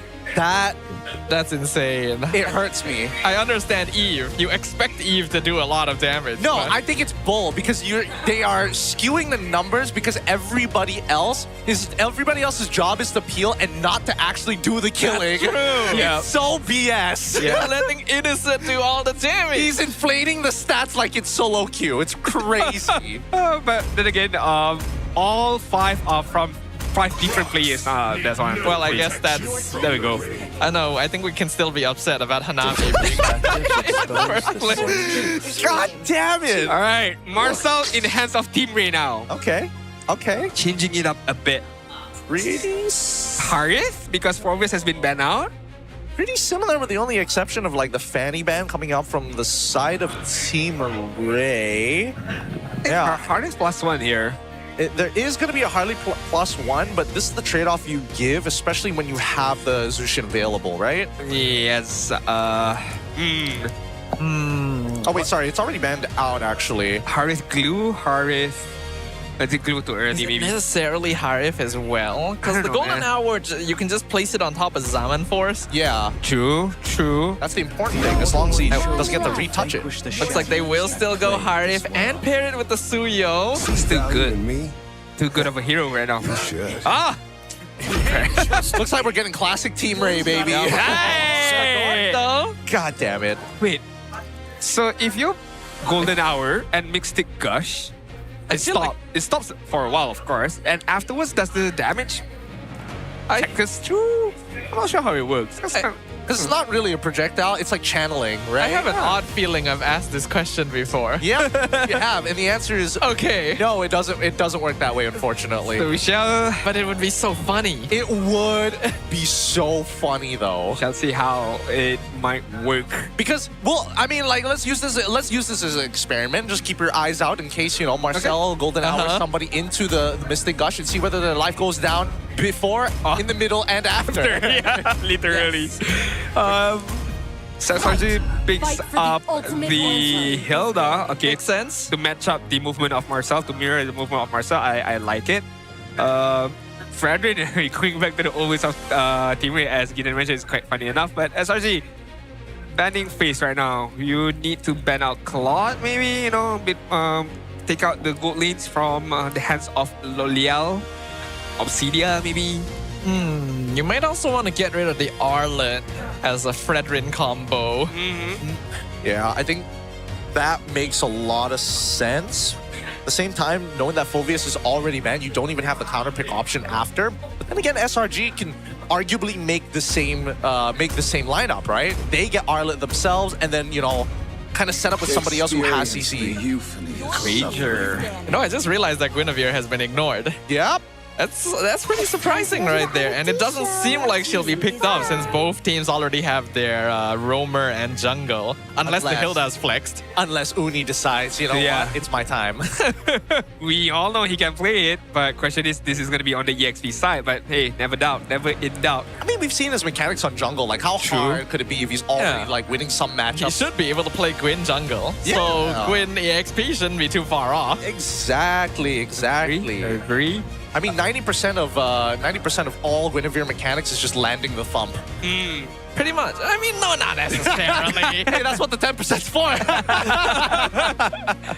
All right, looking at the banning suggestion, is going to be the Obsidia. I mean, this is a given. We all know comfort. How good of a player Lolial is with the Obsidia, but I'm not afraid of the Cloud so far. Okay. All right. Huh. Are you setting up for an Arrow for themselves? Marsaban? That's kind of cute. I guess you are a little concerned about artillery mages that can outrange the Gourd. But then if that were the case, I feel like Zetian would be a little scarier. Exactly. And plus, they're playing off of like somebody needs to engage on Fredrin and then just you know, oh no, I messed up, and Gord gets the full combo. Like, you're never going to be that close to be able to completely get them. Well, the choice has been made. SRG now going to have first pick, second phase. If they want to keep the Hilda flex open for a while more, then this should be the mage. So Zetian is probably the simplest. You could also go Valentina to steal Golden Hour. It's actually not a bad idea. Oh. They play for something else. They play purely for the early game here. Is that what it's all about? Because I feel like Kimmy can maintain distance against Marcel pretty well. Ah, Pakiro. Wow. What an interesting solution. Siska's Pakiro. That's a first. Wait, has Pakiro been played? Yep. I think I missed that game. Yep. When did that happen? I think Flash picks this. I think Flash. Was it Flash? Oh, you know what? Makes sense if it was Flash. If I'm not mistaken, it was Flash. I've been waiting to see a Pakito game. Same. At least now we get to see it here live. But is this really the right game to play it? Dude, I don't know. Nothing to lose, right? Honestly, it's not the worst. Because if he builds full damage, there's a good chance he can one-shot Harith and Fair. with Flicker. And if you have Retribution, you just can't do the surprise. Queen, Terizla still there. But there's also, like, any Pakito player will know that if you don't play it correctly, Pakito really likes punching those jungle creeps. Yeah. The hunter of Edith! gods. Whoa! Where did that came from? Have they been scrimming like Onic PH or something? What's going on? Oh, so Hilda is going to be on the EXP side. Okay, got This it. is interesting. Oh, okay, never mind. I thought they were going to like throw Edith in the EXP. I was not going to be Alright. like Edith on the EXP, but no. Hilda is going to go on the EXP side. Edith, Rome. That's quite a wall. Really? I'm trying to think how this Yeah, matchup me goes. too. Good thing. Because, like, I'm trying to think, is this some kind of Marcel answer? It doesn't really feel like it, because you would still get, you know, frozen when you go in for the... Wait, let's look at the lineup one more time, because I feel like what it's really boiling to is I want to clear the wave fast is what I'm getting from Stormy and as well as Yums. If he gets his uplift, he might actually be able to get a kill. Well, we'll find out. We've got some surprises in store for us. Last game, it was the Hanabi. Now it's the Edith, making a return to the MPL stage after who knows how long in hiatus. We're returning to the Land of Dawn once again, ladies and gentlemen. SRG currently 1 game up. Team Rey. Will they be able to bring us to a game 3? All right, let's see what Yums took. Did he take Earth Shatter or did he decide to take Onward? And it's really important that we know which one he took at level 1. So logically be Earth Shatter, right? Yeah, Yep, there it is. If not, he definitely would have just jumped earlier. Because you would think that Hilda get picked up at the roam side to be able to match up the movement of Marcel. But right now you have Edith, who not necessarily the best mobility heroes in terms of a roamer, but still provide a good amount of threat to its teammates. So as you guys mentioned, we shall see what Yums have in store for it right now. Yum's gonna get caught out. Insta-burst. Siska picks up the first blood with the jab from afar, but has to flicker away from Uni. Sky's not able to steal the camp either. Hey, why was he allowed? Why was Siska allowed to make that much distance? Where was Uni hoping? I think Uni was trying to intercept him, and I felt like he did earlier. So, I don't know what the call there was. I mean, unfortunate enough, I suppose, but still early kills does not really one up too much for the side of Selangor the Giants. And so you take a deeper look at the emblem setup. Rupture is going to be picked up by Martizi, so he's going to pack a good amount of damage. Loliel. Loliel playing a dangerous game here. Oh, chill. I know you got Flicker, but still. Yeah, he's going to miss out a minion here. Can't do much about that. If he loses the cannon as well, it's going to be super sad. But what to do? Now, with at least the turtle spawn coming up close, I want to see how this plays out, right? Because most first contacts don't end up like that. And with Siska already... Oh! They're going for the gank on Uni. Good rotation from Jasgar. Gonna force the flicker out. Allows Siska to hit level 4 first. Okay. Talking about packing a lot of punch, Siska at all. Damage is definitely there. Hits level 4, Uni as well. Here's the flicker forward. Yums catches the Fredrin, but meanwhile, Ivan freezes the backline and Siska comes in, punches. Sky's in the back, takes him out. Turtle secured. Uni in a tough spot. Double kill for the Pakito. Oh, and Ivan gonna get thrown into the tower, but he just walks straight out. Yeah. That... I don't know why Sakai's decided to eat it. He could have decided to walk away from it all. Like he could have decided to disengage maybe. Probably no. Lolil, dangerous game. Is able to get out. Had to use a flicker for it. Ivan here as well. Just make sure Innocent doesn't chase. I do have a feeling that this game is just gonna boil down to how Innocent is gonna save Selangor Giant once again later on. If this momentum goes on for the side of Team Rey, because the mid duo is not doing too much. Skies is not being able to farm up well. On the EXP side, Uni is losing as well. Look at the damage from that Pakiro as well, forcing Uni to backs away. Wait, why did...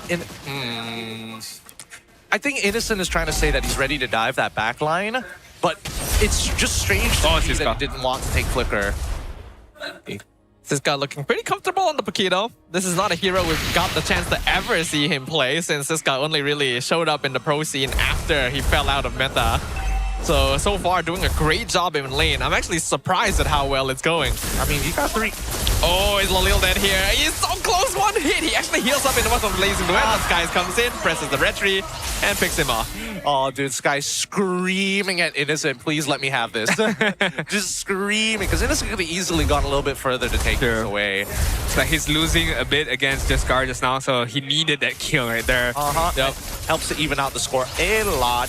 Now, the glowing wall's already coming through for Martizi. Oh, something's happening. Yus has to pop the Primal Wrap, but... actually misses the Praises Wrap, but Ivan comes in, finishes him off anyway.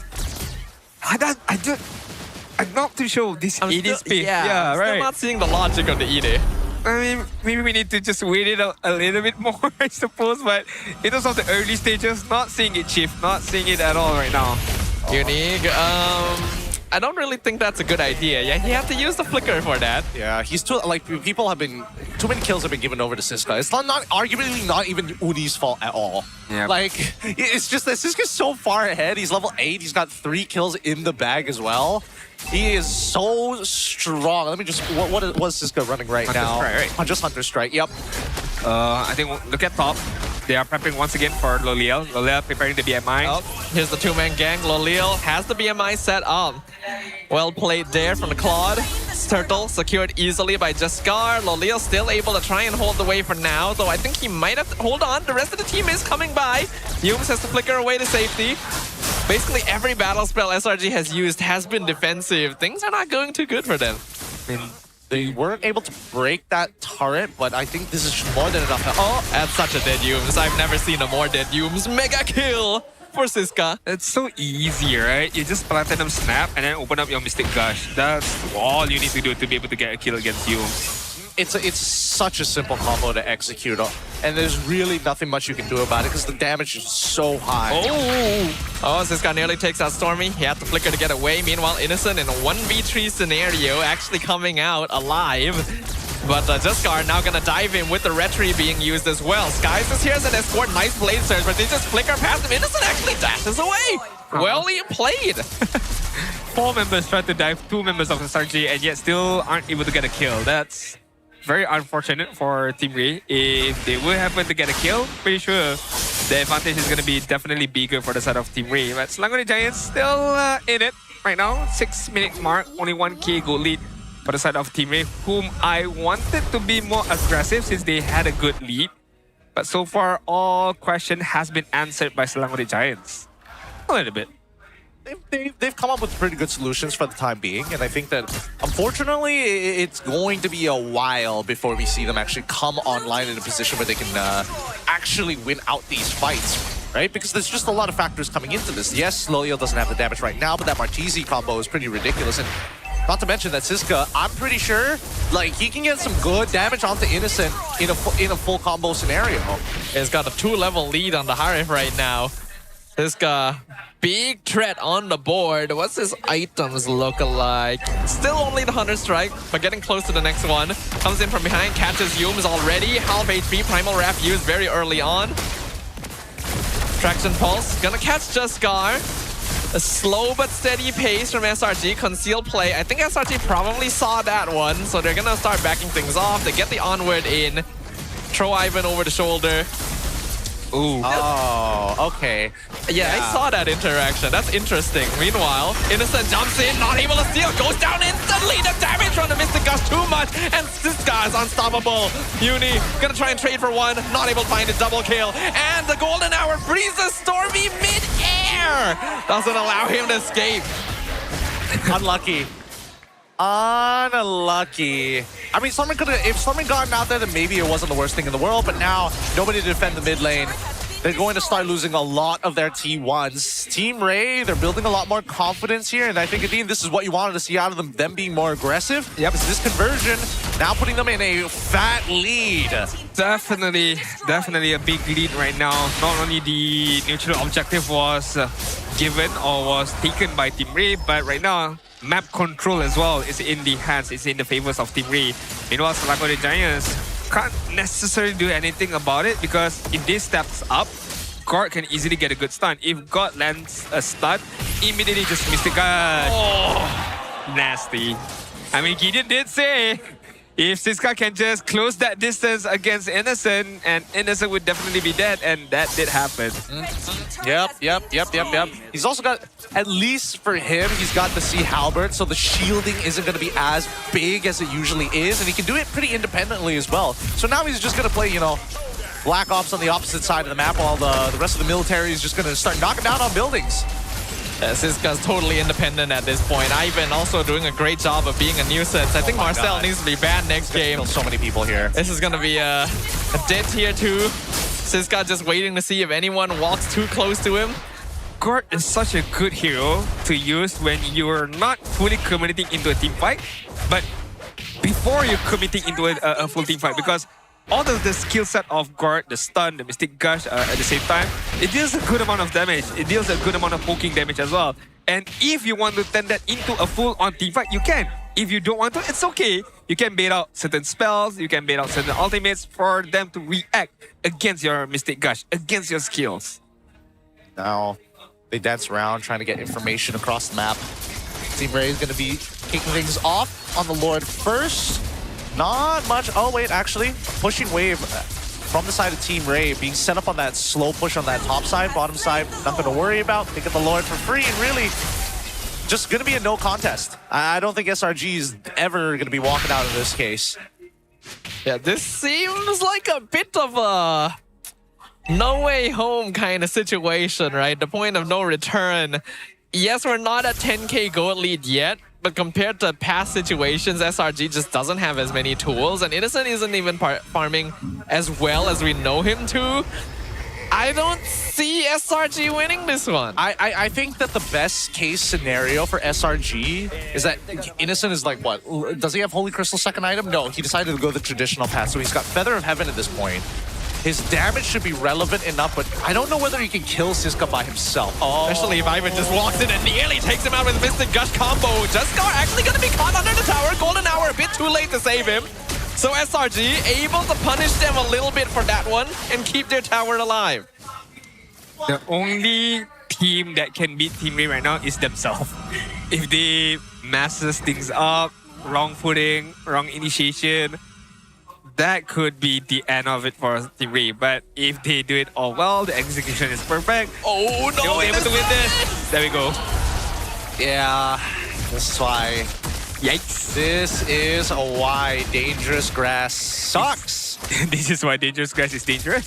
Sucks, man. It's an awful map. It's their lowest win rate for a reason, I suppose. Dude, it's everybody's lowest win rate. It's such an obnoxious map to be on. Flicker, Platinum Snap. It's because we don't touch grass enough. I'm not that, you know, besides outside of the game things, but for now, it's just a way that you have to think about the game. All your traditional habits that you have that have been inbuilt into you that are good now have to apply in 100 more places. Problem is, I don't even feel like that catch was because of Dangerous Grass. That bush exists on the normal map. Man, I mean... it's just longer in the other direction. It's just as bad. We don't need... what do you guys think about bushes like right outside of bases? Because that's my big gripe with it. My big gripe is bushes that are relatively that are very like imagine you know how Dangerous Grass they also got that what is it, that slightly extended bush by that bottom by T2s. Yes. Yeah, that one. I hate it. I hate it so much. Everything about it annoys me. But for some reason, on regular maps with no dangerous guys, and it's just that little patch, I'm like, it's fine. It's chill for some reason. I honestly like, I mean, as a roamer, can come in there, catch people out. I like it. But if I'm playing, you know, with my backs against the wall, I don't like it, of course. I think the question is, does it have good feng shui? Does it have a good feng shui? Does it spark joy? Okay. You know, funny enough, Marie Kondo does not live by that anymore. Yeah, she got a kid and she was just like, hell no. Hell no. I got a kid, I ain't living like that no more. I found different joy. Out of that life in instant. Okay, Lord Dance. I don't think SRG can really approach this Edith really is a question mark. I kind of see the interaction with Marcel, but feels a little bit too niche. And yeah, now he's gonna get frozen again. Mystic Gush nearly takes him out. Primal Wrap comes down. Cisco comes in from above, takes him out. They do get the taunt in. Uni gonna be stuck in front. Eats a lot of damage for the rest of the team. Innocent able to do some stuff, but not too much because Cisco just comes in. Punches, guys! Punches, Stormy! Triple kill for Cisco! Maniac for Cisco! He's looking for one Give it to him! Give it to him! Time to tower Cisco! There we go! With the savage! Ivan, you absolute monster! They've toyed with food! You don't mess with the Giants that way! But Team Rey find victory here and now. They take it a 1-1. There we go. There we go. That is what we wanted from our Paquito, the buff that he ever so needed. And with under the right hands, under the right team, under the right execution, that is what you get. A savage. This guy's not even playing the same game genre anymore. He isn't. He's embodying Terry Bogard for real. Yeah. Oh, man. Oh, boy. Great game here coming in for Team Rey. Unfortunate interactions with Edith. Really difficult to win out that one. Especially since I think that Cisco figured something out here. As with taking full advantage of the buff, of the reduced damage, every single time a combination was coming out from Hilda's side, reduce that damage, get a War Axe, heal back up to full. It's as if nothing happened. I mean, that is definitely using it to perfection right there. Understanding the changes as well and understanding the matchup at the same time, the itemization at the same time as well. Proving a lot for Cisco to win out that lane entirely. But of course, we're not taking anything away from Team Rey's victory with that Savage as well, but I do feel Slango Rejoice is just testing the limits so far. Different heroes, different kind of execution to deal with the Marcel. But of course, the answer is nada. No, that's not the way, I suppose, because you lose out a lot on the early stages. Your mid duo is not performing that well. EXP side got destroyed as well, so it's very tough. Yeah, it was tough. I think that at least for this upcoming game, it's something to know that Cisco does have carry potential in him, right? And that's off of 1 kill at level 2. Honestly, it shouldn't have been that bad for Uni, yet it still spiraled out of control. Yeah, you would think that Hilda should have a pretty solid matchup into the Paquito. 1 kill is not good for any EXP laner, but to see it spiral out of control so quickly is impressive from this man here. Very well-deserved MVP, 12-0, 94% kill participation. This is Lethal Ignition Paquito at its finest. So ridiculous, right? He's not even going the traditional, like, I'm gonna take Master Assassin, I'm gonna get the easy dubs here. No. It's all planned out, right? Gotta make sure that I have it in just enough of a damage threshold to take people out, just enough to win out trades, and that's why you see him delay a lot of his abilities. If he whiffs even one, it is over. I think, not too sure if this is what Team Rey wanted, in the sense of, we just show our pickpocket strat of Paquito, we should have saved it for playoff, and now that Cisco gets a Savage out of it, a lot of people gonna be banning out the Paquito, but maybe that is what they wanted. Ban out the Paquito, let out other heroes in the later stages, right? But so far, Team Rey, you only can do what has been given to you, and what has been given to them is Edith that is basically useless. Hilda could not do too much because of the enormous lead that Cisco had. So Team Rey just, okay, I'll take the dub. You know, you give it in to me, I'm just gonna run away with it. Yep, but I also think that, again, hidden contenders out there, Ivan and Martizi, they were playing this combination really, really nice. Ivan in particular was playing outstandingly, truly taking advantage of people like Stormy, catching, and that last fight again. No reason for him to find 3 people to set up this potential Savage as well. Made sure it was possible.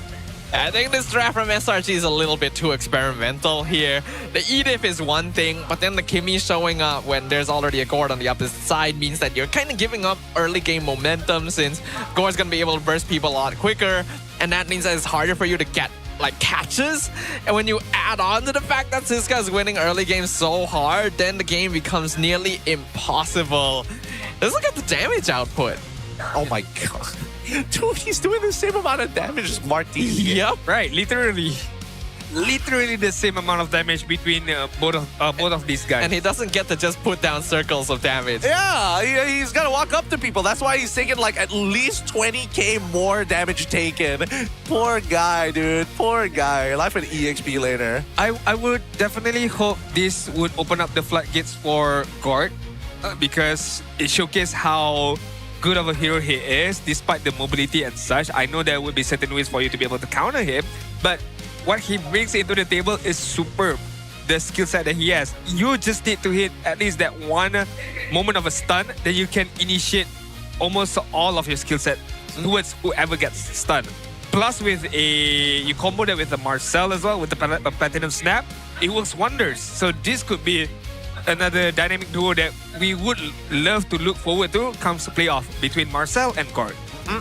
Again, I think that Gord, people are going to start picking it up a little bit more often if they have the option of having a strong jungler who can play both assassins and as well as tanks. Because it's really important that you have these enablers to make Gord work in the first place. Now, Rich Guy Siska 737, this goes to show anybody can hit 700 when you're doing that well on a hero like this. But this level 1 is what set him up for success. It's just really unreasonable for SRG to be that far up. Edith is clearly not a strong roamer. Trying to invade like that is just asking for punishment. They did try to make up for it, but you can tell that Yums cannot do anything this game. And mid duos are crucial this meta. They are crucial. I don't know. That's why I was saying whether it's a communications issue, where was Uni at that particular point of time? Because I would have imagined you're playing on strong side where Uni's not only winning the lane, but has forced Siska out of it. Come in. Why aren't you there in the first place helping to get all the camps? I mean, these minor micro movements need to be checked out by Selangor Giants before playoff comes, because of course you need to be able to fix it as quickly as possible. But this was the Savage moment, if I'm not mistaken. Siska, I think so, yeah. He went in, gets a kill. Oh no, I don't think so. Oh, no, he goes back in to get a kill against Skies. Right here. Ivan just beat out 3 members right there. That's a very good golden hour platinum snap combination as well. My god. Like Ivan is playing a ridiculous game while Siska is doing is kind of like doing his own thing, right? And it's just two sides, all of which coming together. SRG really didn't have many options to make it work, unfortunately. So again, it was very early game oriented. That's what we expected. Coming into game 3, I'm guessing that they're going to start moving away from that. I think Marcel needs to be contested. Yes. It's clear both teams can play him very well. Yes. Maybe it's just time to take him out. We have enough photos at this point. Yeah. The album's getting a little too full. Most aren't even developed yet. Yeah. I do have a hunch Arcadia's gonna be like, one more game, come on, guys. Just one more game, Marcel. One more game. One more game. We fight against Marcel. I wanna lock it down. I wanna know how we can counter this so that it's not gonna be a problem for us come playoff stage. Given if let's say Selangor Giants get a ticket for EWC, so it's not a big problem for them. Because I feel like Arcadia is the type of coach who would like to find how to fight against that hero without banning it. Yeah. I would imagine he's shown that he's done it 2 previous seasons ago. I wouldn't be too surprised if he decided to do it today. I got a pack.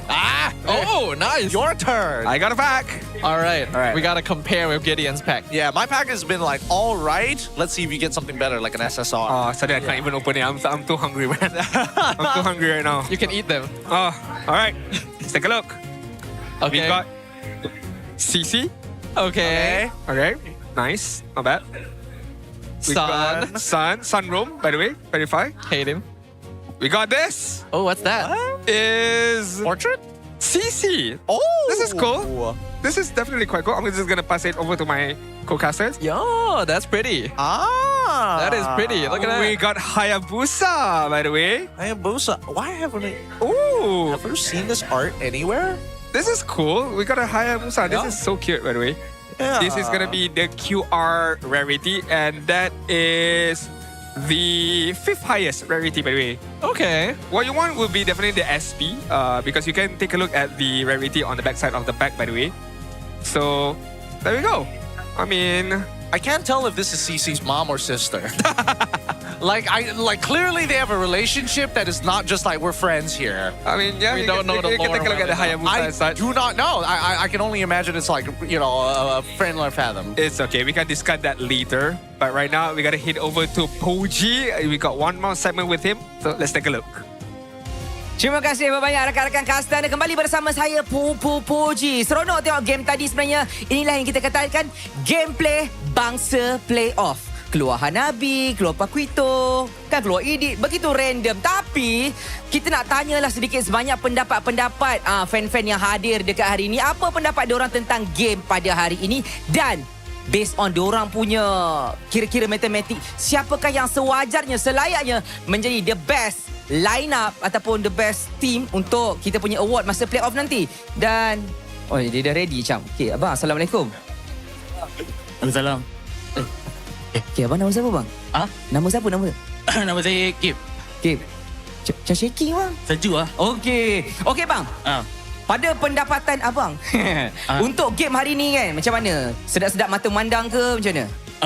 Dua-dua tim memang bagi fight yang sangat kau lah. Sangat kau? Macam teh tarik? Betul. Sebab apa? Sebab bagi saya dua-dua ASP sangat handsome hari ni. Gameplay diorang saling berbalas lah. Berbalas macam Savage tadi? Ya. Dia Siska tumbuk tadi memang tembus. Untuk line up untuk kita pergi playoff nanti akan ada satu award, iaitu macam the best line up untuk role lah kan. Abang rasakan untuk marksman, mid, roam, ESP dan juga jungle, siapakah line up yang akan dapat hadiah-hadiah ni? Siapa? Oh, kalau macam tu award nanti mungkin kena tengok playoff dulu kot.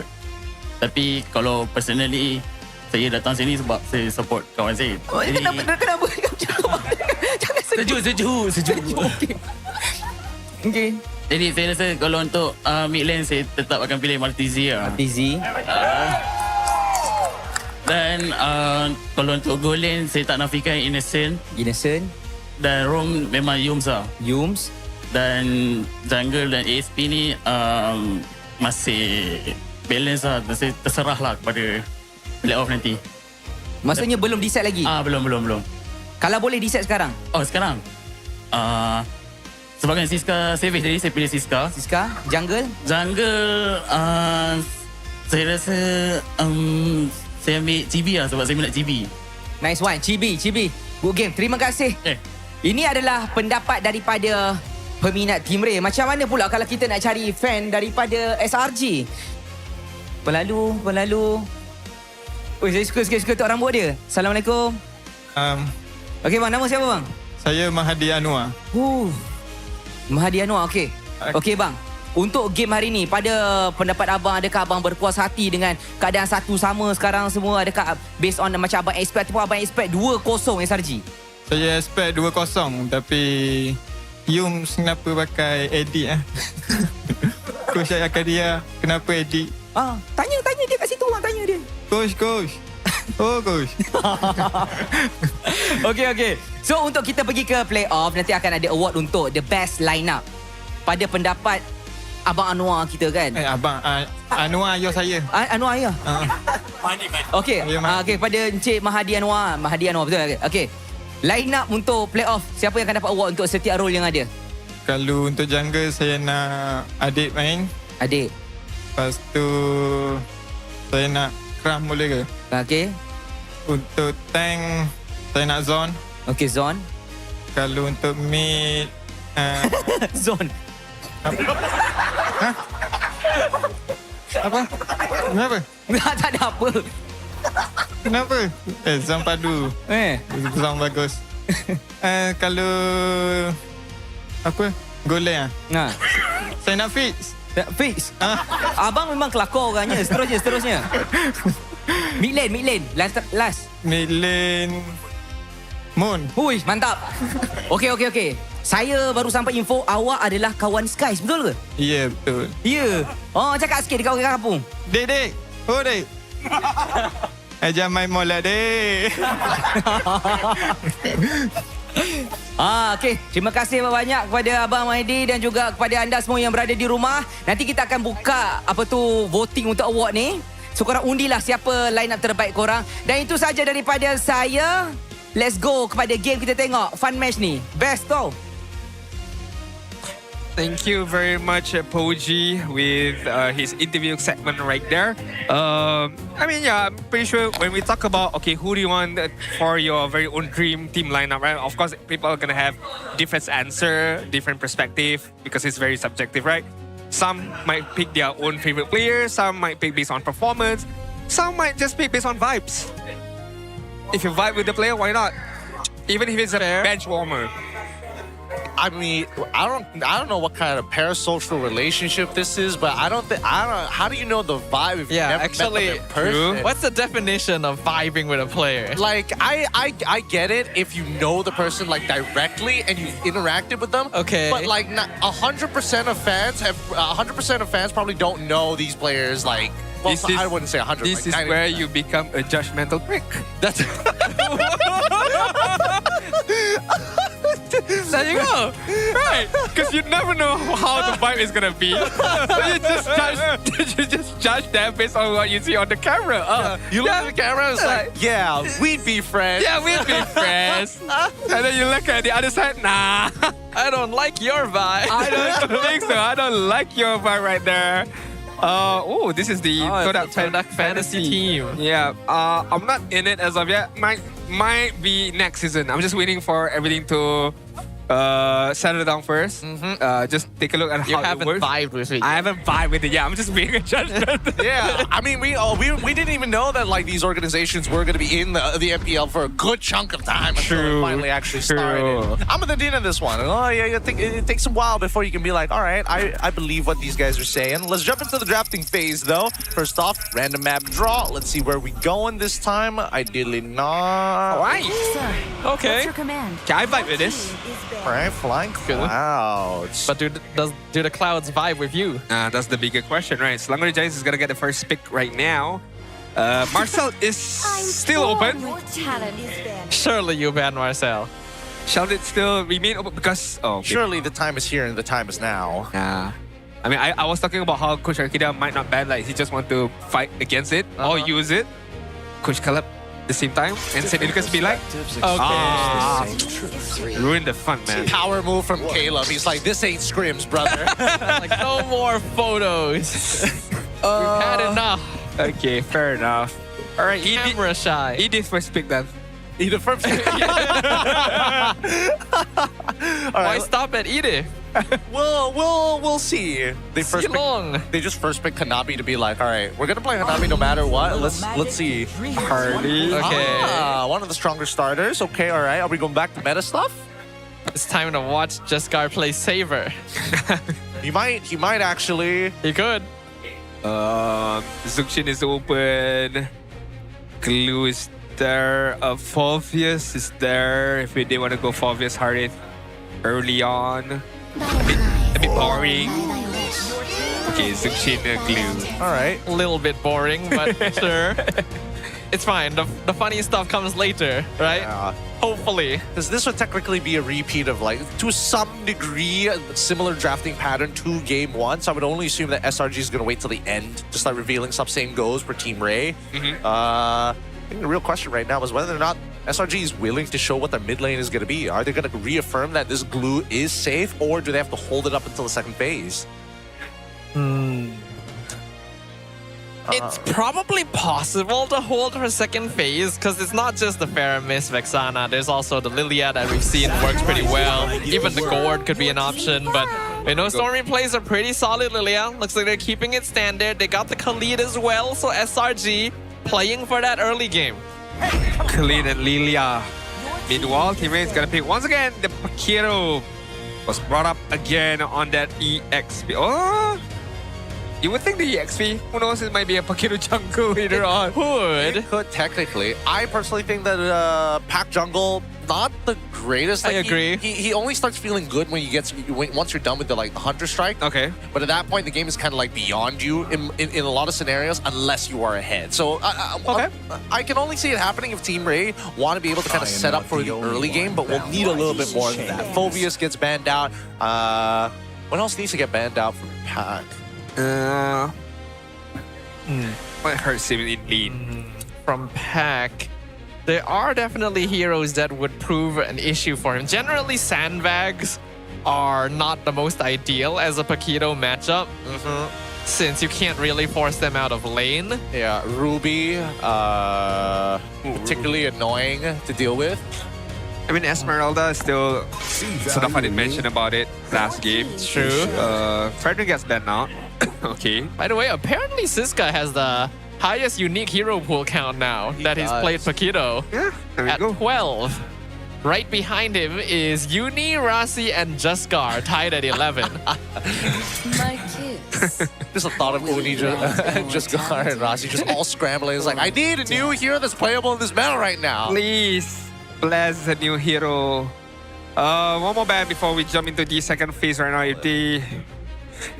I don't think they go for a jungle ban here. Good day. Do you want to ban Saber? Just in case. I don't see why not, I suppose. Still, it's a big threat to the Harley, but looking at Oscar now, they're looking at Fire ban right now, so it's gonna be another EXP leader here, most likely. Are they gonna force him onto the Saber? They ban out the Suyo and be like, you only got one option left, bucko. I mean, there's still a Liam ward. Oh, that's true. That's true. They're gonna ban out the Harry since they saw the Phobius ban. Okay. So let's make it a bit more safer. Makes sense. For the sort of SRG banning out the Harry, but right now Team Rey should pick up their Gold Lane or jungle first. Feels like jungle. Gold Lane. I think you can try to preserve Lolil. Question. Do you think SRG is setting up for Hanabi one more time, except instead of Marcel and Suyo, they switch it with Harley and Khalid? I can see a world where that happens. Because they've got the base with Lilia. Yeah, it could. Are there any other marksmen that Innocent could play? Hanabi is actually pretty solid right now, so it's not impossible. Obsidia. I think... I don't see why not if they want to set up the Hanabi, but if we talk about other marksmen to play, there's still a few more. I mean, if you want range, you got Ranger. Don't think Cloud works well because you gotta jump in and then Pakiro can just easily knockout strike you. That's true. So you want to maintain a distance. And... Question is, I probably should know this ahead of time, but now that I'm thinking about it, the Hunter Bone is considered a... Oh, you mean projectile? Can it be negated by Hanabi's shield? Yeah, like would you still be attached to it, or would I think you would, right? Because it's not really crowd control. That's the thing. I'm trying to think of whether it's categorized as debuff or categorized as crowd control. I think you'll still be connected to it for sure, right? For sure. I would say for sure, but then Iron Hook doesn't work the same way unless it breaks the shield. True. Iron Hook works in its own way, yeah. You're gonna be 5 miles away and it'll still hit you. But we can't see it because Hanabi's not gonna get picked up by Akai. The third tank jungle has hit the land of Dawn. Juskar sticking to the utility side. Pretty standard drafts, I'd say. He used it before, right? He has been using. He has used this before in FF Malaysia. I remember, actually. Dude, why is Uni on Leomorn at this range? Oh wait, you're right. Yeah. Why is Uni on Leo? That's a Leo EXP. That's so scuffed. That is against so scuffed. Pakito. Is that the way to go? Yeah, they're basically saying just give up your lane. Like, we won't play on your side for sure. Okay. It's unwinnable. Like like Siska can pick and choose when he wants to. All Uni has to do is basically just clear waves. Like he was so adamant on not playing Uranus that he ended up on this Leomord. Well, either way, we've been brought to a game number 3 right here. SRG and Team Rey both vying for dominance, aiming for one more victory at the end of the regular season here. And in this game 3, SRG poses the question to Siska. Would you fight a horse? Would you fight a horse? Would you? I wouldn't. Definitely Probably wouldn't. not, right? Yeah, that's not a good idea. I'm not that deluded to believe that I can beat a horse. Looks like they can beat Patrick up pretty hard though. Ivan gonna have the flicker very early on. Ooh, painful stuff. But this is what to expect in the early game, right? A lot of the heroes that we see coming in from SRG, they can fight. And they can fight for basically forever with this mid duo being a lead part of that strategy. It's very refreshing to see Akai jungle back again in this stage.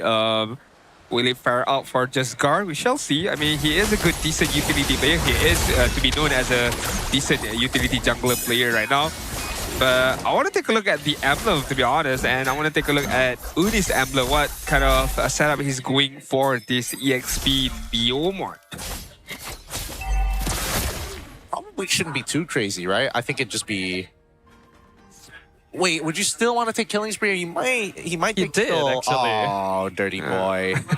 Dirty boy. Seems a little risky to go Killing Spree here. I feel like there's not a lot of easy targets to drop low. Actually, he does have a couple of targets. Well, he's not going to be doing that damage. He's the cleanup crew, That's right? fair enough. Yeah, he's going to let everybody kind of do their thing. Because really, like, how are you initiating the fight as Leomord, right? But that means that SRG only really has one front line, and it's Khalid. Yeah. Just gotta rely on him. Just gotta win the early game, am I right? Yeah. Shouldn't be that difficult. No Definitely. No pressure. The early game ends in 4 minutes. They're gonna engage Martizi, Deadly Magic. That's definitely a dead Zeus in, but it did require the red tree. So I don't think SRG is gonna contest the turtle anymore after this. Yume's gonna actually take a big beating from Siska. And now the penalty is gonna be used. Uni trying to catch. Turtle dropping low. Jesgar will secure it. Ooh. Hunter Bone connects with Skies while he's trying to steal the buff away! And Skies will get punished. Innocent trades for Ivan. I just don't understand the distance of Han and Moon, man. Right? Sometimes it's long, sometimes it's very short. It feels like they strapped on the iron hook to her. Yeah! And they just said, just go faster. Because in that instance, it looked way longer than I expected. Because I feel like the Hanabu is not that of a big of a range. But in that case, like, come on, man. It's a lot longer than what most people think. The hitbox is surprisingly deceptive. Surprisingly. Especially when they do the one when somebody's already in front of you and they can somehow still curve it around. I don't know none of that nonsense. Alright. Right now, Skies still managed to get it the buff, so still okay. Even got killed in the process of trying to steal away the resources of Team Rey right there. But so far, in terms of goal lead, it's not a big of a difference between both of these teams. Still early on in this game. We only look at about 500 gold difference for SRG. They were able to come out on top with 1 kill earlier. However, Skies did end up losing some momentum from being picked off at that point. So that's not really ideal either. You really want this Harley to be putting on a lot of pressure early in the game. Would be ideal, but they netted themselves at least one. At least it snowballed into another after, but I think Team Rey is just trying to make them work for it, right? As long as this game drags out, eventually Team Rey will come to a point where they will outscale SRG. So really the timer is on SRG. The 6-minute timer that I gave you guys earlier, like it's starting to add up here in the next 2 minutes or so. In the next 2 minutes or so, we're expecting a lot from SRG. God. That Deadly Magic's not going to do anything, but they're going to use Heavy Spin. Raging Sandstorm cancelled, gets the pin onto Yumes. Meanwhile, the rest of Team Rey are here. Siska picks up his first kill of the game on the Khalid. That's very nice stuff. They're going to keep on dancing afterwards, right? Yeah. Look at him, Siska just pulling attention to himself. This is looking quite good for Team Rey. The fact that the Deadly Magic did not do anything towards the Akai, towards Jesgar. And now allowing Team Rey to be more aggressive, getting the turtle. Innocent almost got killed. Zoning, Siska gonna eat the deadly magic. He's perfectly fine for actually taking quite a lot more damage than you would think. He's gonna be able to dash away Uni and trying to chase him down. Meanwhile, Ivan and Martizi doing a very good job. They take out Stormy, Martizi dropping low. Uni will finish Siska off. Skies takes out the Zeusyn. Skies gonna be traded away by Jescar. Jescar now in a bad spot. Raging Sandstorm connects with one, but the heavy spin gonna be used to push Humes away. And Uni, they're in a close range to take the Akai out, but Ivan's gonna stop him from doing so. Oh, super annoying, man. Liliel's just gonna re-hit the turret. Yums can't do anything about it. Yums might die in this process. Hanambo? No, they're not gonna overcommit that, right? I mean, Storm is just right there. Yeah, it'd be too crazy if he did so. But he gets plenty of stacks because of it. And Innocent wasting no time whatsoever. He does not want to be part of these engagements. He needs to just purely focus on his farm. Uni gonna pop the Phantom Steed just to clear wave against Siska. It is a pretty 50-50 situation between these fighters. Spear of Destruction gonna connect with Ivan, gets the pin against his own Goose. Actually didn't know that could work. That could, yep. It is a hitbox of its own. It's a projectile of its own. So that could be another way for anybody trying to deal with the glue at the same time by using that Moskov. Team Rey as well as Langor just once again. Same story as the 3rd minute mark. Still even Steven so far, but Siska. Deadly Magic, they're going for the Paquito. 3v1, and this time Siska will fall. Lolil gonna trade for the bottom tier 1. Jescar and Martizi probably not gonna risk trying to engage this. They'll just go for the tower swap. Making the math real difficult here. SRG decides not to send anybody else into Loliel's. We're just looking for easy pickoffs. And if we can just slow down... Oh! Flicker forward, the boat connected Stormy! He's not going to be able to black shoes out of that one. Lolil picks up a kill. Team Rey now have official control over the river. Good initiation from Loliel right there. With the setup from Ivan at the same time. Just allowing himself to hit that Hananabone to perfection. And allowing for Jescar to get a hat-trick of a turtle. 3 turtles consecutively for the side of Team Rey right now. Well, the back-to-back turtles, neutral objectives. The gold, however, hasn't really changed. And Team Rey are obviously finding more advantages when it comes down to resources, the EXP. However, Siska, unfortunately, missing out one wave did give Uni the lead when it comes down straight up to gold as well as EXP. He's eventually going to come to a point where he outscales Siska. So now their roles will eventually swap, and Siska will have to be a little bit more careful when he walks up into lane. And we know for sure that Uni can play Leomord because this is supposed to be a jungle hero. So I wonder if that played a role in deciding to pick it up this time around. Team Rey still going to have slight control. 500 gold lead though, not much of a difference. Long. Oh, Ivan, he wants this so badly. I don't even think the setup is like that great for it, but just look at the amount of space they get just because of it. I mean, Innocent understand the threat that the glue possesses once he gets that stacks up on him is going to be quite difficult to get rid of him. Of course, the Innocent does have the Purify, be able to purify away from being count on by Ivan, but still got to be careful. Obsidia can immediately use that Hanabone to start a team fight right now. Black Shoes have already been forced out. So far, we see good positioning from Team Rey, just putting themselves in front of SRG, making sure they can't really walk up. They get the tower for free. Innocent still doing his usual thing, trying to split push onto the map. Moskov is a hero that enables him to make those hero plays, so Team Rey still has to be cautious. Definitely have to be cautious right now. You don't want to end up on the wrong footing. You don't want to end up giving away whatever lead that you have built so far throughout this game towards Selangor Giants. Meanwhile, Selangor Giants, they are in the position of the need to be able to do something. But so far with the level lead that Team Rey has, Selangor Giants opt to go a bit more passive, a bit more patient, I would say so. Waiting for that moment right there. Deadly Magic onto Siska, but he's able to dash away in time. SRG not really in position to contest this Lord right now. Ivan just gonna stand in front, and only one front line means that SRG can't really walk up to the river. That's OD! That was close! Jescar still secures it though. Too close for my liking right there. Oh boy, really, really taking it to the edge here, taking it to the edge. But now Team Rey, this is finally a definitive lead that we're seeing from them. 1.5k with the Lord on their side. They're going to balloon this lead even further. I would like to see them get an inhibitor here, especially on that top side, but they need to break that shielding first, and I don't think they have many ways to manipulate that wave. It's not gonna be easy right now. I mean, they are sending Innocent as well as Yums up on the top side to deal with the Lord, but you gotta be careful. Zuxin is making his way. Martizi is just gonna sandwich Innocent and Yums right now. Innocent playing a really risky game. He's gonna try and get the pin on Siska, but he actually misses it, and now he's gonna get caught, but Yums buys time. Innocent still goes down to flicker from Martizi, secures it. Yums now surrounded. Basically just a matter of time. And this guy's just gonna punch him in the face, make him go down. Meanwhile, for some reason, SRG are deciding to try and fight here. Deadly Magic not gonna be able to finish off Lolil. Stormy nearly dies, has to flicker out of there too. Not a bad attempt. Kind of weird though, kind of weird from them. Wasn't expecting them to try and get into a fight like that, but it still works out well for Team Rey. I'm sensing a bit of a danger right now for Slangore Giants.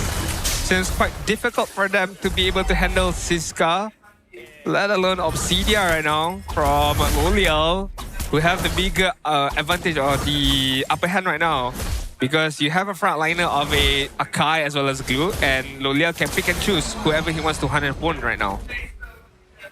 If they keep up with this type of pace, it's not going to look that great.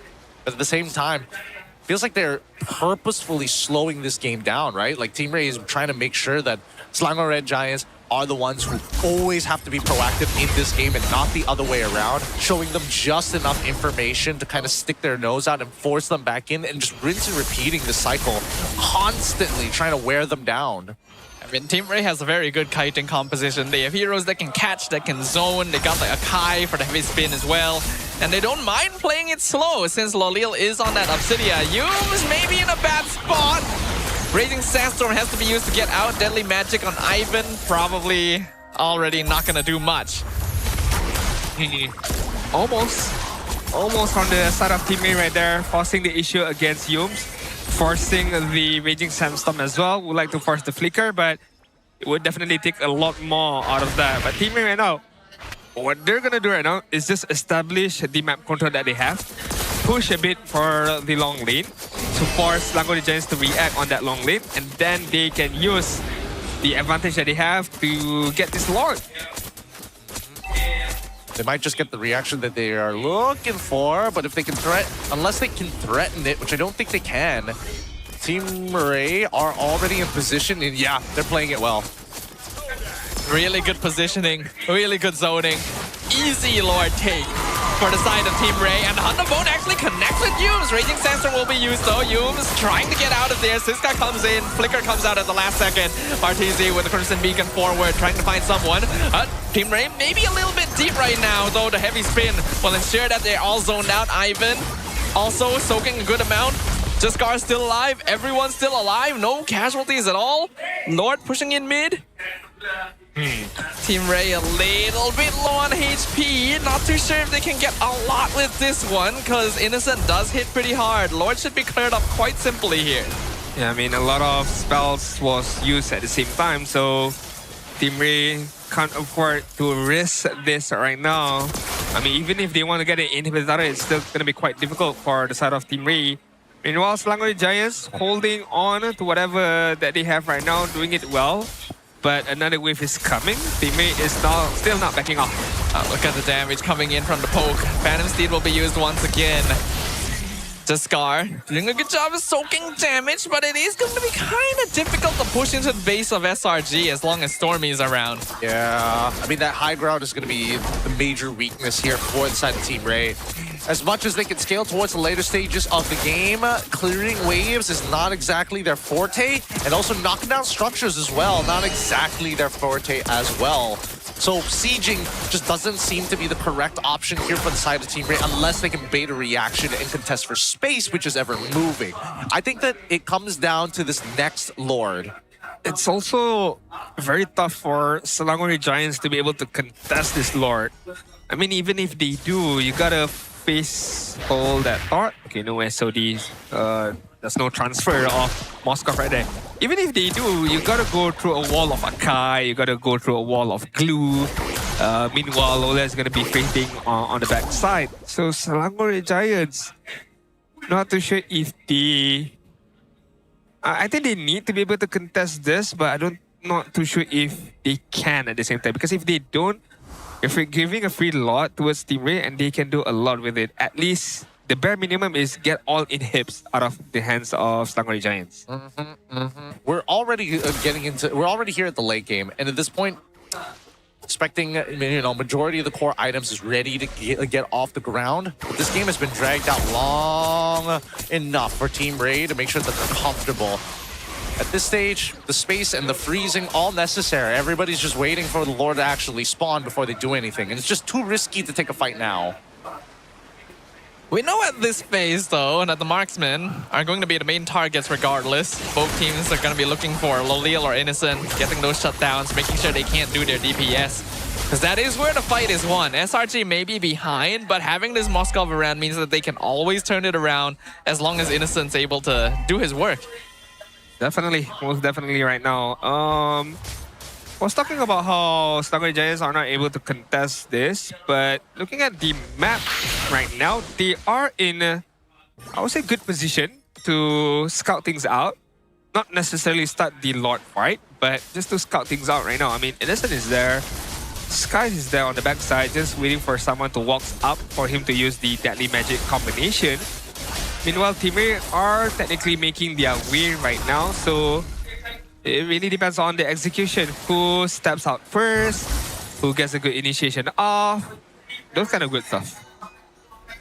Oh man, dancing has been going on for a while. And Sakai's is so deep in enemy territory. Oh, this is Kaskil? I don't think so. He doesn't. I don't think he saw him. Skies, he's looking for Lolil specifically. Now they're gonna start the fight. Ranging Sandstorm connects with two in the front line. Heavy spin gonna be used as well. Skies gets a deadly magic. He found Lolil in the back line. He's gonna burst down the Obsidia. And SRG takes over the fight. Jeskar's gonna be the next one down. Ivan gets skewered. Siska gonna be chased away as well. Martezi should be the only one to survive this one. He's gonna try and see if he can help, but no. It's already a double kill for Innocent. SRG has broken straight through. Phantom Steed now used to chase the Zeus in back into the base. Even the flicker from Uni, he pushes him out. One hit away. It's a killing spray.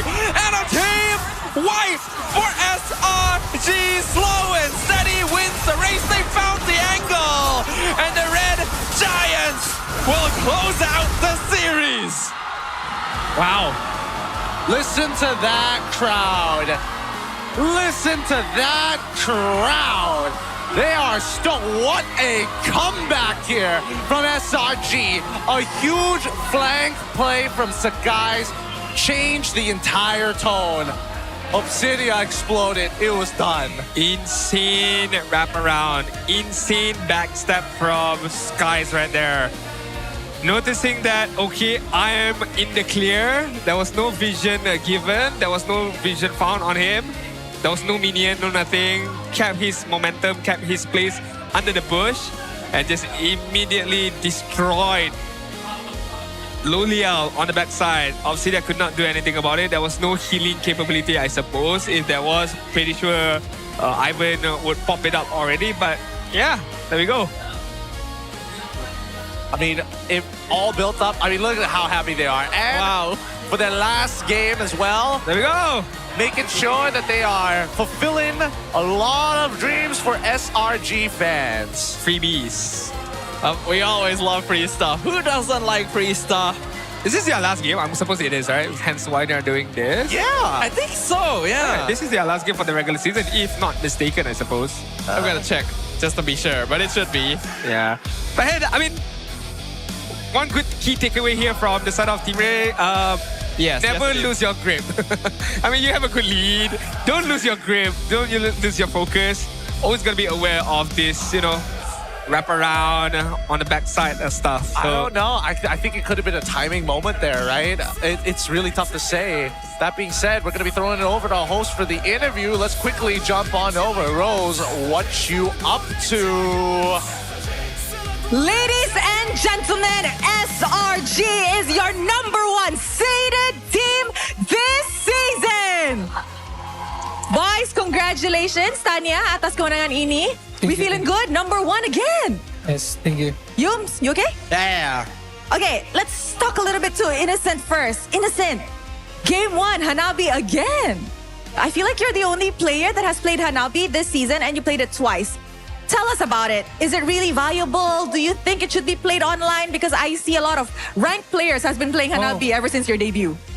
I can't answer that one because during that game, I'm not the one who suggests the Hanabi. It's Yums. Oh, Yums yang suggest? Kenapa Yums pilih untuk main Hanabi di game pertama? Sebab the event side siege. Tight siege. I pun tengah main, susah sangat nak menang, tapi dia punya attack speed kita boleh nampak it's sangat-sangat crazy. Lagi-lagi kita dah masuk fasa late game, betul? Yeah. So you were inspired by the game mode tight siege. Yes. Okay. You play it? No, just Yums. Yums. Patut lah, inspired by it. And of course, Innocent, in game 2, what actually happened? Because we saw that game 1, you guys managed to dominate the game really, really well. But in game 2, kind of the opposite happened where you guys didn't get to get an early footing in the game. That one, all of us just got miscoms. Yeah. Question, do you think that Paquito was one of the reasons as to why you guys struggled in the game? You think it's a good pick or it's really just a cheese pick? The what? Paquito. Second game? Yes. I think it's a good hero for this current patch. But that hero just needs some, No,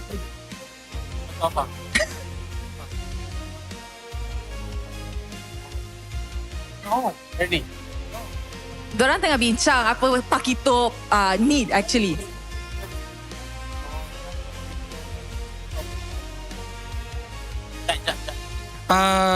It's strong, right? But it's not. You can early pick it because you can counter it. Since it's a cheese pick, I do agree that we should be picking a cheese pick in the second phase of the drafting, Yes. not in the first phase, diba? Because we will be able to counter such heroes.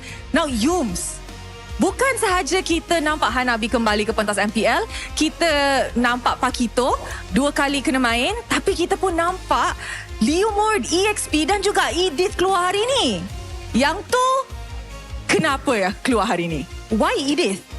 Sebab saya cuba untuk main Edith lah. So ini adalah experimental stage lah. Yeah, think so. Okay, so apa Yums rasa tentang Edith? Tak payah main not. Don't recommend. I don't recommend it. Untuk Leomord EXP pula, sebab biasanya kita nampak Leomord di jungle. Very recommend. Very recommended. Yes. Nanti dalam rank confirm ramai yang akan pick ni. And of course, kita pun tahu di mana SRG is coming from a loss minggu lepas, betul? So, are you guys really truly ready untuk playoffs yang akan datang, Yums? Yeah, because we are prepared for playoff also at the same time. So, semua dah settle, semua dah ready, semua ready untuk masuk ke playoffs and hopefully mendapatkan satu slot ke EWC in Paris. Yeah, we're going to Paris, I guess. Alright guys, kita pun sudah nampak perlawanan yang actually sengit dan seru, tapi hanya seorang yang boleh menjadi MVP. So guys, agak-agaknya siapa MVP perlawanan ini? Uni. Mari kita tengok MVP in 3, 2, 1. MVP jatuh kepada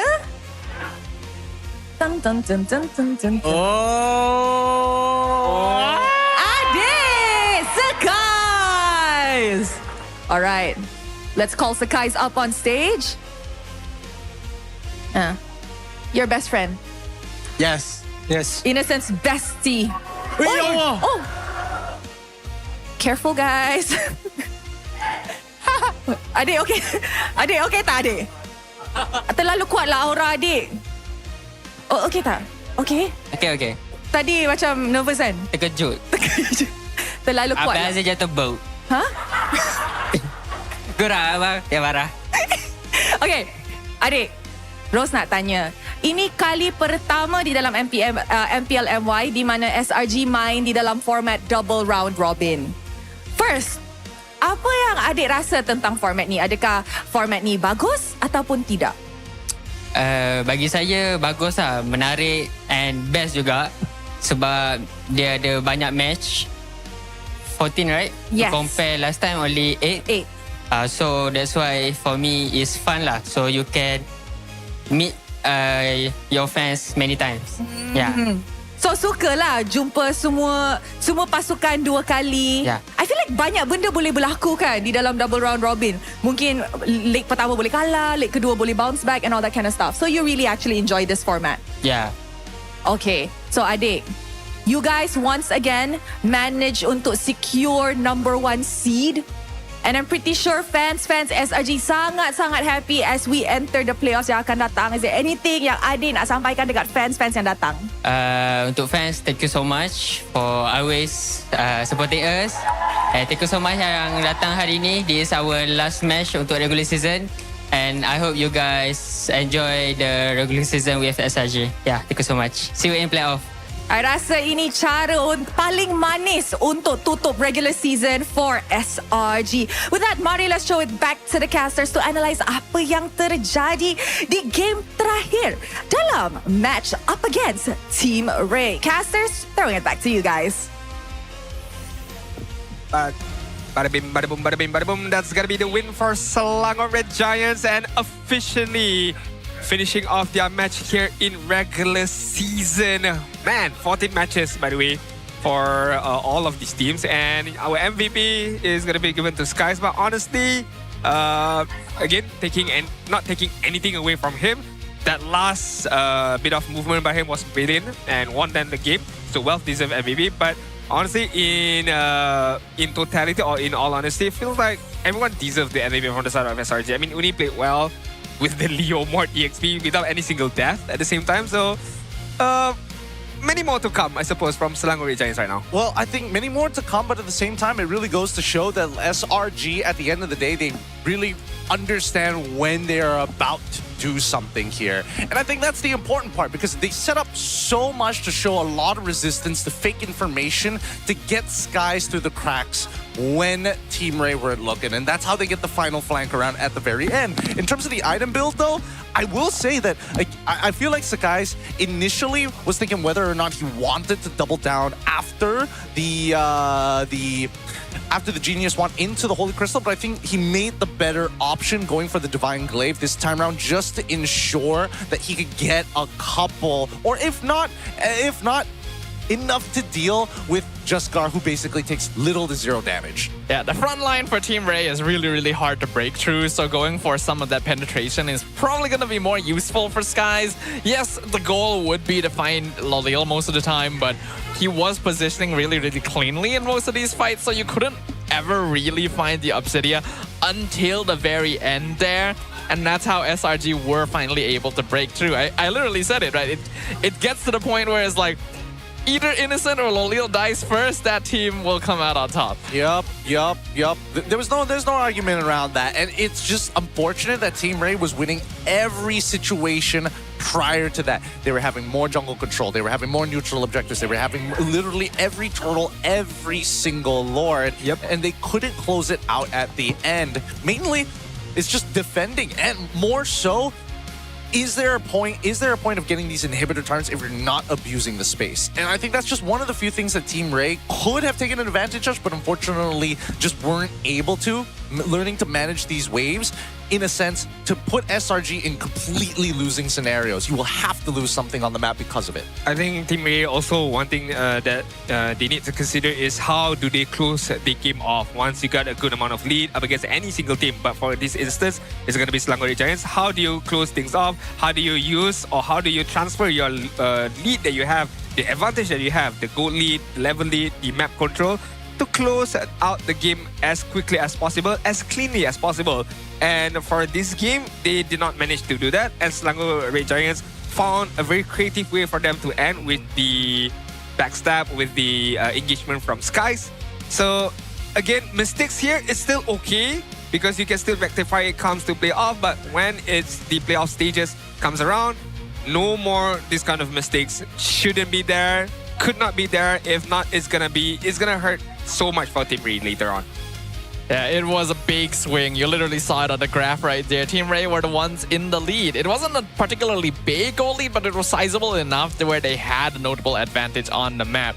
Early on, you could see that SRG were being punished pretty notably. Lolil was able to pick up a couple kills here and there, and because the Glue and Akai are so tanky in general, SRG weren't really able to do all that much.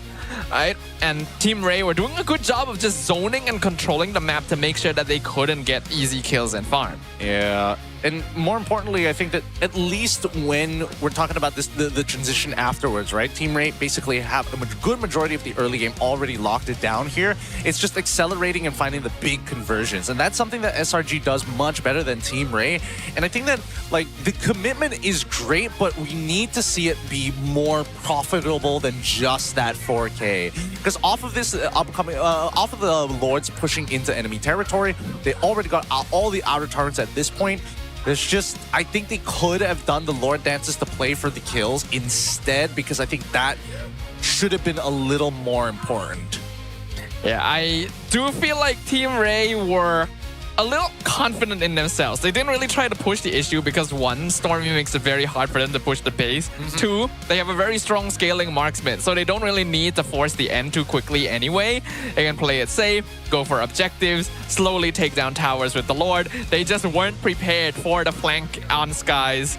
And once Lolil went down, it was just straight to victory. Yeah, there's no going around it. You nailed it right on the head. Once a marksman goes down, the game was basically going to be over. I do like the setup, though. It just goes to show why SRG is the international team. There's a lot to still be learned. Team Rey, I like where they're going as of now, right? Yeah, so far, we're seeing the good team synergy.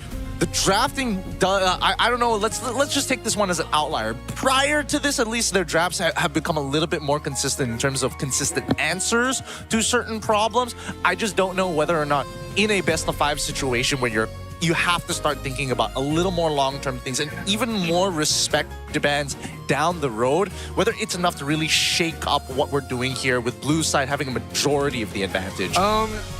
It's funny enough, you mentioned about respect ban right just now.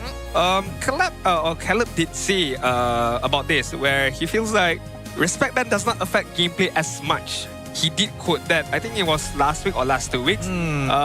But to be fair, in all honesty, if you are fighting a player that is truly godlike at setting hero, you gotta pay respects. You gotta respect that kind of a player, such player of that caliber. But anyways, MPL MY Festival, once again brought to you by EsportsCon, is gonna be happening on the 3rd June up until the 7th June. And we do have to remind you guys, if you guys aren't able to get the playoff tickets, please do come over to Stadium Juara, because there's gonna be a lot of activities going on. We got our food village, we got our stage activities, team merchandise as well, and of course, you get to catch the game itself on a ultra giant screen.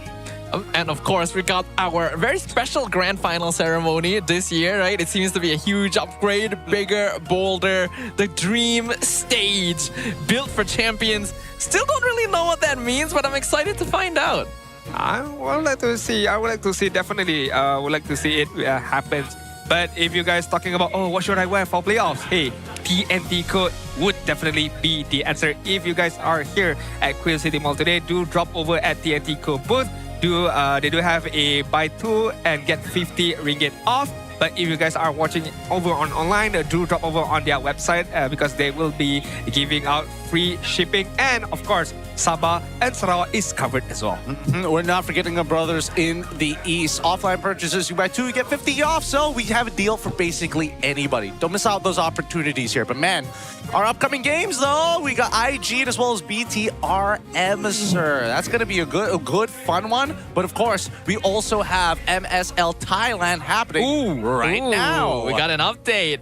King of Gamers Club were able to move forward in the lower brackets, taking down Tenacity, who has officially been eliminated.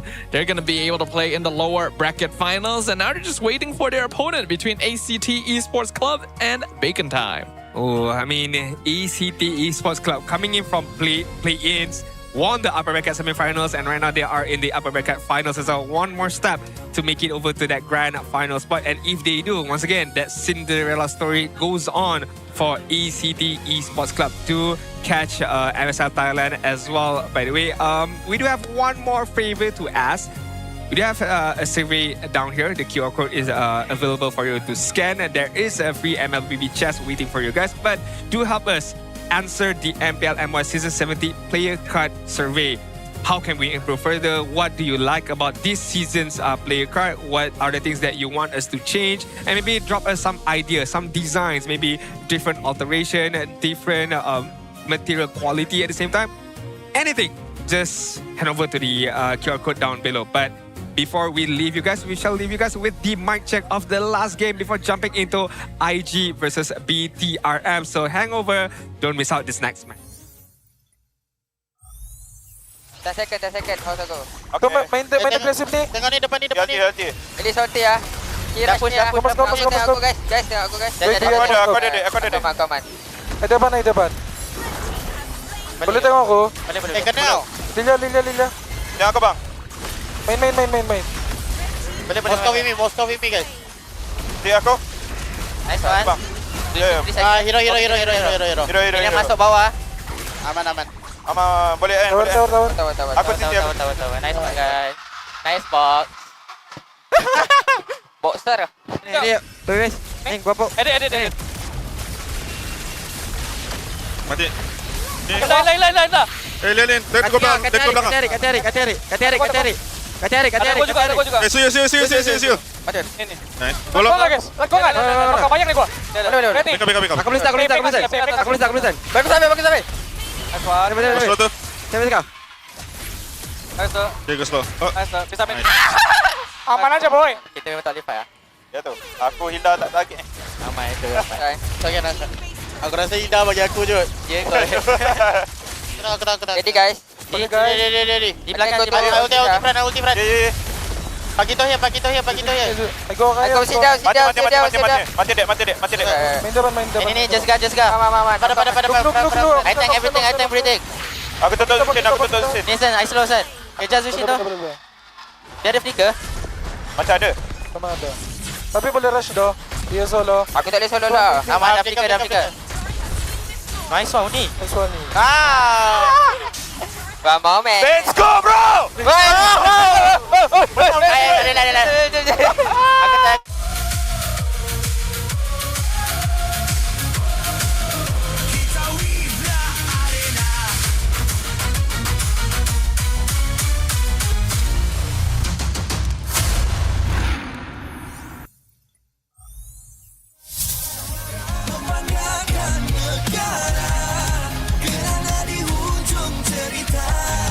Pastinya kita win.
Di Toda Academy, anak saya berpeluang untuk belajar dan eksplor minat dia. Akademi kami mencorak masa depan industri game. Di Toda Academy, saya boleh eksplor banyak ilmu baru. Akademi kami melahirkan juara e-sport masa harapan. Cipta impian anda bersama kami di Toda Academy. Cultured by Toda.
MPL Pop MY dibawakan khas daripada Toda Gaming. Gimana ngelihat standings yang sesuai ekspektasi? Invictus Gaming, waktu diorang nak secure that second title, diorang dah ready untuk main dengan 1-4.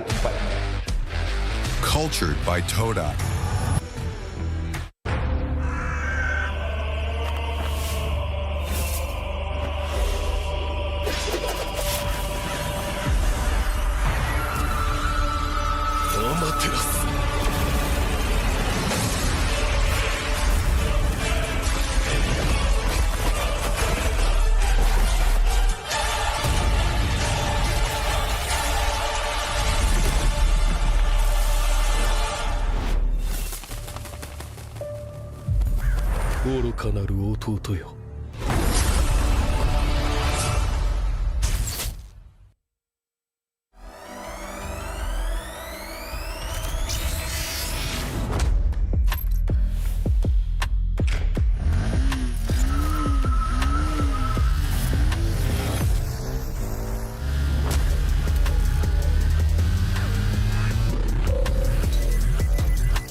Tonight is movie night.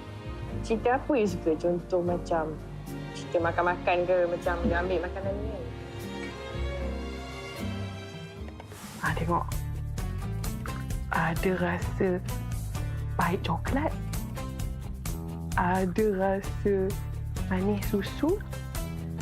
Ada rasa pahit manis coklat campur susu. Roti dah nak siap. pulau macam ni. Sedap bang. Inilah masanya. RM2 satu gelas. RM2? Kau dah tahu kau allergic dengan tapai tu, kenapa kau belasah lagi? Sedap, cute. Zon. Sabar Zon. Aku pun lapar Zon. Kami faham Zon. Kami sahut sabaran segmen tu untuk menuju ke wawasan tu. Ayo kawan-kawan. みんな渦巻きナルトが帰ってきたぞ。飛来神の術。俺ってば父ちゃんを越す火影になる。愚かな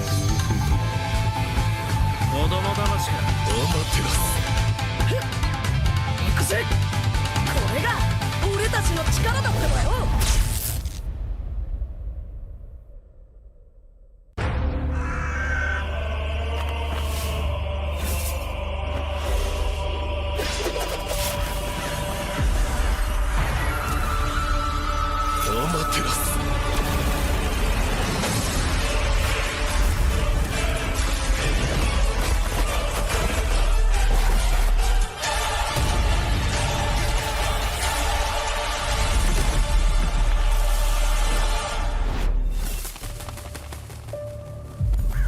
愚かなる弟よ。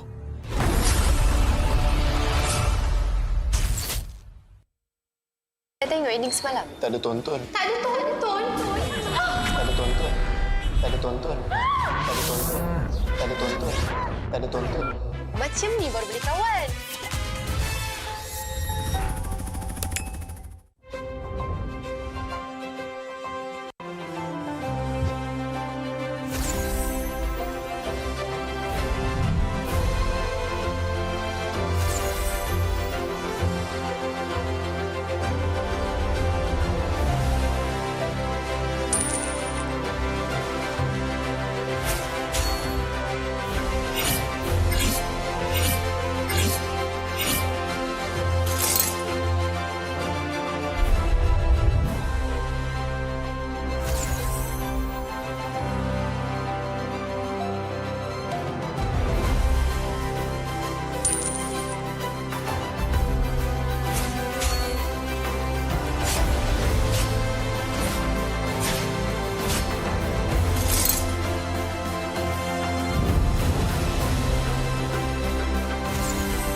きナルトが帰ってきたぞ。飛来神の術。俺ってば父ちゃんを越す火影になる。愚かな弟。子供騙しか。アマテラス。行くぜ。これが俺たちの力だってばよ。Anda kembali bersama saya Poji dan juga orang yang kuat di dalam scene e-sport ni sendiri, Kuja. Apa khabar Kuja? Alhamdulillah sihat. Alright Kuja, kita nak menghimbau kenangan sekejap Boleh. 9 tahun lepas Kuja pernah bermain di MSC dan masa tu ada kumpulan IDNS. So Kuja ada tak apa-apa sejarah ke, pengalaman ke bersama dengan pasukan-pasukan diorang? Okey, IDNS short form dia, dia punya full name dia adalah I Do Not Sleep. Tak tidur? Memang tak tidur. Memang kita orang bersama-sama dulu main rank sama-sama dekat rank waktu tu. Memang berkawan rapat lah dengan orang. So memang ada sejarah juga lah, pernah main sesama. Memang sangat rapat dengan bertanding orang. sama-sama. Bertanding bersama-sama dan masa dekat Indonesia waktu tu pun memang kita orang banyak keluar sama-sama pergi makan semua. Diorang champion? Diorang champion. Hebat IDNS. Betul. Tapi IDNS ni tim daripada Thailand. Kuja tahu tak sekarang adanya MSL tu, MLBB Super League yang baru buka dekat Thailand. Serius lah? Serius. Kuja ada tak apa-apa macam pendapat untuk scene yang baru dibuka dekat Thailand ni? Okey, sebenarnya saya happy lah untuk komuniti dekat Thailand sebab diorang dah berpeluang untuk bertanding secara lebih orang kata apa, agresif atau lebih aktif. Dan untuk kawan-kawan saya dekat sana yang mana yang pernah bertanding pada zaman-zaman dulu diminta untuk kembali semula sebab kita orang rindukan IDNS yang lama. Dan of course ada beberapa player masih aktif dan saya mengharapkan diorang terus sukses kat sana lah. Dan ini adalah peluang yang terbaik untuk komuniti Thailand untuk bangkit dan tunjukkan balik kekuatan diorang semasa Messi yang pertama. Faham. Maksudnya diorang pun ada kehebatan dan kelebihan masing-masing. Betul, sebab kalau saya rasa diorang lebih ke arah mekanik lah sekarang sebab kita sekarang lebih ke arah makro punya playstyle. Diorang masih start dekat mekanik. So mungkin diorang nak kena improve untuk mekanik untuk makro punya playstyle untuk compete dengan kita orang lah. Sebab soalan saya yang ketiga, saya nak tanya Kuja, apakah bagi Kuja yang Kuja nampak perbezaan paling ketara di antara playstyle untuk Thailand dan juga Malaysia? Okey, macam yang saya cakap tadi adalah saya rasa diorang mekanik kita lebih kurang sama sebab bagi saya majoriti mekanik punya user memang tak jauh beza. Cuma makro je yang menentukan macam mana kita nak bawa game plan dan gameplay kita tersendiri. Dan saya rasa Thailand disebabkan dia baru aktif untuk MSL, betul? Untuk season yang pertama, saya rasa diorang kena lebih fokus pada makro untuk nak bersaing dengan region-region yang lain. Dan saya mengharapkan korang sukses.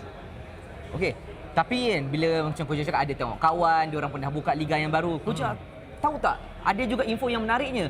Untuk MSL kali ini kan, champion dia kita akan hantar pergi ke wildcard untuk EWC. Wow, tahniah. So directly dapat terus wildcard Directly dapat. So untuk benda ni sendirilah, adakah Kuja rasa adalah satu benda yang bagus untuk scene diorang dan juga untuk fan diorang secara menyeluruh? Okey, of course benda ni memang sangat bagus untuk komuniti Thailand seperti saya cakap tadi. Cuma bagi saya lebih happy untuk Mobile Legends sendiri sebab dia telah membuka lagi besar cabang-cabang di serata dunia dan saya mengharapkan lebih banyak lagi negara-negara lain yang terlibat untuk kita besarkan dan kita majukan komuniti ini bersama.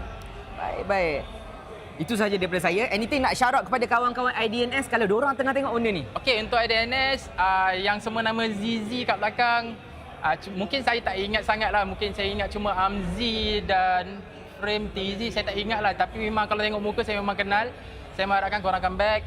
Dan untuk komuniti Thailand, all the best. So sekarang you guys dah ada platform yang sangat-sangat baik untuk you guys tunjukkan bakat. Dan saya mengharapkan korang terus maju jaya ke hadapan. Dan jumpa di international. Good luck guys, all the best. Terima kasih Kuja. Itu saja daripada saya dan Kuja. Kita jumpa kejap lagi. Sawadi. Mas keping je.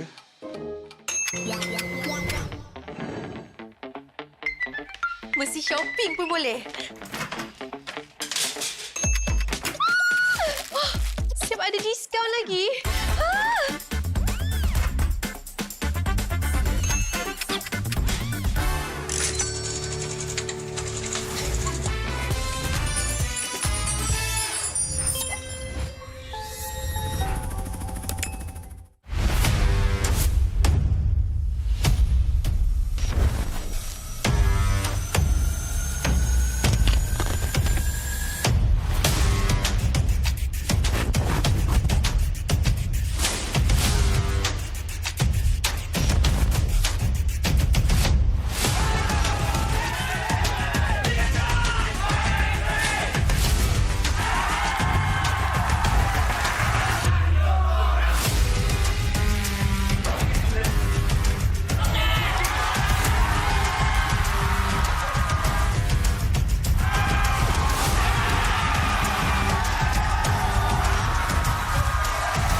Gunakan dunia digital anda di sini. Di Toda Academy, anak saya berpeluang untuk belajar dan eksplor minat dia. Akademi kami mencorak masa depan industri game. Di Toda Academy, saya boleh eksplor banyak ilmu baru. Akademi kami merayakan juara e-sport masa harapan. Cipta impian anda bersama kami di Toda Academy. Cultured by Toda.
MPL Talk MY dibawakan khas daripada Toda Gaming. Gimana ngelihat standings yang sesuai ekspektasi? Invictus Gaming, waktu diorang nak secure that second title, diorang dah ready untuk main dengan 1-4.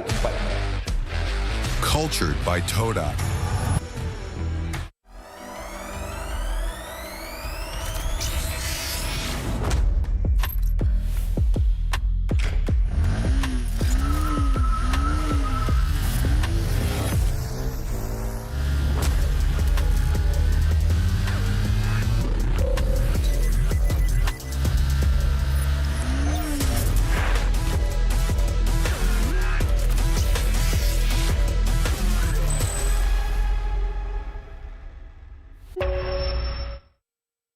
Tonight is movie night. Cerita apa you suka? Contoh macam cerita makan-makan ke, macam dia ambil makanan ni kan? Tengok. Ada rasa pahit coklat. Ada rasa manis susu. Ada rasa pahit manis coklat campur susu. Roti dah nak siap. Sedap pula macam ni. Sedap bang. Inilah masanya. RM2 satu gelas. RM2? Kau dah tahu kau allergic dengan tapai tu, kenapa kau belasah lagi? Sedap, cute. Zon. Sabar je. Aku pun lapar, Zon. Kami faham, Zon. Kami sahut sabaran segmen tu untuk menuju ke wawasan tu. Ayuh, kawan-kawan. Saya tengok ending semalam. Tak ada tonton. Tak ada tonton. Tak ada tonton. Tak ada tonton. Tak ada tonton. Tak ada tonton. Tak ada tonton. Macam ni baru boleh kawan.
Anda kembali bersama saya Poji dan juga orang yang kuat di dalam scene e-sport ni sendiri, Kuja. Apa khabar Kuja? Alhamdulillah sihat. Alright Kuja, kita nak menghimbau kenangan sekejap Boleh. 9 tahun lepas Kuja pernah bermain di MSC dan masa tu ada kumpulan IDNS.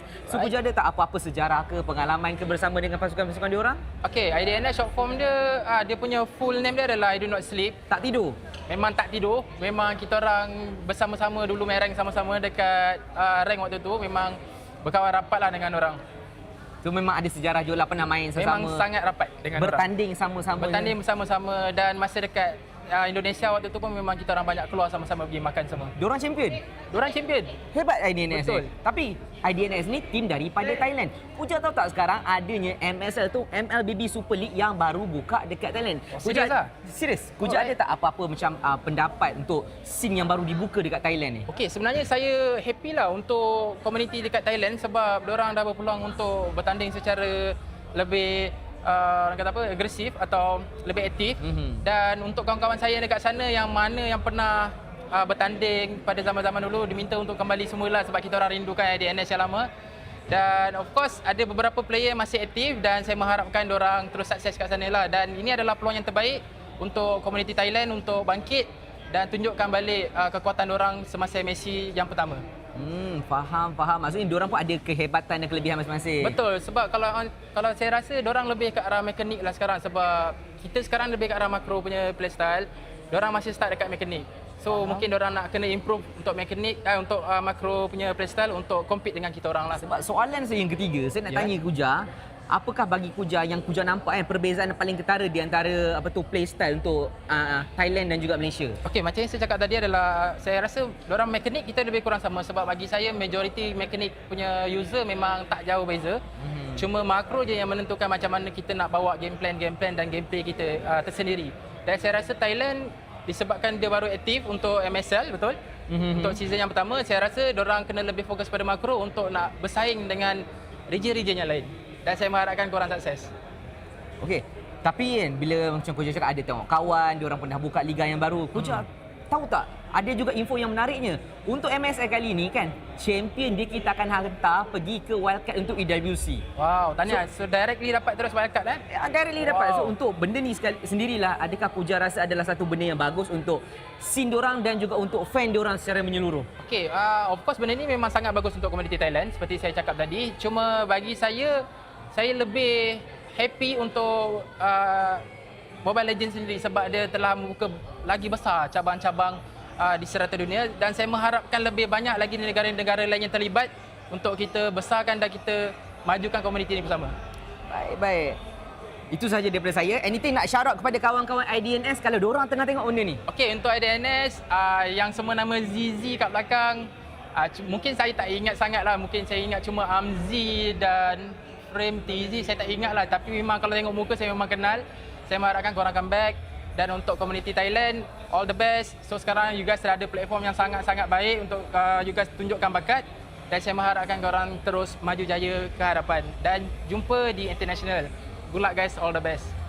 Terima kasih Kuja. Itu saja daripada saya dan Kuja. Kita jumpa kejap lagi. Sawadi. Terus keping je.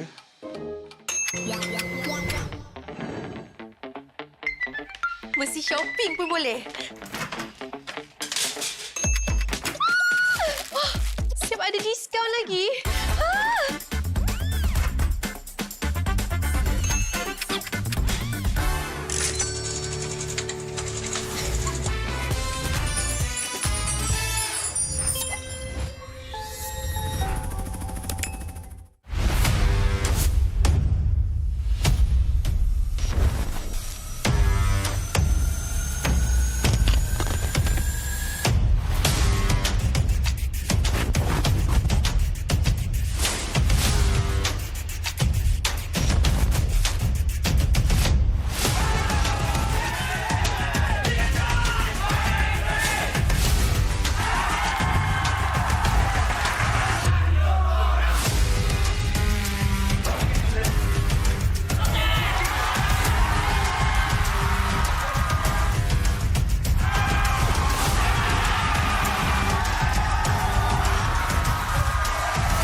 mesti telan air mata.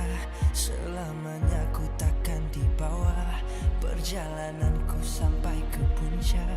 Dalam perjuangan, bila hati terang menyala, setiap luka jadi kekuatan. Pengorbanan yang jauh ujungnya. Sudah tiba masanya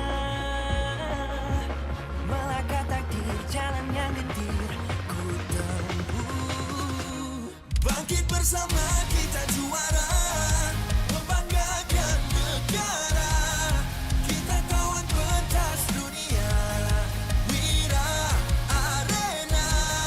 Bangkit bersama kita juara, membanggakan negara. Kerana di hujung cerita, pastinya kita Wira Arena.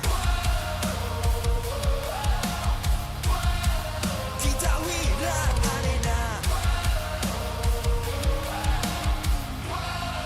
Kita Wira Arena. Sweat and grind, guess we never gon' fade. This that definition of a legend. Every single move that I make, feel it ain't no doubt. Dorang kena aku, I'm a winner. Cuba check gerak-geri aku semua tiptoe macam ballerina. Genggam bara api, biasa berjadi ada. Mimpiku mula menjadi, tiada siapa je yang halang. Kalau bikin hari-hari, benda susah jadi senang. Segala cabaran aku ready, masa depan aku terang.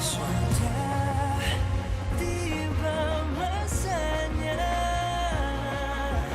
melangkah takdir, jalan yang gentir ku tempuh. Bangkit bersama kita juara, membanggakan negara.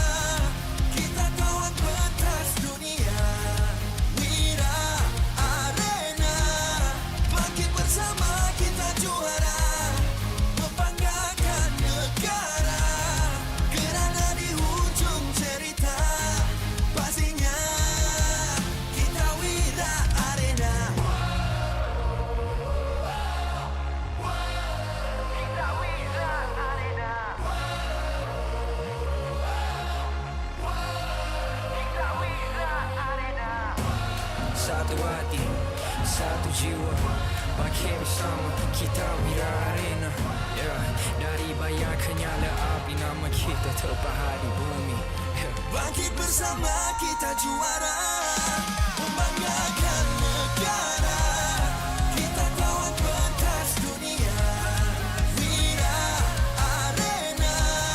Bangkit bersama kita juara, membanggakan negara. Kerana di hujung cerita, pastinya kita Wira Arena. Kita Wira Arena. Kita Wira Arena.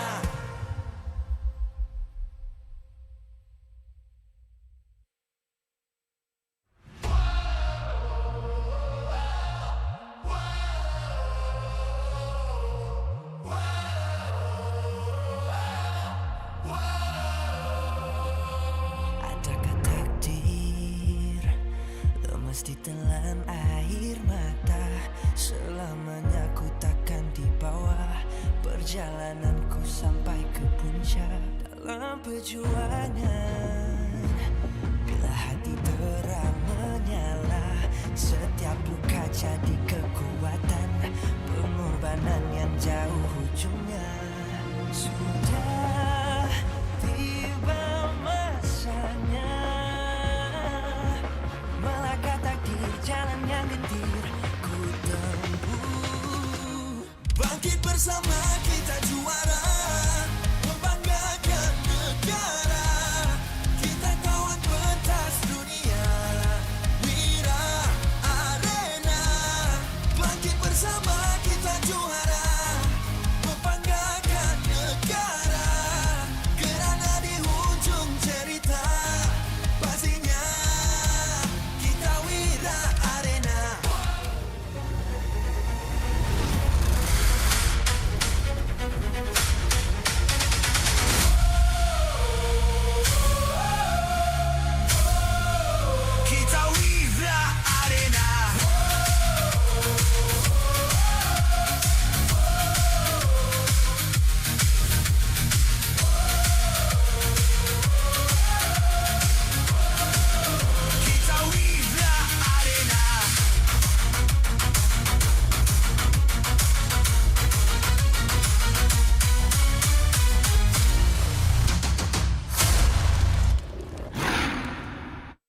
MPL Malaysia Season 17 is powered by Moonton.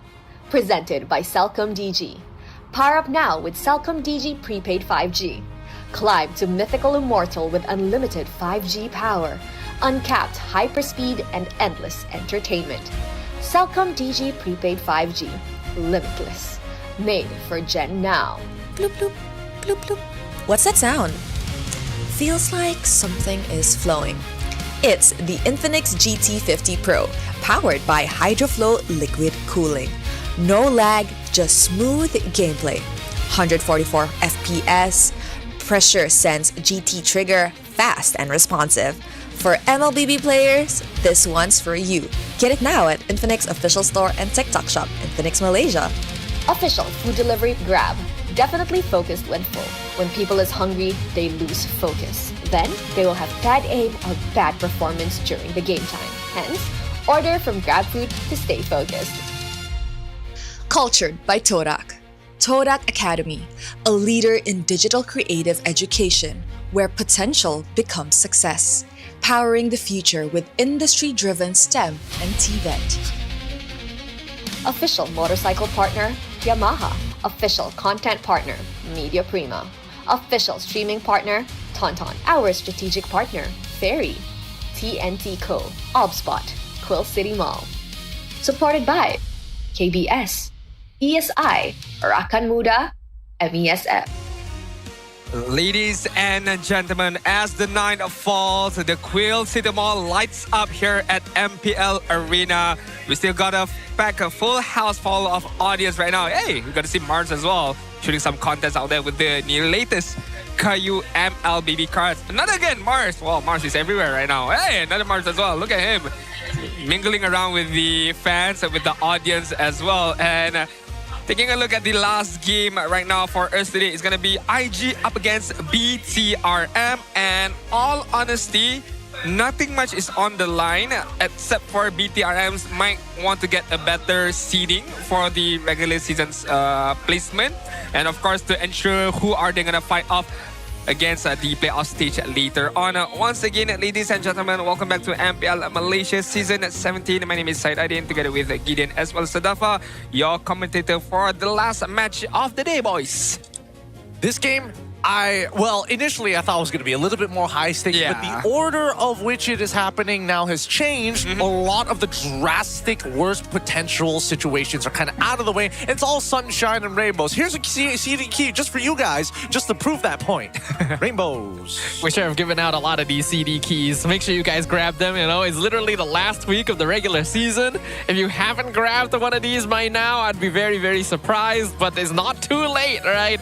Grab it. Free stuff, and yeah, looking forward to seeing what's gonna happen in the final match of the day. I mean, together with us, if you guys are just chilling or just tuning in, I'm pretty sure you guys wouldn't want to miss a very chill, relaxed game of Mobile Legends Adventure. I mean, you guys can collect over 100 of heroes, level up with ease, and enjoy your idle rewards at any time. Build your very own strategy in the auto battles, explore endless game modes, fight players worldwide in the global PvP. So make sure you guys download the MLA, where adventures awaits you guys. And yeah, I do have to agree with Gideon. I mean, if not was what had happened in the first series, this could be a very different state of a game. But again, the dice has been thrown, and we all got to know how AC will not be able to make it for playoff, and BTRM are safe.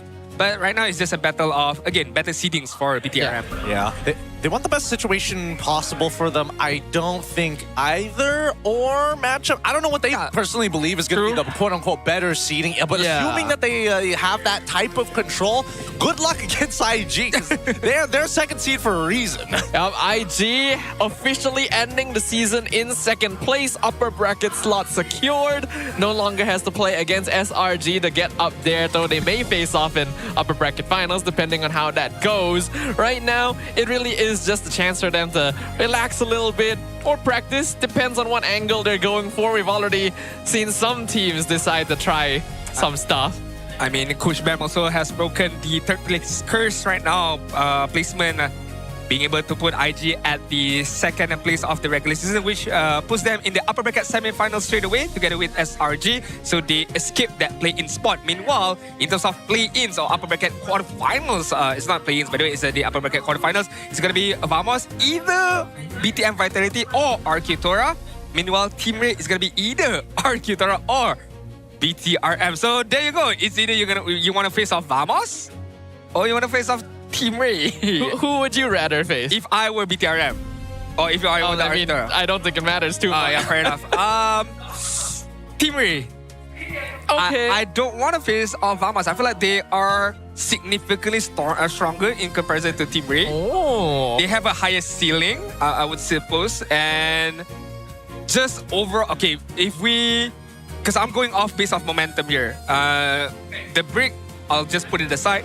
I feel like Team Rey has a lower of a momentum in comparison to Vamos right now. Really? I keep it simple. I just think that Chiku doesn't want to deal with, would rather deal with Loliels than having to deal with Natco on the opposite end. Okay. That's fair. That's fair. Well, tickets are still available, right? Make sure you guys grab those. Of course, the final few matches are already sold out long time ago. Yep. There's still tickets for the first couple days. And even if you don't have tickets, drop by the playoffs venue at Stadium Juara. We're going to be having the MPL MY Festival brought to you by Esports Con. There's all sorts of fun stuff. The ultimate game watch party. Yep. Viewing screen. Yep. Still curious how big that is. There's Yep. food, there's merch. Drop on by. Let's imagine 100,000 off Infinix phones. Yes. Why not, right? 100,000. 100,000 of them. But before we begin our discussion, there is another interview video for you guys to watch. So let's head over and watch that video. Hai guys, anda kembali bersama Puji dan juga kita ada Swelo dan juga Coach Bam. Hello. Hi. Hello. Coach Bam, congratulations on securing the upper bracket. Thank you so much. And fun fact about IG itself, the whole team consists of a team that never played before and end up in the top 2 teams. So, is it how does it feel to bring a completely new team but securing the top 2? It's very I'm very thankful, especially to the players, to the management, and to my coaching staff. Like these players is from different team, and they are the last minute players. No one getting them. No one wants them to play. But I'm so happy they perform well, and I'm so happy that they keep listening even I'm so harsh with them. They prove themselves actually. Yeah, they prove themselves. They're like W Coach Bam. WIG. Alright, Swelo. Kepada korang yang tak tahu sebenarnya hari ni hari jadi Swelo. Yay. Okay, Swelo. Dah lah hari ni hari jadi awak. Hari ni juga ada berita yang mengatakan korang dah memang layak untuk ada dekat upper bracket. Macam mana perasaan awak sekarang? Macam, senangnya perjalanan hidup ni. Ya mungkin kalau dengar kabar itu sebenarnya kayak jadi ini aja sih, hadiah kan. Kayak hadiah karena lagi ulang tahun mungkin ini ada, karena kan emang dibagi. Bukan, sebenarnya kan kalau misalkan ada worst case-nya yang ada syarat-syarat buat uppernya itu kejadian, di match ini sebenarnya penentuan. Cuman karena mungkin di sini lagi ulang tahun, lagi ada Feng Shui, jadi gifted aja mungkin ya. Mungkin. Anugerahan itu. Iya, jadi kayak bersyukur lah. Feng Shui. Feng Shui, yeah. Like that, man. Of course. Okay, Coach Bam. Also, knowing that your team is securing the upper bracket for today's match, is there any special hero picking? Is there any cheese pick? Maybe we can see Cyclops mid lane. You will see a new hero, Zas. And you will see a new player that will play in this match. Wow. Okay. Untuk Swelo. Siapa yang paling awak nak jumpa? Sebab sekarang ni kita dah ada BTR, kita ada Team Rey, kita ada Wamos, kita ada RRQ untuk playoff. Siapa paling awak nak tabrak? Siapa? Yang mau ditabrak? Iya. Siapa doh? SRG. Yeah, we meet in where's upper bracket final or final? Final. Amin. Praise the Lord. Tadi Feng Shui, ini praise the Lord. Yeah, just random. Just hope, yeah. Berharap. Do the best. But last but not least, actually, Bam, you and I have the same situation. Whereas we have never do the post for the walk-in for IG is always have one special post. Yeah. So for today's match, boleh tak Swelo ajar saya buat post tu dengan Coach Bam. Coach Bam tak pernah, saya pun tak pernah. Boleh tak? Oh, mungkin kalau pos itu sebenarnya kita biasa dari ada produser Gojes. Ya. Gojes dia yang selalu dia menjadi support system kayak, ayo guys kita buat entrance yang bagus, jadi mungkin kita ada gerakan dari dia. Oke. Jom kita cuba walk in. Ni red carpet. Ayo. Gimana gayanya? Buat entrance hari ini. Dan hari ini kita akan buat Rockstar. Rockstar. So, bayangkan diri korang adalah band Rockstar. Okay, let's go. Okay, I head bang. I'm this drum. Okay. Okay, and 1, and 2, and 3, go.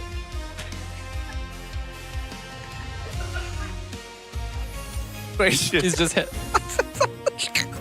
I don't know, man. Hey, remember when we talk about vibes, right? I'm getting good vibes out of it. I'm getting great, immense vibes out of Team IG. You're vibing with them? I'm literally vibing with them. But hey, we'll put that to another day, another discussion. But this is going to be BTRM's lineup. Chico guys, Rasi, Z, Chibi, as well as Lynch, by the way. Oh boy, they're going to be punching up to the vibes that we're just experiencing. What a pre-game interview. They're feeling good. Clearly, they are feeling good. Whether or not we're going to see Zask and the new players completely up to this next slide.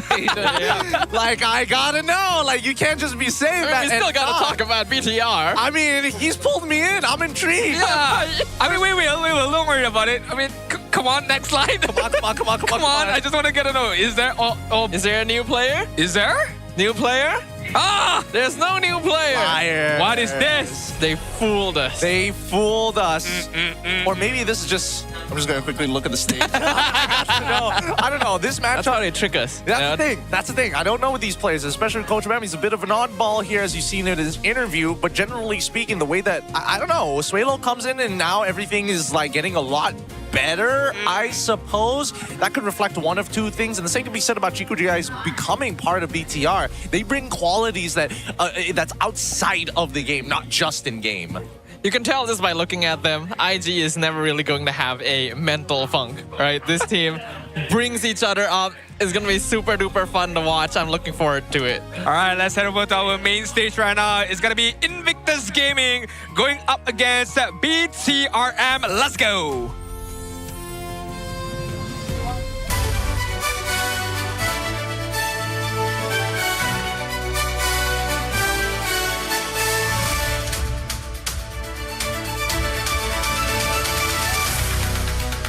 The path towards the playoffs is right within reach for the Red Robots, but only if they can finish the mission today. All eyes now turn to the veteran rookie pairing of Rossi and Zay as the support duo prepares to ignite the battlefield and lead the charge. All systems go.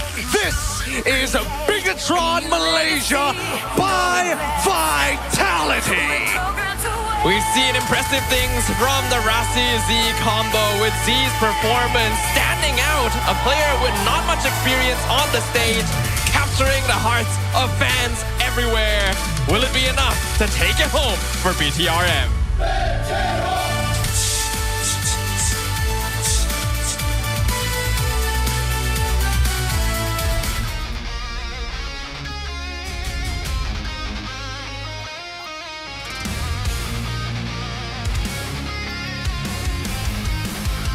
No matter the standings, the believers always arrive with smiles on their faces and confidence in their hearts.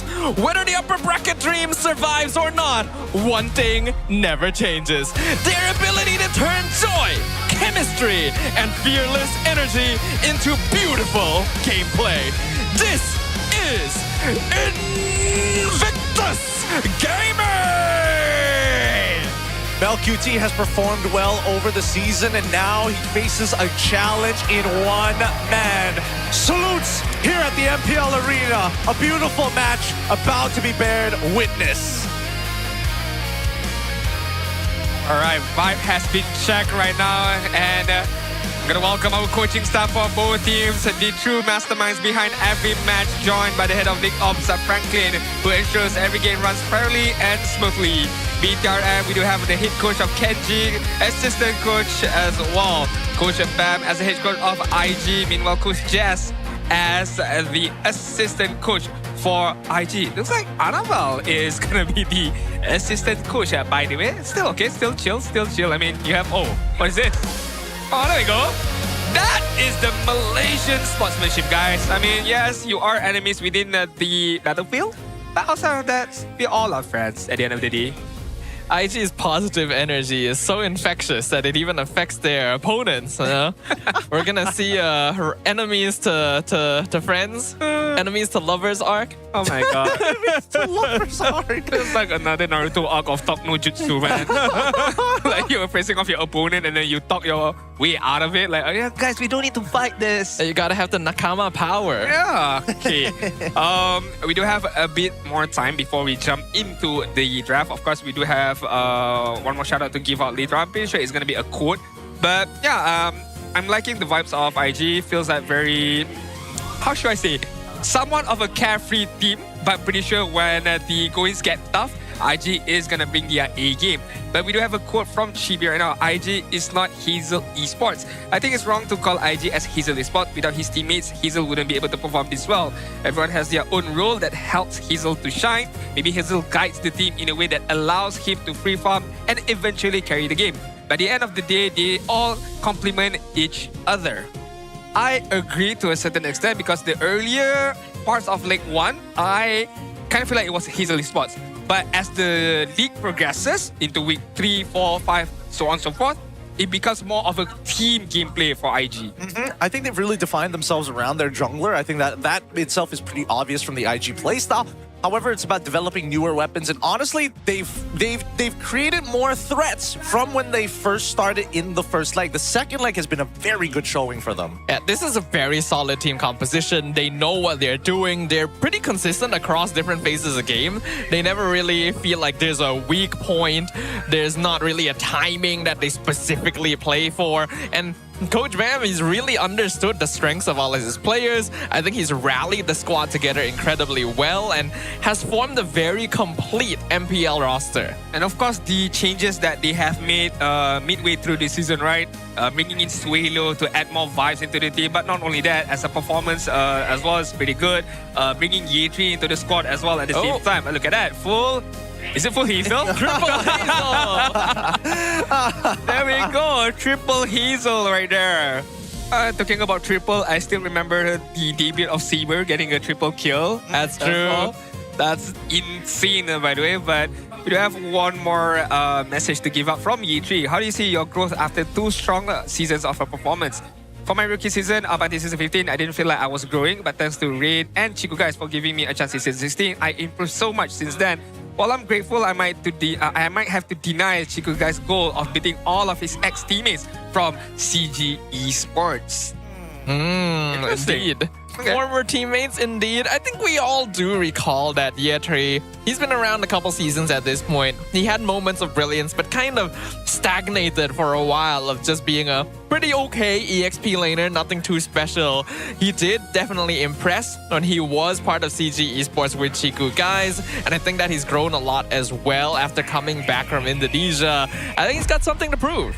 I love the improvement from Yetri, but I do feel that there's a lot more for him to grow as a player, as an individual as well. So hopefully I get to see more improvement from him, not just this season, upcoming seasons as well. Yeah, no, I agree. I definitely think that, you know, when the meta kind of strayed away, I never knew whether or not he was going to find his feet. A lot of players really hit a plateau when the meta shifts completely from their key style. And especially for Yetri, glad he had the opportunity to go over to Indonesia to get his eyes opened on top of getting picked up in season 16 of the MPL MY. Fun fact, by the way, as we take a look at the draft, right? So BTRM is going to get the benefit of the first pick. Meanwhile, IG is going to be definitely on the second pick. But IG have a strong win rate on the second pick. It's exactly at 77% or 75%, by the way. So they want to be in this position, by the way, judging by the win rate that they have so far in totality. So we shall see, will this streak of a win in the second pick goes on for IG.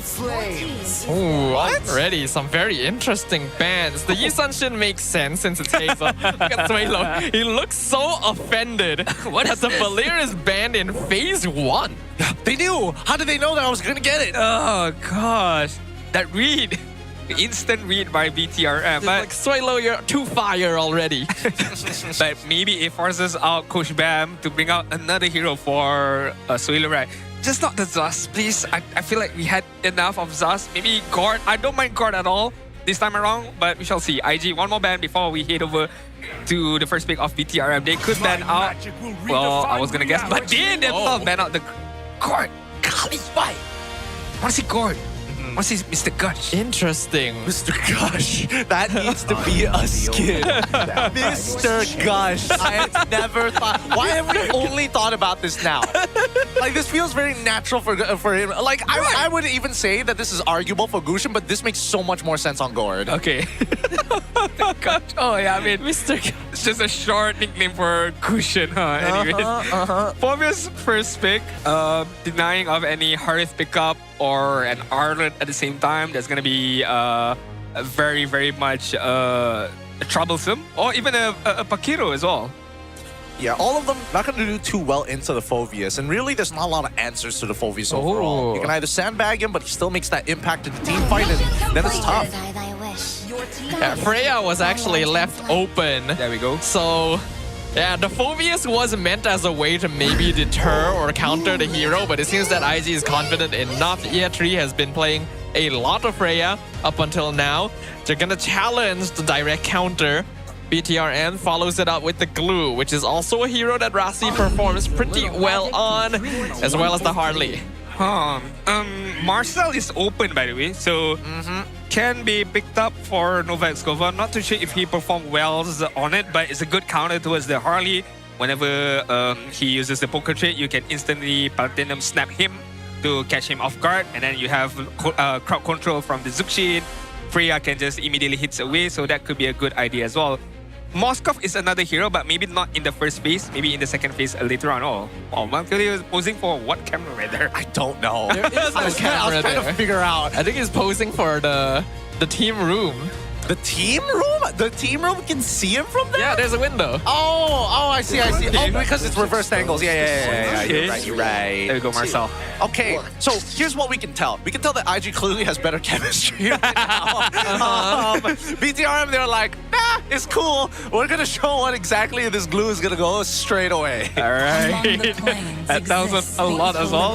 IG bans out the Yif. That, I feel like this is a very good ban because BTRM uses a lot of Yif. If I'm not mistaken, it has a 70+% win rate on that Yif. 11 times has been used. 7 wins out of those 11 times. Yeah, this is one of Z's most consistent heroes overall. He likes playing these artillery mages. Even the Saber does get banned. Honestly, fair enough. Hazel's the only one who has played it, the only one who has succeeded with it, may as well show that respect. Now the question is whether IG is also going to target Z one more time, because there is still the Zetian that's on the table, very annoying to deal with overall. Particularly annoying for Freya, especially when her passive comes up. Able to bounce her away, able to maintain that distance, and even save a buddy in some tough scenarios. I'm going to go back to Gideon once again, because we did talk about Z right now in terms of the hero pools that he has. So far, what do you think about his performance? Because we got to remember, he is a third-tier player here in MPL, here in Malaysia. So far, debut season, okay, good? It's been looking very good overall. Like, I definitely think that he is not making as many fundamental mistakes compared to our veterans, which is already a very good showing. The question is whether he can go above and beyond, right? And we've seen moments of that in him, which already tells me that a ceiling, we're not sure where it stops. For now, it just keeps on going. I mean, under the guidance of Chiku guys as well, with veteran like Rasi as well, I think he is in a very safe spot, in a good spot to learn, to grow more as a player. But heading over to the draft right now, BTRM, one more ban. Are you going to target more heroes from Hazel's side? No, you're going to go out on a ban of a Uranus. So they're still keeping an eye out for the possibility of Freya gold lane, even though IG quite heavily leans in favor of Freya EXP. Yep. Just to cover the bases, make sure that the Fovius doesn't have too difficult a time if that does happen. Now, if IG does decide to flex the Freya into gold, they do still have Alice. Still a very good option here against both Fovius and Glue. But it all depends on whether they want to do so in the first place. Yeah. I think Suyo's still there for Hazel. That would probably be the safest. I don't... Leormart's kind of difficult-ish. But we shall see. It's going to be the Cloud. Yep. So again, it's kind of a given. This is going to be Year 3's Freya. So they still keep the jungle option flexible for them. They want to see the full hands of BTRM right now. What could it be? Because again, now that Chico guys knows what the matchup is, Irito? I don't know, because like I want to say Harith so badly, but every single time he plays it, he's losing lane. So I'm like, he needs something that he's clearly comfortable with. And considering the lineup, I guess it makes sense to go Irithel, but like... You could go Clint, actually. Yeah, you could go A little Clint. vulnerable to Freya, but I think Chico has been one of the better Clints in the league. Win out that lane early, start snowballing on the Harley. We'll see. I think it's going to be Irithel. Yep, that's an Irithel. Because with Anelia, okay, good. I like the pick because you are prioritizing mobility, and mobility is something that Freya is not good against. So if you can run around her, dance around her, Freya is going to have a tough time with catching you out, unless with the help of course, Platinum Snap from Marcel or even the Zuxin. So having sprint on top of the on top of the Irithel could definitely help at the same time. IG definitely needs an early game assassin here. The Marcel Zuxin mid duo has been a point of a topic of interest for a little bit, because yeah, it's just got no wave clear at all. Whoa, Hazel pulling out the Lancelot. Not the first time we've seen the hero this season, but it's definitely not a go-to pick, especially with Suyo and Leomord still in the pool. Okay. I mean, judging by the way he plays his assassin, I'm quite excited to see on how he's going to perform on the Lancelot. I have high expectation, but we shall see. I need to see this full lineup one more time, because I would only assume that you're going Lancelot because there's no real jungle pick that solves the problem. So the question is, how do you buy time without having to play a tank? How do you buy time and also bait your opponents while having just enough mobility? And I think Lancelot sort of fulfills those roles. The main damage dealers are going to be Year 3 alongside with BellQT here no matter what. But if that mid trio starts falling apart, I don't see this comp working, and that's the only concern I have. Well, we're going to be jumping into Land of Dawn for game number 1 in our final match of the day here, ladies and gentlemen. Invictus Gaming have been bringing vibes to the stage ever since the addition of Suelo. Will our CEO on the side of BTRM be able to put a stop to their fun? Another part of the Lancelot, I feel like, because in the side of BTRM, they don't necessarily have good lockdown for the Lancelot, so that could be an idea as well, so that Lancelot can just dance around, just dashes in with the puncture, with the Thornrose, and try to get some good hooking damage or to finish things off. So we shall see, will that work to perfection for the side of IG. Meanwhile, BTRM, it's very clear-cut and straightforward. First of all, keep Chico guys alive, keep him farming as much as he can. Once he has a good amount of item, once he is online, then you play around Chico guys as usual. This is the rotation here, right? They want to make sure that Hazel's in a position where he can actually, be able to contest with neutral objectives, but he's also very, very wary about the defense. As soon as he gets spotted out, trying to make his way down to the... Whoa, Chico nearly dead down here, though Mel also eating quite a bit of poke in return. So that is a little bit of an unexpected victory for the Claude this early on. And Chico guys, committed sprint, yeah. I mean, yeah, committed sprint as well. I mean, a win, I suppose, for Melquity, because Chico guys has to recall back. So that's what? Okay, no, he's not gonna. He won't afford to. He can't. And if he walks up, he's gonna get BMI'd upon, which he is right now. I mean... Okay. He's taking the full damage. He doesn't mind the trade overall, but unless we see some kind of way to alleviate that pressure, I don't see it happening. Now, Lynch, he's playing it well. He's only missed out like a minion. He's late on his level 4. I don't think this is very contestable, but at the same time, you just need to unlock the mid lane first. In fact, they're going to go and jump on Z right now. Flicker is going to come out first. Hazel dashing through, but already down to 30% HP. Going to have to regen back up to about half. Means that he is going to have a HP disadvantage for this turtle, and Chibi is going to be the first one on it. Rasi going to be scouted out by Nova, running around, being a nuisance, but I think IG is just going to give up on this one. I mean, he still took a good amount of damage, could not afford to contest that turtle. If not, it could end even much more badly for Invictus Gaming right there. Yeah, pretty good overall, pretty good. Again, these positions are a lot easier to contest when your anchor is literally on top of the Lord.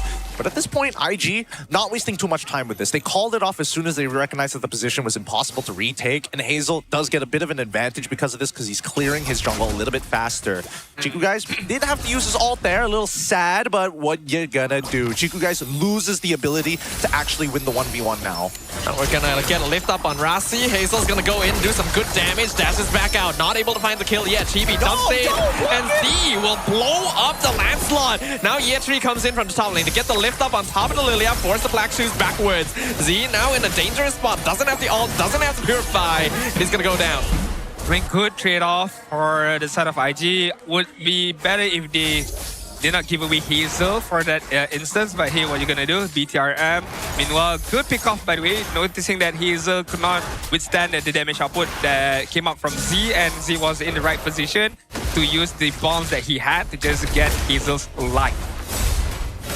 As this game continues to progress right now, we're now starting to see the slight divides in the lanes. People who are winning and people who are obviously taking some damage. For gold lane, at the bare minimum, at least MelQT and Chiku guys are at a neutral state. And unfortunately, a slight advantage for Chiku because of the position of that wave, but it's not like Nova's going to walk up and break it for him.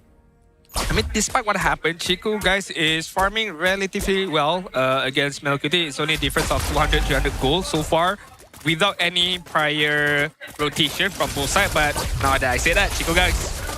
Oh, good stun from Nova.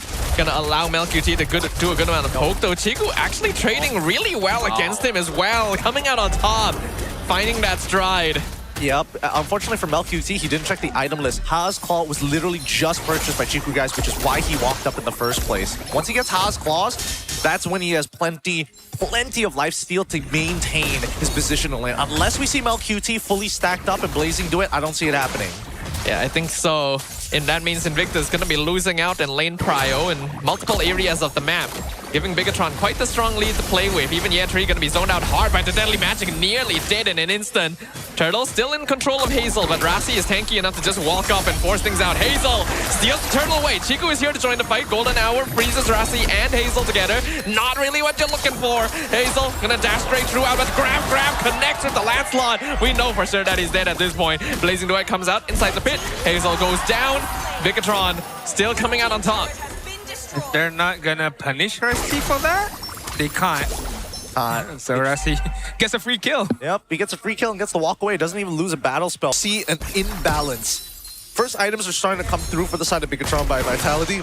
And this is where they're starting to get really strong. Oh! Deadly Magic gank onto Yetri. The Valkyrie Descent gonna be cancelled by the grab. And Chibi finishes off the Freya. It's not Glue that is annoying, it's just Patrick. This is just super annoying. You want to run away, but the stickiness of that glue just sticks onto you, and it's just so hard for you to get rid of it right now. He's got cartoon physics. Definitely. And once again, he finds another target. Nova can be jumped on with the grab, and Invictus needs to stop letting this happen. They can't though. Because as soon as you get hit by the 1-2 combo, you've almost ensured in just enough stacks for Glue to hop on top of you. And if you have... Oh... LQT with the Blazing Duet. Dropping Chiku down. Actually finds it with the Flicker, though he doesn't have a battle spell anymore.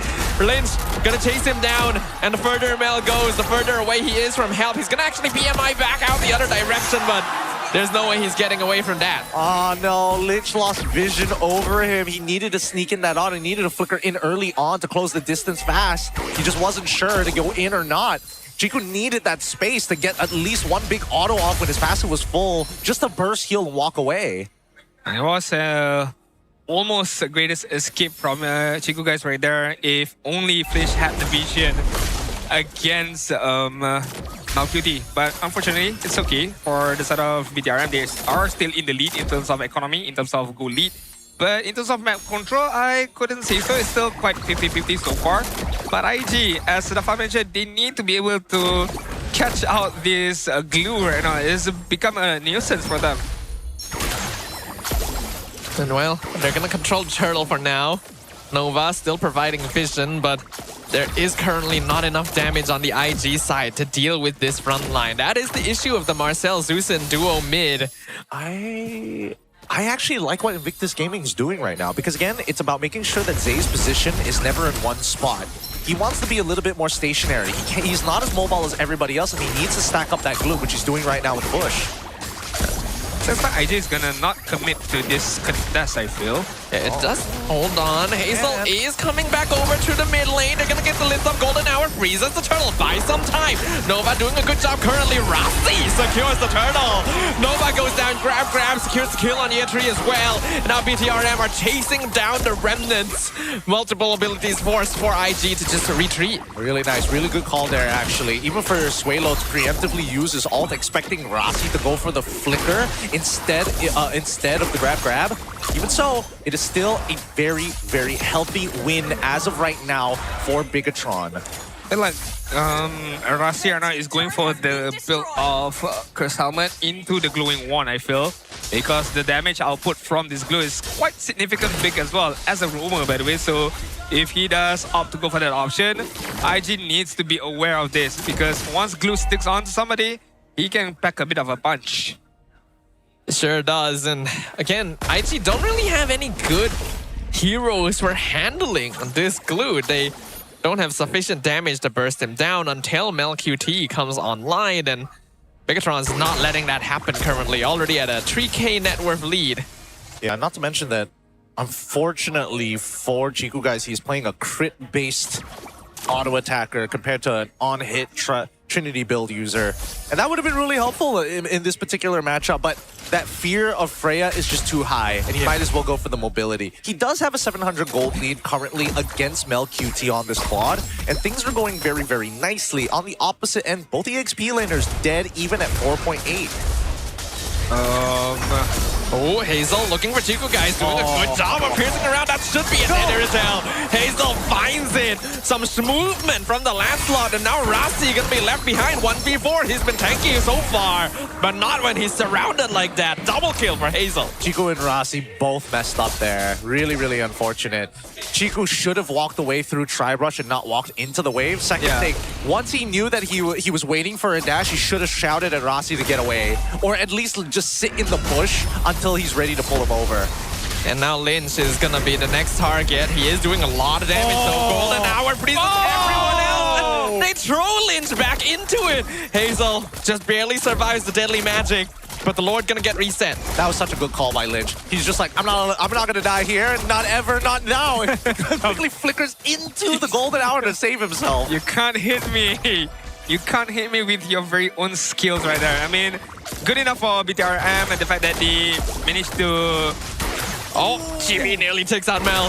He survives with 10%, but that's the Claude out for the count in this fight. I feel like Invictus needs to try not to fight this. Yetri's gonna go on Chiku, guys, from the flank, but he's now surrounded 1v4. Valkyrie descent, not gonna get him out of the situation in time. He goes down. Rossi already chasing Nova all the way back to his tower as well. Bigatron regains control of the Lord of the River. Hazel playing a dangerous game. He's looking for Chiku, not able to find it. Nova runs in, gets the freeze, sacrifices his body to try and make something happen. GB nearly goes down, but runs away. Blazing Duet comes in. MelQT doing a good job. Swalo finally finishes off Rossi, but now Chiku's gonna chase him and force the flicker.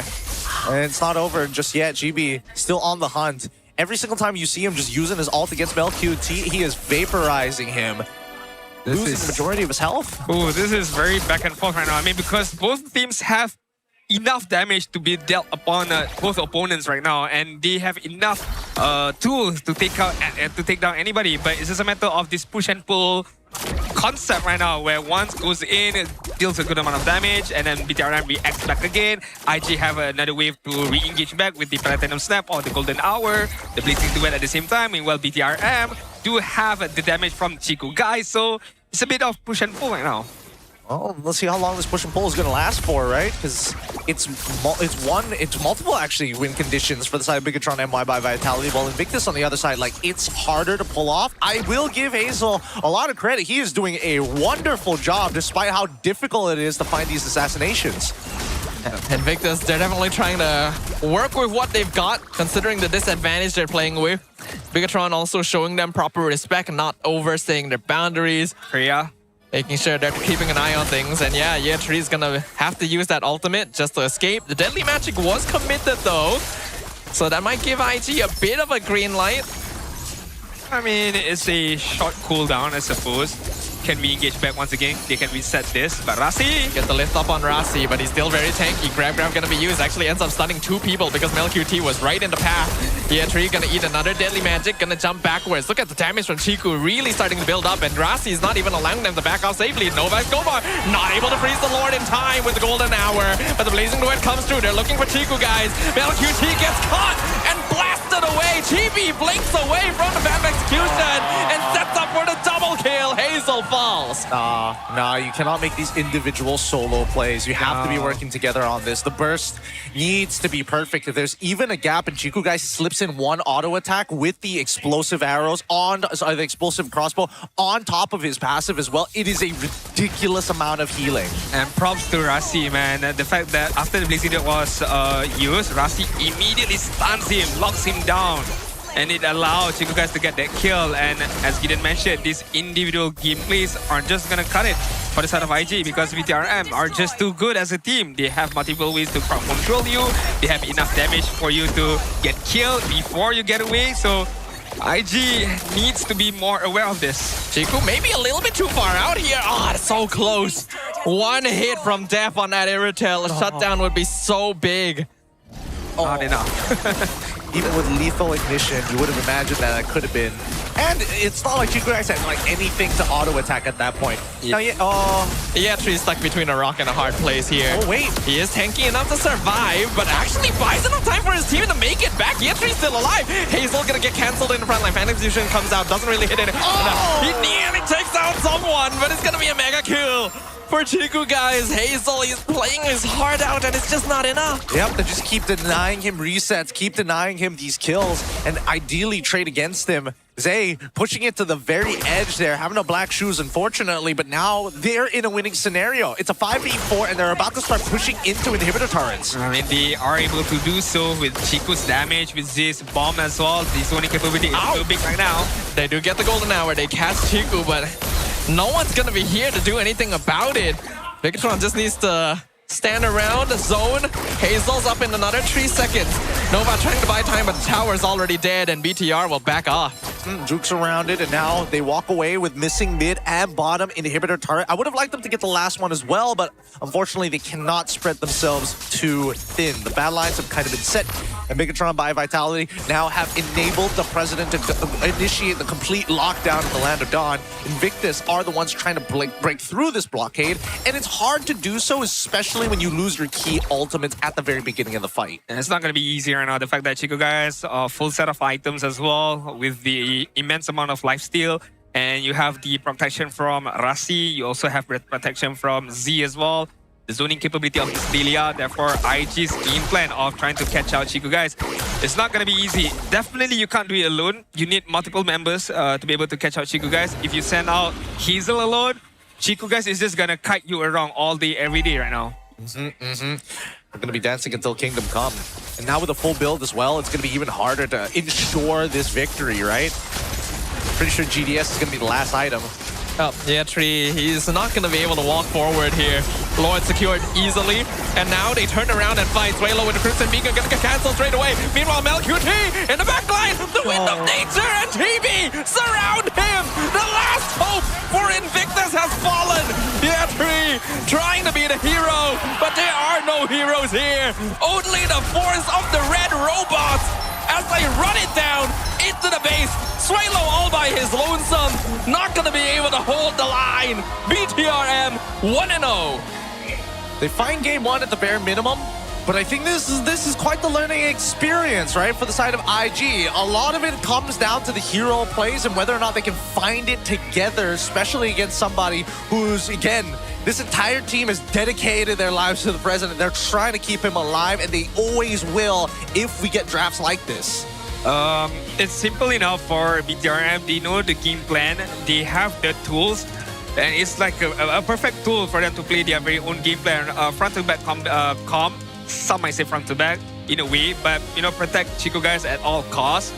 They had Lilia, again, good zoning capability. They had a good reset from Rasi as well. And it did not help the case of IG. The fact that Rasi had a very, very good early game. everything was going for him. He get all the stacks of glue. He managed to lock on certain people. He managed to get a few kills. He managed to zone out Hazel at the same time. And yes, Hazel did play phenomenally on that Lancelot. But then again, what one man can do against a 5 all-machine robot, that is BTRM.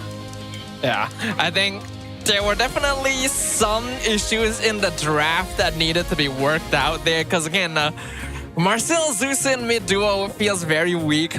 Clear-wise is not very strong. You gotta have a really good jungler if you want to play this kind of style, and Lancelot is not meta for a reason, right? And we're seeing teams pick Zusin early on a lot less these days precisely due to this, right? The glue just shows up. You suddenly have no way of handling him. Rasi gets to go ham. Yeah, I honestly think that the play probably should have been like Hylos or something of that sort, right? Glorious Pathway was probably their strongest tool. It might have influenced what actually showed up in the mid lane later on, and I think the Lilia still probably would have come through. I think that just generally speaking, it's just that opener of that mid lane that makes too much of a difference. You show your mid lane early, then now you have to deal with the glue problem. If you don't show it, then maybe you have to deal with Sora. It's tough to say. It's tough to say, but it's not tough for me to say the MVP for this match is going to be none other than Chiku, guys. Some might say one-trick player as an irritable player so far here in MPL Malaysia, but don't be surprised if he pulls out another hero. But hey, why would you need to pull out all of your tricks if you can just win with one? With this, it's going to be the irritable. Yup. Man, they need an answer to Lynch right now. That's what I think IG need. Because unfortunately, BTR's style is really set in stone. So unless they have a secondary winning lane, things are only gonna get harder from this point onwards. I think we were already worried when we saw the Freya being picked into the Phobia. So like, this seems a little overconfident. Let's watch and see if it can work. But on paper, it shouldn't. And well, it didn't. Yeah, and to be fair, he was playing Freya full tank as well. Golden Staff, the only offensive item that he had. Everything else, Radiant Armors, Dom Ices. You can see right here, right? Here we go. Dom Ice, Radiant Armors, and I think he was trying to build into maybe into an Antique, arguably even a Thorn Armor. Like, there's so many ways that this could have gone even worse for IG, but I think they salvaged the situation as much as they possibly could. It's just unfortunate that the mid duo can only do so much. For the side of BTRM, meanwhile, winning out a lot on that neutral objective. 2 Turtles, 2 Lords, good amount of boss being taken by them.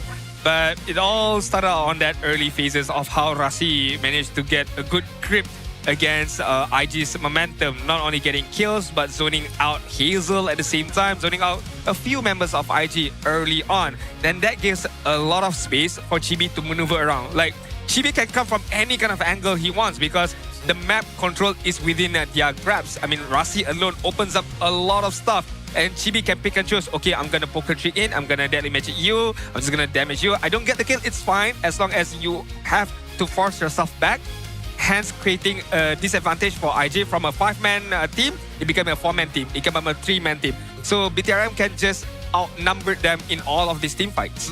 And I think the best part about, at least for Chibi, is that when he decides to use that deadly magic, it's always after the fact. I'm waiting for that golden hour to come out. You need to force it out. Luckily, at level 15, it becomes significantly shorter with his current build. I think it puts it at 21 seconds, if I remember correctly. And that's a pretty short period of time. It's essentially like a Lapu ult ready to go every single time. It's easier, too, to avoid the golden hour when you realize that it's the only form of CC that IG can kind of play around, right? Yeah, they can lift people up with Zusin, but otherwise, like, there's nothing, right? You have a Freya EXP, you don't have enough clear in the mid lane, you have a Claude and a Lancelot who aren't really gonna offer that much utility overall. You're just kind of hedging your bets, and I feel like this draft is a bit too optimistic. Yeah, no, here's, like, I personally believe that when you are thinking of a duo, there are some sacrifices that need to be made if you are going to take a Concussive Blast user and Zushin, because at a certain point, the Concussive Blast isn't enough to clear the wave as efficiently, and Zushin has never been good at clearing waves. It's always a matter of control. So for public players out there, just keep in mind when you are trying to pair something with the Zushin, ideally it's either to help her in certain aspects, either to disengage, re-engage, or kite around, be the peel for it, right? And in this case, Nobody's Hobart does a lot of those things. Unfortunately, the wave clear is where it matters the most. And I would have imagined that Hazel was going to kind of fulfill that role, but you're on Lancelot, so even that's not the greatest wave clearer. True. I mean, I think the idea from IG, right? They wanted to get a win for this first game. Come second game, they want to bring in substitute player on the gold lane side because they do have one more player, and Bam did say we might see a new player being thrown into this battle. But the fact that they lost this game, then again, it doesn't change as much because they have secured that second place for the upper bracket spot. So just disregard whatever happened in this first game. Yes, you take that loss. You learn from all the mistakes that being done within this game. Your individual mistakes, you're going one by one. You cannot give Lynch too much of a comfort hero like this 4 years because he just annihilates everyone on that front end. Disregard game number 1, come into game number 2, maybe make that change. I personally, moving away from game number 1, I personally want to see Darmew play in replacement of Malcurie right now. Okay, I can see it happening. I guess just to give him some stage exposure, right? Well, stage exposure, and also against a team who plays heavily around their gold lane and hopes it's like, we'll draft you a winning matchup, ideally, even if it's not a winning matchup, somewhere remotely close, and then we'll see what happens. It's not like Chico Guys is getting a ridiculous amount of support. It's only once he's left the laning phase that it's like, all right, now you start building yourself around me. True. Yeah. And Irigel is one of those heroes that doesn't have too bad a matchup into the Claude, right? And you know that she can poke very well. If she's able to get her items first, she actually bursts Claude so quickly. We saw that in this game. Chiku is very familiar with the hero, right? So that's why they just let him have it. It's a good matchup. It's a good situation. I do think that draft needs to be focused on a little bit, but it all depends on what IG actually wants from this one. That's the thing. Do they want to just chill, have fun, relax a little bit, or do they actually still want to get a W? And some of the teams who are fighting against Chico's Irritel, they underestimate the lifesteal capability from that Irritel as well. Once she opens up the heavy crossbow, people just get, oh, okay, you're lifestealing a lot. I thought I could have killed you, but Chico turns things around with that heavy crossbow as well as the Husk Claw. So you might need to also be aware of that, I would say, pressure, that lifesteal capability that Irritel has. But hey, that's maybe for game number 2 later on if Irritel gets picked once again. Nonetheless, we do have one special segment for you guys that can only be done. I mean, you guys can see from the screen, Mars is getting ready for that segment at the same time. He's going to fully commit on the BM side. But over here on the English side, I mean, we do have... I would say a nominee for ourselves. Like I say, he's fully committing to this segment right now. He's got more stuff than me. He's got the headset. He's got the headset. Oh no, sorry, the helmet on top of the bag. Yeah, he's fully like he's overcompensating. He's like fully committing right now. My God. Oh man. Hey, there can't be 2 of us in the same shot. Get out of here. Move away. Get out of here. Your delivery's over there. Yeah, delivery's over there. This is my sector. All right, hot take by Grab. Gideon, take it away. All right, let's put the minute on the board because Ab and Grab is back, baby, all the way from the NAs to see you guys here today. Hey, all right, fam. Ab and Grab solo queue reported for duty. Some people call me a writer. Some people call me an analyst. HR hasn't figured it out yet, but nobody's really asking them in the first place. Let's continue to talk about the draft because this is the biggest problem we are seeing with the majority of teams within Malaysia. Having blue side is great, but only IG has figured out how to win on that second side, and that's a big problem for Ab and Grab because you need equality. Without the blue side and the red side becoming closer to 50-50, how are we supposed to win internationals if we can't even draft? You get that? It's a simple problem. Fix your draft, fix the game, right? Mid lane duos need to start working on what exactly are the best 2-on-2s rather than thinking the 3-on-3s because sometimes you're not gonna get the 3-on-3s and some junglers don't want to show up in your damn mid lane. It's gross, it's dirty sometimes. Other times it's grass. Nobody likes grass. But keep in mind that honestly, they didn't lose because of their mechanics, fam. They lost because nobody ate supper yet. And that's what I'm here for. When you are hard to focus on macro when everybody's thinking about that saucy Burger Ramley. You ever heard of that guy, Burger Ramley? I love that guy. Great guy, great actor, in a matter of fact. And Don't forget, don't worry, gang. Full stomachs, full focus, and use Grab Food code 9 p.m. till 4 a.m. and keep the late night grind going. God, I didn't realize how long the script was. It's still going. Coming up next, we'll find out who steps up for the team and starts drafting apology tweets. God, I didn't even know I was supposed to say that. ABBA and Grab Solo Q signing out in peace. Wow. Back to New York with me. Just gonna walk back on my 2 feet. No, don't go. Oh, thank you, Urban Grab. And now he's gone. Safe where'd he go? Safe trip back to New York, I suppose. Hey, I can see him walking on his legs all the way. He's already started. It's gonna be a long journey, but hopefully y'all can support him on that. On his Patreon.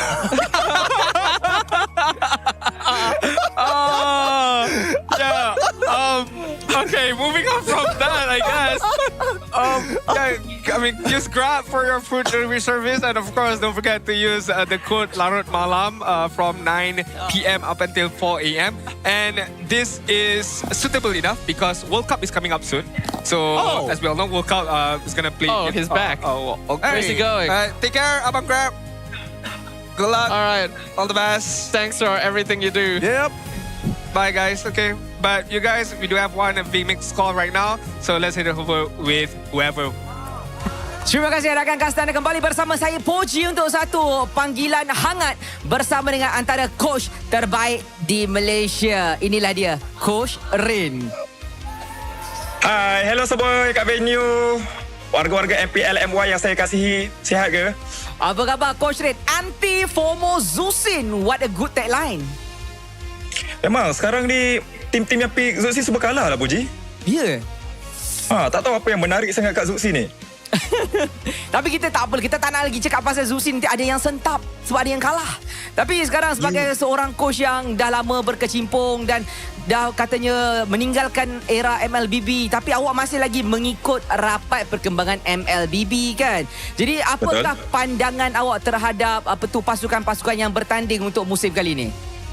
Saya rasa yang baiknya untuk season ni adalah kapasiti pasukan untuk membeli pemain dari segi kewangan, diorang banyak duit lah kan. Seronok lah kalau jadi coach sekarang boleh beli player, shopping player dan sebagainya. Yang tak baiknya sebab masih lagi kita ada trend-trend mengikut meta semasa daripada PH dan Indo. Contohnya macam ni lah, Oji, FOMO Zuxi ni. FOMO Zuxi ni. Hari ni dah pulangkan satu tim kan, tak lepas playoff. Ada satu tim tu sebab FOMO Zuxi sangat tak lepas playoff. Lepas tu tadi ada yang dah kalah kan. Yang ni baru-baru ni Coach Bang pun FOMO Zuxi. Jadi tak tahulah Puji nak cakap apa lah. Tak, sebab bila FOMO kena ikut trend. Tak ikut trend nanti orang kata tak vibe. Tak vibe tapi kalah lah. Tak apa. Tak apa kalah, janji vibe. Janji vibe. Alright, Rin, awak ni pernah coach kan untuk Y3, Amzik, Ciku guys masa awak berada dekat CG. Dan untuk kali ni mereka bertembung sesama sendiri. Dan pada pendapat awak lah, macam mana awak tahu perkembangan diorang dan kedua-dua pasukan ni layak ke playoff tau? Saya agak happy melihat perkembangan bekas-bekas player saya. Saya percaya mereka adalah player-player yang baik dan juga manusia yang baik. Kan? Alhamdulillah sekarang mereka, orang kata ada character development lah Puji. Ada character development lah. Semakin lama mereka semakin matang dan juga boleh nampak yang diorang makin ready untuk next stage lah. Untuk next stage. Dah bersedia dah untuk pergi melangkah lebih jauh macam tu? Betul. Baik. Bercakap soal lebih jauh kan sebenarnya Rin. Kita pernah interview dengan Y3 dan Y3 ada cakap yang sebenarnya dia berterima kasih sangat dekat awak sebab awak bawa dia masuk dekat MLBB. Lepas tu develop dia menjadi seorang pemain yang boleh saya katakan antara ESP yang terbaik dekat Malaysia. Pada pendapat awak sendiri, apakah turning point sebenar untuk Y3 yang berubah daripada pemain yang orang tak pandang sampai sekarang pemain yang disegani di Malaysia? Sebelum tu Puji suruh mas jauh sikit, tak selesa lah. Dia untuk Y3 ni untuk Y3 ni yang saya ada bagi tahu lepas dia masuk semula ke dalam scene bila saya nak ambil dia, saya cakap kat dia yang skill itu penting kan, attitude itu penting, tetapi ada dua perkara yang memisahkan awak daripada player-player yang bagus yang lain, iaitu pertama kemampuan untuk menerima teguran dan kedua kemampuan untuk bekerjasama dengan ahli pasukan. Kalau tak ada dua benda ni, as a player walaupun you pernah ada achievement sebelum ni, you tak akan boleh pergi jauh. Maksudnya jangan ego lah senang cerita. Betul. Faham. Moon cakap faham Poji. Baik, bila awak cakap macam tu, maksudnya ada antara pemain-pemain dekat Malaysia ni yang memang tak boleh terima teguran, tak boleh nak mengubah diri sendiri macam tu. Yelah, dia bukan setakat player je. Teguran ini untuk semua, Poji. Poji jangan cuba-cuba batu api ya, Poji ya. Sebab tu ada yang FOMO tu. Ya, tak boleh terima teguran. Dekat MPL Talk dah cakap banyak kali dah, Poji. Degil, tak nak dengar. Alright. Tapi last but not least, Larin, kita pun tak nak buang masa banyak. Diorang pun nak main kan. Lepas ni, pada pandangan awak sendiri untuk pertempuran kali ni, siapakah yang akan menutup pertandingan ini ataupun akan jadi satu-satu? Pada pandangan awak sendiri sebagai seorang coach yang dah lama berkecimpung, yang mungkin sudah tak sudah mungkin next season awak akan main balik dekat MPL. Pandangan seorang coach yang hebat, siapa menang lepas ni? Kalau Poji tanya saya, simple je. Siapa pick Zuxin kalah. Yang tak pick Zuxin menang. Ambil lah hero lain. Ambil lah God ke, ambil lah Valentina ke apa ke. Jangan pick Zuxin je. Pick Zuxin kalah. Confirm kalah. Yang FOMO kalah. Yang FOMO kalah. Okay, hashtag FOMO kalah ya. Hashtag FOMO Zuxin. Okay. Terima kasih, Ray. Thank you for your time. Bye. Dan itulah dia. Sedikit sebanyak masa saya bersama dengan Coach Rain yang begitu membenci hero Zuxin. Tapi ini sahaja slot bersama saya. Kita nak masuk kembali ke dalam game. Jom kita enjoy game ni. Thank you very much, Rain, just now, or Coach Rain, number one hitter of Zuxin, with our interview as well. Thank you so much, Puji. I'm sorry I call you whoever because I don't know who we're throwing it to because I was unsure. But it's okay, it's a long day. Yeah, it was going to be Puji, of course, doing the VMix call. But yeah, what he said has definitely some proof. Hey, wait in a minute. There's some new faces on the table. Was there? Yes, look, Mel is in the audience. What is... Hey! Demoted. Okay. Hey! Smooth instead of Lynch. Okay, not new face, I suppose. No, the other side. Wait for it. We're gonna cut on over, of course. It's Hey! I'm sick. Oh, man. We've missed you, sir. After what a debut performance with CG. Okay. It's Go Jess. Jess is coming back in. It's Go Jess. Wow, instead of Nova. That's funny. That's real hilarious. Hey, Darmu. All right, so they're finally getting their opportunities, to come back in and start playing for the squad. So whatever we talked about in terms of patterns doesn't apply anymore. Or I would only assume that it's translated in their own different versions, but I don't think it's gonna be the same way. It just means that we're no longer able to do analysis. I don't know, unless it's like CFO, unless CFO Amzik here, really shows what he's worth. CFO. So Chiku's the CEO. Hey, look, they're not on the same level, but we know. Fair enough. Both are senior management roles. Yep. Okay. So both have powers. So ahead of me in life. I mean, both so young. Both have significant power over the team, I suppose, to a certain extent. But the bigger question is back to IG. The fact that Gorgeous is replacing Nova Escobar. That's interesting. On paper. But we're not too sure who's going to play the Rome side. It could be Ye3 for all we know. I don't know, dude. I don't know about this one. This one's a tough one. There we go. Hey! Darmio gets the play. Hey. And now his Vans are already coming out in droves so quickly. Hey, debut and got a fan as well. Man, Living's the life right now. He's ahead of me as well. All right, let's get into this. Everybody knows it's their favorite time, the drafting phase. You heard it from Coach Rain. The FOMO on Zuxin is so real. So let's see the random map draw and whether or not we're going to see Zuxin once again. All right, dangerous grass. Not a favorite of Gideon, I suppose. No. But hey, we still gotta work things out right now for dangerous grass in terms of crafting right now. BTRM still sticking to that same style of banning out Hazel's hero. IG banning out the Queen, the Glue, as well as the Marcel. So Forvis is open unless BTRM takes it out. They need some answers here, right? Again, mini stuns are always going to be powerful, and I don't know whether or not it's going to be the case if Zuxin is the cause of a majority of these downfalls, but looks like we're getting word here. Hey, wait a minute.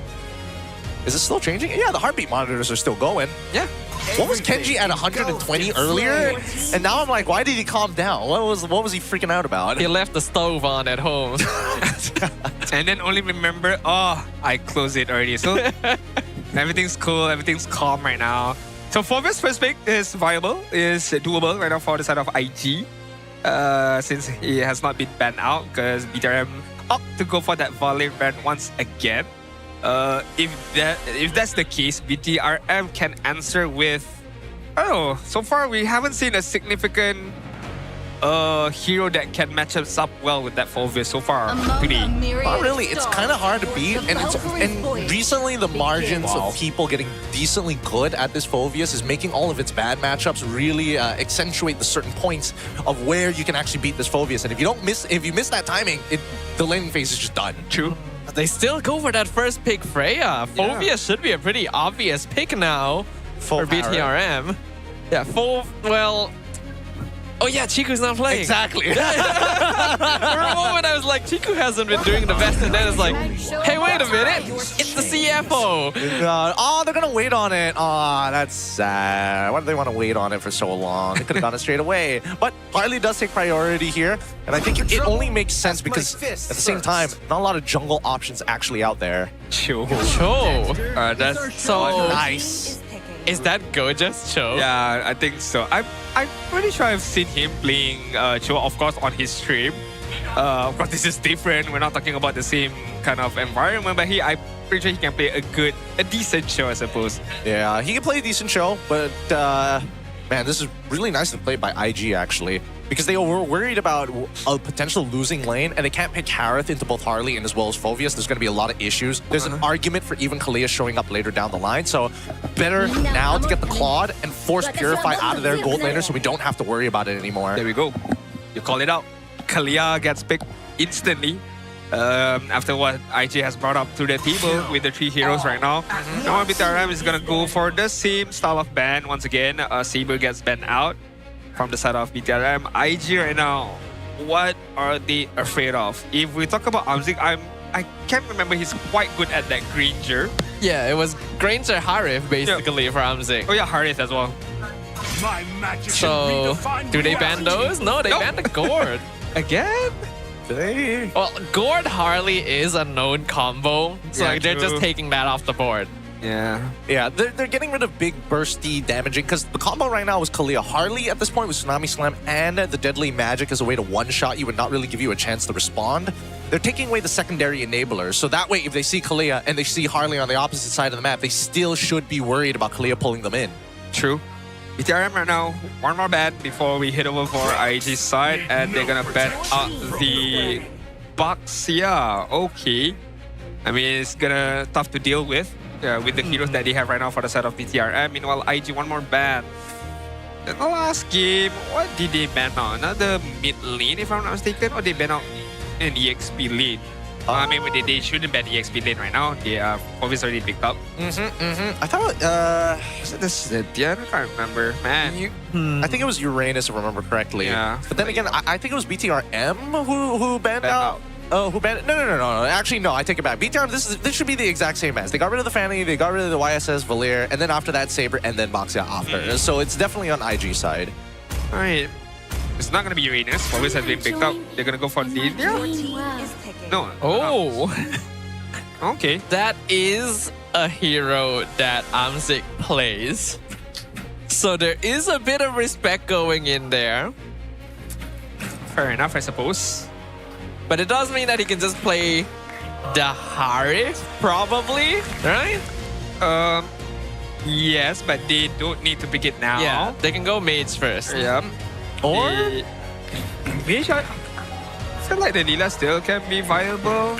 Doesn't work well much with the Kalia.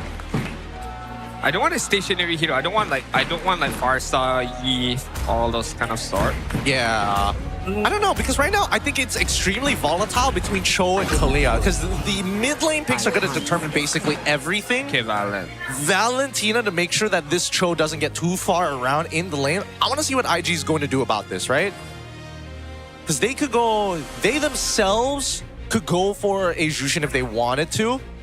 it is a slightly better pairing because at least Cho has the capability to build into damage, just enough damage to help clear the wave for that mid game and then sell it off later on, or full damage or full tank. Either way, still a concussive blast user. Take the risk. Pick Hayabusa for Hazel right now. Hayabusa?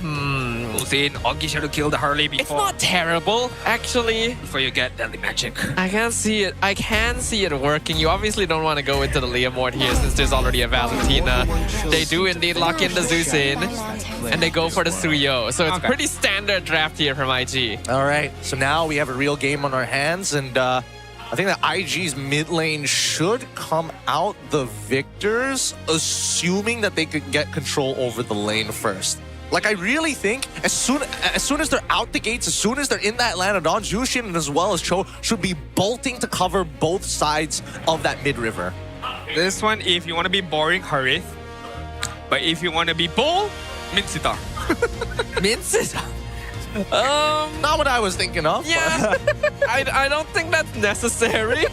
I'm thinking whether or not like it's. Oh, okay. So it's boring. Yeah, it's boring. Not vibing with this team. It makes sense. It makes sense. No matter what, I think this has been the more meta drafts coming out from both sides.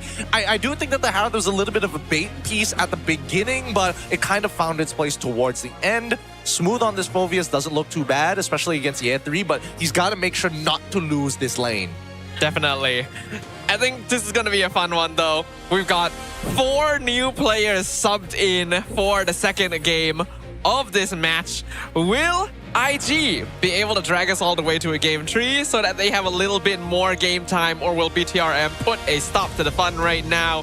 You got 3 Purifies on the IG side just to make sure that no funny business can go on, but we're going to be jumping straight into the land of Dawn to find out what exactly is about to happen. I'm pretty sure all of the Clippers are going to be on standby towards Gorgeous right now. Is it going to be either a legendary moment of a Cho, or if it's going to be an epic fail of a Cho right now for Gorgeous? Hopefully he doesn't get nervous on this stage. He's played here multiple times, but this is his first debut as a support. And already we see a big trade in mid lane as usual.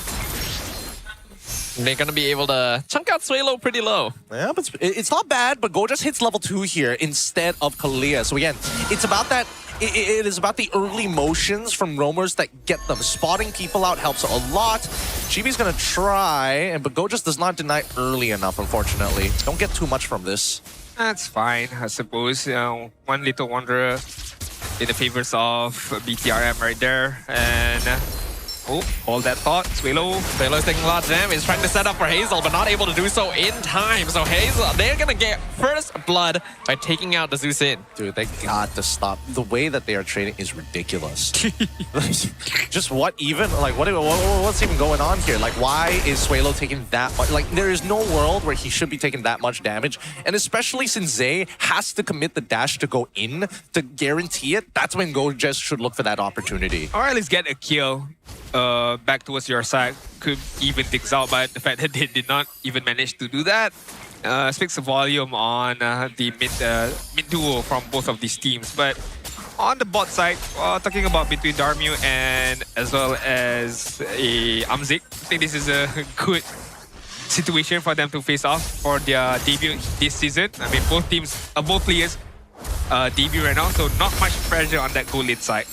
Oh, they're gonna get the lift up on Z, but he's able to dash away, even terrify Hazel on the way out to drop him to half HP right before the turtle. Deadly Magic gonna be used up top on Ye3, but the ult from Freya gonna be used to get out. Very nice coming in from BTRM. They might not have first position here, but they got the big ults out, and Ye3 trying to maximize it.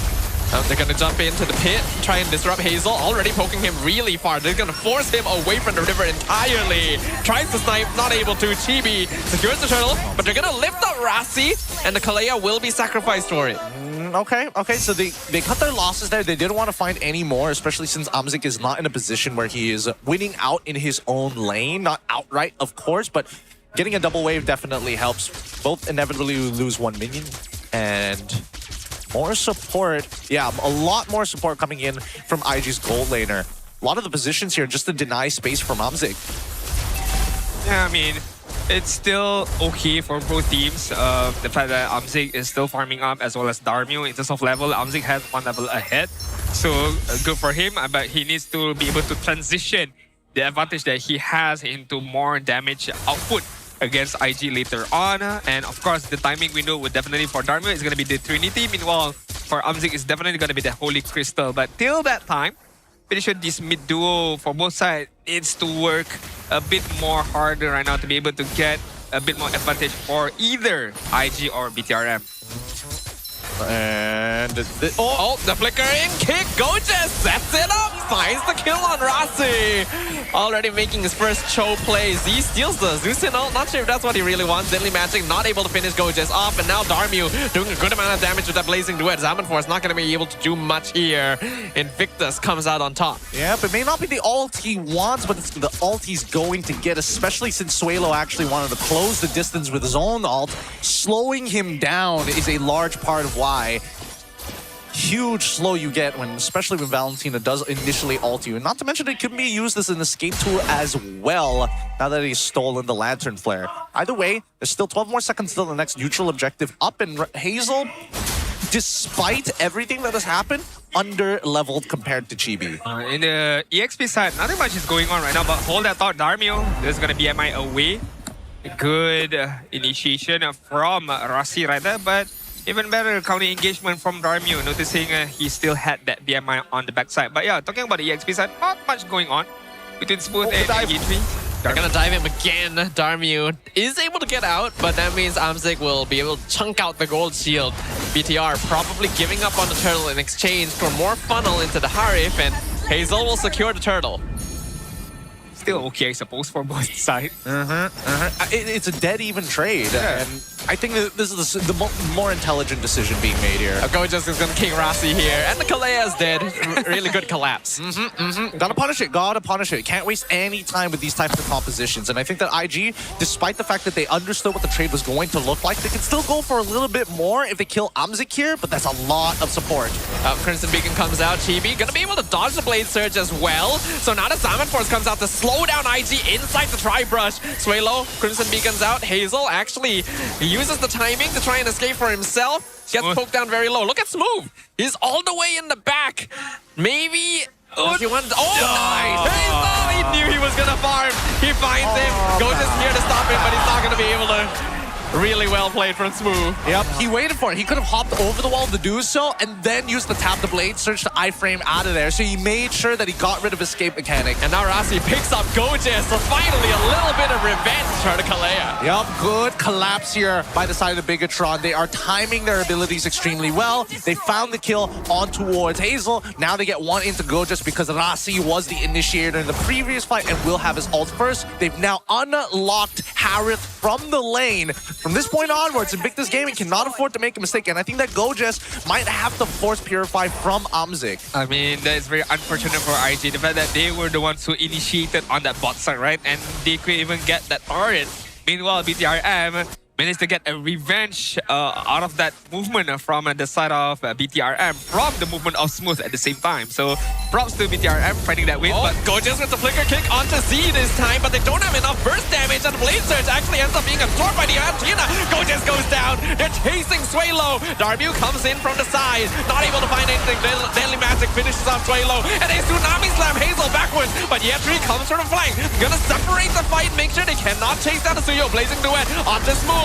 And they find the shutdown on the Phobius. Killing spree for Darmio. Yetri gonna be able to survive the pressure as well and try to hold onto the tower. Zamanforce gonna be dropped down underneath it. 1v4 Yetri. Not gonna win that one. Amzik picks up the mid tower. He tried to clear the minions. He tried to give his life for it, but unfortunately, the T1 still ends up falling. He needs to have at least vengeance if he wants to survive a fight like that, but he's only rocking the Purify right now. So, again, Invictus Gaming, it's still going to be tough. Bigatron still hold the lead in terms of gold. Despite the slight adjustments, they're going to have to adjust just a big turnaround. Has to be turning away Rasi. You got to deny his healing. Yeah, but it's not going to be easy right now. Once again, Z picking up the ultimate from the Zuxin right now. Setting up for this turtle. Turtle's very low. Instantly the collapse. Chibi secures it quite easily. And looks like BTR won't look to stay. Valkyrie Descent gonna be used. Chibi comes in from the other side. Gorgeous not able to chase Z down. They get the lift up on Smooth, but he's already behind the Tri-Brush. So Invictus just have to back it off. Why force? Why force? Didn't need to force it there. Even so, at least nobody died. No big commitments. But at the end of the day, it's still going to be IG having to defend against this. Let's look at the items right now because no Feather of Heaven, DHS, and Golden Staff already complete. No, wait. Let me just quickly double check this. I'm not seeing the Dom purchase yet. It's coming. It's on the way. There's components, but that's about it. All they got is Glowing Wand. Hazel goes in with Blade Surge. Probably not looking to fight anything in particular there. Gorgeous maybe a bit far out, but neither side looking to commit just yet. Darmu gonna finally be able to get that bot tier 1. Yeah. Also, Hazel has like a really weird... Oh, hold on. Oh, nice cancel on the kick. Tsunami Slam gonna be used on Gorgeous. Rasi now jumps forward. And a full surround from Bigatron. Zaman Force gonna be dropped down in the middle of everything. Gorgeous is the first one down, however. And BTR actually taking quite a lot of damage. Chibi with the double kill. They picked up Amzik. Z gonna need to back things off as well. As Swalo picks up Rasi and ends his life. Chibi, though, chasing down the Zusin. Finds another kill in return. And yeah, Tree not able to win that 1v1 against Move. Gonna need to get away from here as soon as possible. Oh, is he gonna flicker for this? Doesn't. He doesn't. He honestly should. He should have. He should have flickered for it. That could have been a double. That could have been a double. Smooth did not want to commit that. He's thinking of this as an opportunity for me to get back into the main lineup right now. So I'm not gonna do some intense gameplay. But talking about intense, this is a very good collapse between both of these teams. Good disengagement, first of all, from the side of BTRM, noticing that, not disengagement, the right term is the kiting from BTRM. Noticing that Chibi has multiple ways to dash in, dash back out, and deal a good amount of damage. Darmir did drop the Blazing Duet, but it's not enough, once. Number two, it's not on the target that he wanted to do so. So maybe trying to work more on the timing at the same time, but so far, BTRM doing pretty well. Yeah, Gorgeous, his initiation's gonna be halted again. Amzik did just get his Holy Crystal, so it's gonna be pretty important timing for Bigatron.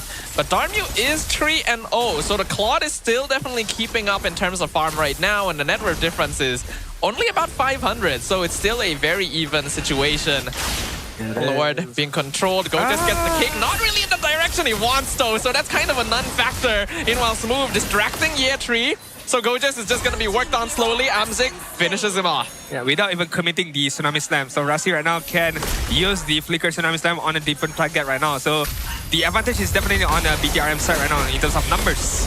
Look at Yetri. He just can't really fight Phobias at all. In fact, Smooth is going to chase him down with Chibi, picking up the mega kill. And this has to be a free Lord. I wanted to be a free Lord. And it looks like BTRM is going to get it without much issue at this point. Yeah, I don't know. Definitely think that this Freya, as much as... I don't think it provides enough, unfortunately. Like, it doesn't really provide too much, and I don't think, at a certain point, I don't think that it threatens Amzik as well once he gets the Holy Crystal. Oh, wow, Z literally jumps forward with Crimson Beacon. Zaman Force under the tower. Swalo nearly matching at Bigatron. They're just running them down. They found Hazel in the middle of everything. I mean, Chibi definitely feeling himself right now. Very aggressive. This is prime homeboy Chibi right now. Very aggressive gameplay. Not looking bad, just moving forward right now. He literally is just standing there in front, not even worried about being caught out. Lord's gonna be pushing up top. 5-0-2 right now. It's impossible for you to catch out Chibi. The fact that you can only rely on Gorgeous to counter him out, look at that. The fact that you can only count on Gorgeous to try and kick him is not gonna be good enough to be able to catch out Chibi. And even if you do so, remember you gotta deal with Z, you gotta remember with Amzik, and of course the Tsunami Slam from the Kalia as well. Defense should be okay no matter what. But as per usual, Bigatron just strikes where it hurts. They like this sequential type of push. Oh, okay. Yeah, Tree's taking a lot of poke out there. He's got to back it off, and the Tsunami Slam found Gorgeous. Why would you jump out there, sir? The Deadly Magic nearly takes out Hazel. Gorgeous still alive, surprisingly, but not for long. As Smooth literally gonna dive tower just to finish that off. Towers are still standing. but no roamer now for IG, and more minion waves are slowly pushing their way in. This is going to be 5v4, and Bigatron knows they have the numbers advantage. They're just going to drop everything under tower and literally die for it. They are going to take a good amount of tower poke, but they're so tanky, it doesn't matter. Anyway, the Deadly Magic might finish off the entry. It does! Inside the base, and Amzik picks up the killing spree. Chibi with the monster kill. Only 2 members of Invictus left alive against all 5 of BTRM. There's not a lot of minions left, but there's not a lot of wave clear either. Goja's response. Blade Surge is not bad, but it's godlike streak for Chibi. The crystal is exposed. More minions are coming in. Bigatron, they're not letting them go. They are picking them off one by one by one. Triple kill for Chibi, and BTRM closes it out. They do it in great fashion as well, making sure that they covered their grounds. And honestly, I think Amzik, he was looking to end the game, and they were like, no, don't end the game. Just hold on. Stop autoing like that. Keep focusing on the main targets, okay? Some of us want to actually look good. In all honesty, we know that this game did not have a big of a, not a big of a end result, because it does not change the fact that both teams have qualified for the playoff spot. It's just a matter of seeding so far, because IG has already gotten the upper bracket slot. Meanwhile, BTRM is definitely making it through playoffs. So it felt somewhat like a fun match-ish, but I like to see the fact that they gave the chances for Amzik to get a debut. They gave Darmi a chance to get a debut. They gave Gorgeous a chance to be back in the lineup. And look at that, a friendly hug between Chibi as well as Gorgeous. And of course, they did not forget about Smooth as well, bringing him back into the main lineup. So at the end of the day, everyone gets happy and we can get to go home. Yeah. That's the important part. I was worried that this might turn into a 1-1 scenario coming in from IG, but I think that unfortunately Gojas, he really tried, but I think he should have shifted it towards the mage instead of the support. Right now, we're gonna head over to Poji for the winners interview with BTRM. Inilah dia pemenang anda, BTR. Tahniah sekali lagi pada Chibi dan juga pasukan. Chibi, selepas kemasukan awak sebenarnya BTR semakin lancar perjalanannya, dan kali ini dah pun layak ke playoff. Apa perasaan awak sebenarnya bila awak masuk? Alhamdulillah, menang dah menang. First of all, happy lah. Alhamdulillah. Sebab kita orang dah betul-betul secure ke playoff. So, happy. Jadi, apa yang awak rasakan bila awak dah dapat bantu BTR sejauh ini? Tak adalah bantu sangat. Diorang power lah. Cuma saya ni macam pelengkap pemain je kot. Pelengkap je. Humble. Tak adalah, memang pelengkap. Alright, jadi Chibi, dengan kemenangan ni, adakah awak rasa untuk BTR dah melengkapi dari semua aspek, means daripada segi rotation, permainannya, line-upnya dah cukup strong, ataupun masih lagi ada aspek-aspek yang perlu dipolish lagi melangkah ke playoff? Kalau saya rasa maybe ada banyak lagi kot yang kita kena solve problem. Mungkin tak nampak sebab kita orang menang. Kalau kita orang training, kita orang nampak lah apa yang problem yang kita orang hadapi sekarang. So kita orang kena fix sebelum ke playoff. Maksudnya masih lagi ada banyak yang kekurangan macam tu? Betul, masih banyak kekurangan. Betul lah Chibi. Kenapa Chibi humble hari ni Banyak kurang. Janganlah. Chibi is nothing. Chibi. Jangan. Chibi good lah sekarang. Ya, betul. Saya mudah baik. Alright. Okay, Amzik, welcome back to pentas MPL. Terima kasih. Alright, Amzik. Awak dah dapat main semula. Macam mana perasaan awak tadi bila dia beritahu, Amzik, lepas ni awak main, rasa dedor-dedor ke, dudak-dudak nervous ke tak? Sebab orang kan cakap, Amzik cuma Granger. Kali ni awak bertukar dengan Harit awak membantai-bantai. Perasaan saya rasa gembira dapat kembali semula atas pentas ni. Dan rasa nervous tu ada sikit lah sebab dah lama tak main kan. Tapi saya alhamdulillah still dapat boleh catch up. Saya dapat main dengan gameplay yang orang kata gameplay yang betul lah. No pressure lah awak main. No pressure. Faham. Tapi untuk awak punya perjalanan hari ini kan, adakah awak rasa segalanya mudah untuk awak? Sebab macam saya cakap tadi, line up pun dah cukup strong. Semua nothing tulus ke main, ataupun awak nak buktikan yang awak sekarang ni dah memang bersedia untuk bermain di pentas yang besar? Kalau saya, waktu saya jadi sub, banyak benda yang saya dah dapat belajar. Terutamanya saya banyak dapat belajar daripada Ciku sebab dia dah kembali semula dengan God Lane. Jadi saya dapat praktikkan apa yang kelebihan Ciku buat, saya boleh jadikan kelebihan untuk saya juga. Baik. Jadi Amzi, sepanjang awak duduk dekat bahagian sub macam awak cakap tadi kan, apa perubahan yang paling besar awak nampak untuk BTR sendiri daripada minggu ke minggu, improvement untuk pasukan awak yang awak rasa macam, oh pasukan aku ini dah berubah? Paling banyak yang awak nampak? Benda paling banyak saya nampak daripada segi chemistry semakin kuat. Kita orang pun dah selalu bonding, tak macam duduk kat rumah je. Lepas tu environment pun makin meriah. Sebab kadang-kadang sebab kita CB selalu meriahkan suasana kat rumah tu. Dia selalu buat lawak tu. Jadi tak ada suasana kat rumah tu jadi tegang sangat. And then kita orang pun boleh scream tu have fun lah, tak rasa pressure. Sebelum CB masuk tak have fun? Sebelum CB have fun juga, tapi tak se-have fun ni lah orang kata. Environment tu lagi orang kata lagi seronok lah. CB ni menceriakan. Menceriakan. Seronok. So, semua orang happy dengan awak hari ni. Baik, tapi kita masih lagi menunggu untuk siapakah jadi MVP pada hari ni sebenarnya. Awak rasa siapa Hamzik jadi MVP hari ni? Saya rasa Cibi lah. Ciku. Jadi korang rasa siapa? Amzi. Amzik lah, Ciku lah, Cibi lah kan. Okay, production kita dah ready ke untuk announce MVP kita pada hari ini? 3, 2, 1, MVP kita. Siapa? Amzik! Tahniah Hamzik. Saya nampak main satu game MVP. Jadi apa perasaan awak hari ni? rasa lagi gembira lah, lagi teruja nak main lagi lah. Rasa macam kalau next game saya dapat main lagi ni, saya nak pantai-pantai lagi lah. Nak pantai-pantai lagi.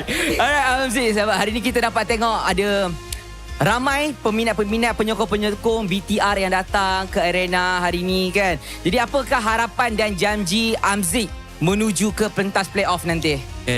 Harapan kita orang harap kita orang dapat bagi yang terbaik dekat playoff.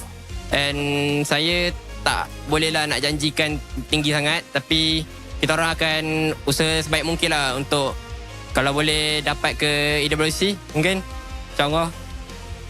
Alright, terima kasih banyak-banyak. Cibi, any last word kepada semua sebab korang dah tak ada game dah, ini dah habis, kita bertemu di playoff, anything? Untuk Biggest Loopers, thank you sebab support kita orang, dan thank you juga sebab masih percayakan kita orang, dan kepada yang datang venue, thank you sebab support Team IG dan Team BTR, dan thank you juga family saya sebab datang dari jauh, dan alhamdulillah kita rasa ke playoff. Doakan kita orang berjaya ke Paris ya guys ya. Alright, InsyaAllah. Doa itu boleh dimabukkan dengan usaha. Dan itulah dia doa dan janji juga jaminan daripada pemain-pemain BTR kepada anda penyokong-penyokong yang berada di venue dan juga berada di rumah. Dan itu sahaja daripada saya dan mereka. Ayo kita kembali semula ke meja caster untuk dengar apa celoteh mereka tentang game tadi. Thank you very much, Poji. And together with the winners of that game is going to be BTRM as well as our MVP. Could be the youngest CFO ever. It's going to be Hamzik right there. And that could be the first and last game he might play. Hey, as long it may be the first and last game, and I know you're shedding a tear, but you'll shed in the next tier when he's in Forbes 30 under 30. On the front cover, it's just Hamzik. I mean, the CFO only shows up every once in a while. Yes, that's it's the CEO who's in charge of doing the public presentations. Can't wait for his photograph to be on the face of the magazine right there. Or it's just Chiku and Hamzik side by side. Side by side. The youngest senior management ever. Deadly duo. The deadly duo right there. But what a way to end the game. And of course, our D number 2 for the last week of our regular season as well. Of course, we all already know who's going to make it to playoff and so on and so forth. But for the side of IC, I can't take that game seriously as much because I know that it's not the... maybe game 1, maybe they played very much seriously and they have lost. But game number 2, because subbing in Darmio and then putting Gorgeous in the room side, can't take it too seriously. But what I like about it, I mean, they know how to have fun. They know that they don't need to take everything as much as serious. They already secured that upper bracket spot, so it's a matter of fixing all the mistakes that they have right now so far in regular season and coming much stronger in preparation for the playoffs. And they were all smiles too, right? They didn't feel too bad about that one, after the match. I want to say yes, but my big concern is that coming into playoffs, there are teams and players who are notorious at just doing bad once they get onto a high-stakes stage. Now, regular season, most people are going to say like, oh, that is the high-stakes stage. Let's be real. You guarantee 2 games against every single team compared to playoffs where you have like 1 chance. Or a big brain move by IG could be this loss forces BTRM to face a certain team. Either Team Rey or Vamos. We need to check actually. I don't know because it depends on tomorrow's matches as well, if I'm not mistaken. Yeah. But if that does happen, it's all part of the plan, guys. For instance, we purposely want BTRM to meet Vamos. That's why we lost that game. Hey, at least BTRM should remember that even if they are trying to manipulate the seeding as much as they possibly can, if they happen to be in the wrong side, you either face SRG or IG. So ideally, you kind of want to, beat them now and then beat them again in the following playoff. True. That could make a good storyline as well. May as well see how far you can go, right? Yeah. Just like test your mettle, at the same time, give some of the peeps on the bench a chance to play on both sides, actually. I think Amzik performed admirably. Smooth did well as well, but there is a lot of stuff that Phobius counters on the enemy side, so it becomes a lot easier for him to play his game. GB 9-0 as well on the Harley. I feel like you can't really give this to him for free. Oh yeah, no, his target priority is really, really good. A couple of those moves even, I'm not sure whether he's moving like so fast that you don't see the poker chip because they're just flying to the side, right? Yeah. The trajectory is so off because of how quick he is. Plus as you mentioned, the projectile is quite small as well, so you can't even see it until you see your health bar just going 100 to 0 that quick of an instance. But as much as I want to talk about this game, it's very hard for me to do so. Do remind me, is there any other rookies so far in this season apart from Z right now? Because I can't wrap my head around, because I'm talking about, I'm leading towards this Rookie of the Season award, and so far I don't see anybody else had experience. Darmu. I mean, small sample size of a game. Even if he won this game, I don't think it's fair to give it to him. But if he won this game, he would have 100% win. That's true. We're forgetting about the stats. Because we cannot consider Suelo as a rookie because he played in MPL ID. Never heard of that place. He deserves to be rookie. Okay. But so far, impressive debut from Z as a rookie player. Again, I do have to remind you guys, he came from the 3rd tier of competitive scenes here in Malaysia, was scouted out by Chico guys. Very impressive so far because the way that he plays, showcasing a bit of veteranness out of him. But of course, definitely a lot more to learn, a lot more. Maybe in terms of hero pool can be widened up a bit more, apart from the Yves, the Zitian, and the Valentina. But I am intrigued and I'm invested to see this kid's journey. Because I think it's going to be a very bright future for him if he keeps up with this performance. I would like to see him on literally anything else other than just Granger. Well, the important ones, Granger, Harith, and Claude. Both of which, all 3 of which Amzik has shown to a degree very competent in. The Claude a little bit weaker in lane, but generally speaking, if we can see him completely master this particular role and show that, hey, yeah, not only can I be your threat, I can even play Freya, then I think he has the complete arsenal. Yeah, then maybe he can actually take over as CEO, right? And get that promotion that we've all been waiting for. So that's why Chiku is like, you know what? He's moving the goalposts now. He's like, now you have to play Irthel. What about Clint, huh? You got a long way to go before you can take over from me, boy. Or there could be an idea where he made this bold decision where I learned a lot from my CEO. I'm gonna move on to another company. Wow, that's bold. And be the CEO of that company. What company might that be? Who knows? Only the future can I'm tell. gonna take the employees with me. Smooth, you're coming with me. Come on, Smooth. Yo, Darmu.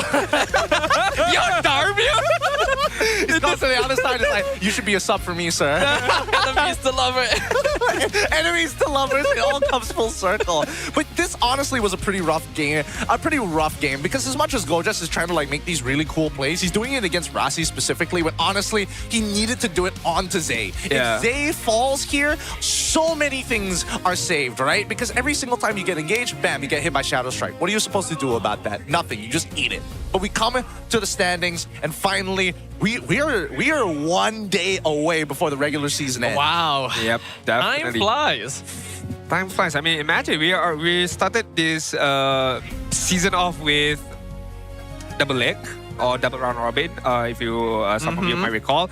14 games, and yeah, we are at the brink of it for regular season. Who would have thought, man?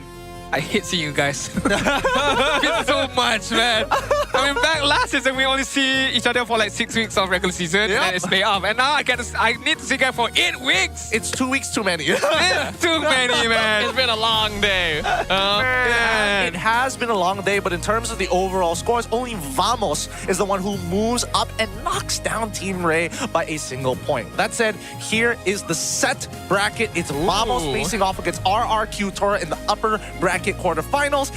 Team Rey versus Bigatron Malaysia by Vitality. And then whoever wins up the Vamos versus RRQ, they face off IG. Whoever wins TR versus BTRM faces off SRG. Ooh, this is interesting. Very interesting so far. Once again, if I were a betting man, I wouldn't want to bet because this is very difficult for me to do so. Vamos RQ can be either both of these teams. Team Rey into BTRM is definitely going to be difficult as well. But if that is for a later day of a discussion, but liking this bracket so far because it can be either side. Even after that, even going into the upper bracket semifinals, it could be anybody's game because SRG is not at their full strength because Prime aren't able to play. Meanwhile, IG has a few things that they need to be able to fix before the playoff starts. But for tomorrow, it's going to be the official last day of our regular season week. Number 8, Damon. Number 3, Vamos up against Flash. AC going to go up against RRQ Tora, which once again, does not really change much, but maybe we get to see fun matches for tomorrow. Yeah. If we saw fun matches today, there's an even higher likelihood for it to happen tomorrow because these matches really won't affect anything at all. I mean, if you've been watching for the past, like, what, 5 years, this is a recurring... It's pretty normal. It's pretty normal. Every end of the season, MPMY looks like this. But to be fair, at least this is literally the last day because a few seasons ago, it's like week 5. Or 5. We already knew who's going to make it for playoff. But so far, at least this season, we push it until the end. It was closer. There was a lot less time of flailing around and like seeing what experimentations these teams are going to do, which they will never show on a regular season. But at least this time around, it kind of feels like the only people who are getting roughly shafted here is sort of Team Rey because now they're going to have to face off against BTRM, which is one of their worst matchups compared to RRQ Tora having to face off against Vamos, which arguably, I would say that Vamos has a big upper hand in that early game. Yeah, all of those matches you guys can catch on the playoff, and that is going to be at the Stadium Juara between the 3rd and up until 7th of June. Make sure you guys grab your tickets because day 1, day 2 is still up for grabs. Go to ticket2you.com to purchase your tickets today. Don't get it from scalpers, okay? Ban those scalpers out. But if you guys cannot get those tickets, it's okay. Still come over to Stadium Juara because we do have the MPL Malaysia Festival brought to you by Esports Cons. We're going to have a lot of activities, watch party as well up against the big screen. We're going to have meet and greets, official team merchandise, and of course, once again, our favorite is going to be the food village. Hopefully, we got some amazing foods out there as well. Yeah, apparently we're going to be having lucky draws as well, right? You can win in-game diamonds. Apparently you can win just add that, right? I didn't see that before. Apparently you have a chance to win OBS bot camera and in-game diamonds. Wow. And then we got the dream stage. Still don't know what that means, but we'll find out eventually. Prawn knows how to push out. Prawn knows how to do it. Imagine dream stage in quotes. Imagine tomorrow's shout out is going to be Osbot camera, TNT Comer. Toda X MPL M1 merchandise just add on to it, add on the listing as well. But once again, we do have one more favor to ask of you guys. Do drop down the QR code down below and do answer the survey that we have in store for you guys. It's going to be on the Season 17 player card. we want to improve it even further, the quality, the design, all those good stuff. So make sure you guys drop your comments down on the QR code below. And of course, we do have the free MLBB chest for you guys as well as a sign of thank you. And if you do decide to, you don't know what you're going to type within the survey, say something about casters attire being very boring and needs a lot more colors. Start with that one. Yeah. And parking while we're at it. Also, maybe ask for caster cards as well. Put us on a card. Ooh, that'd be nice. Hey! Look at that, Amazon! AC Esports Club making it all the way to grand finals, guys. Oh my God, that's insane. That is the Cinderella story continues for AC Esports Club. Bro, now KOG have to face off Bacon Time for a second time, and there is no second chance. That's insane. ACT is literally one of the qualifier teams. And if they wins it all, it's gonna be literally the Cinderella story. From play-ins up until the upper bracket and knocking down the first seed and making it all the way to grand finals. Man, I wish I can watch it. Well, I can, but a replay of it, of course. It just won't be live. It just won't be live. You know, it's not going to be as exciting now that the spoilers have already. Honestly, I'm surprised they posted up the spoilers straight away for us. But hey, because we do have to shout it for you guys. But tomorrow is going to be the grand finals, of course. So make sure you guys catch the MSL Thailand. But hey, that's it from our Gideon, Sadafa, and myself. We shall leave you guys with the mic check and see you guys tomorrow. Goodbye. Jom sini aku guys, jom sini aku. Tak ada. Nice. Aku kena tahan tau guys. Masih boleh? Boleh. Cancel boleh? Cancel. Ini. Cloud. Mati. Saya pelancar guys. Tengok. Aku stun. Nice. Duk sini buang. Tak ada ulti duk sini. Kena tiga. Gas. Aman Ciko. Nice. Aduh. Ini Freya. Pegang Freya B. CB. Jawab.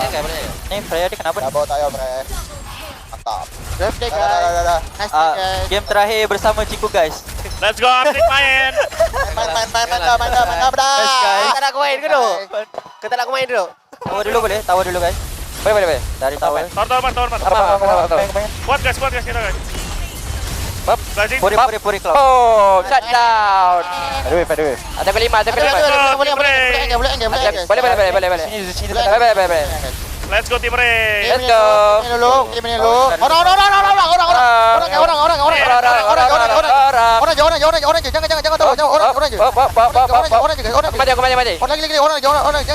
tahu.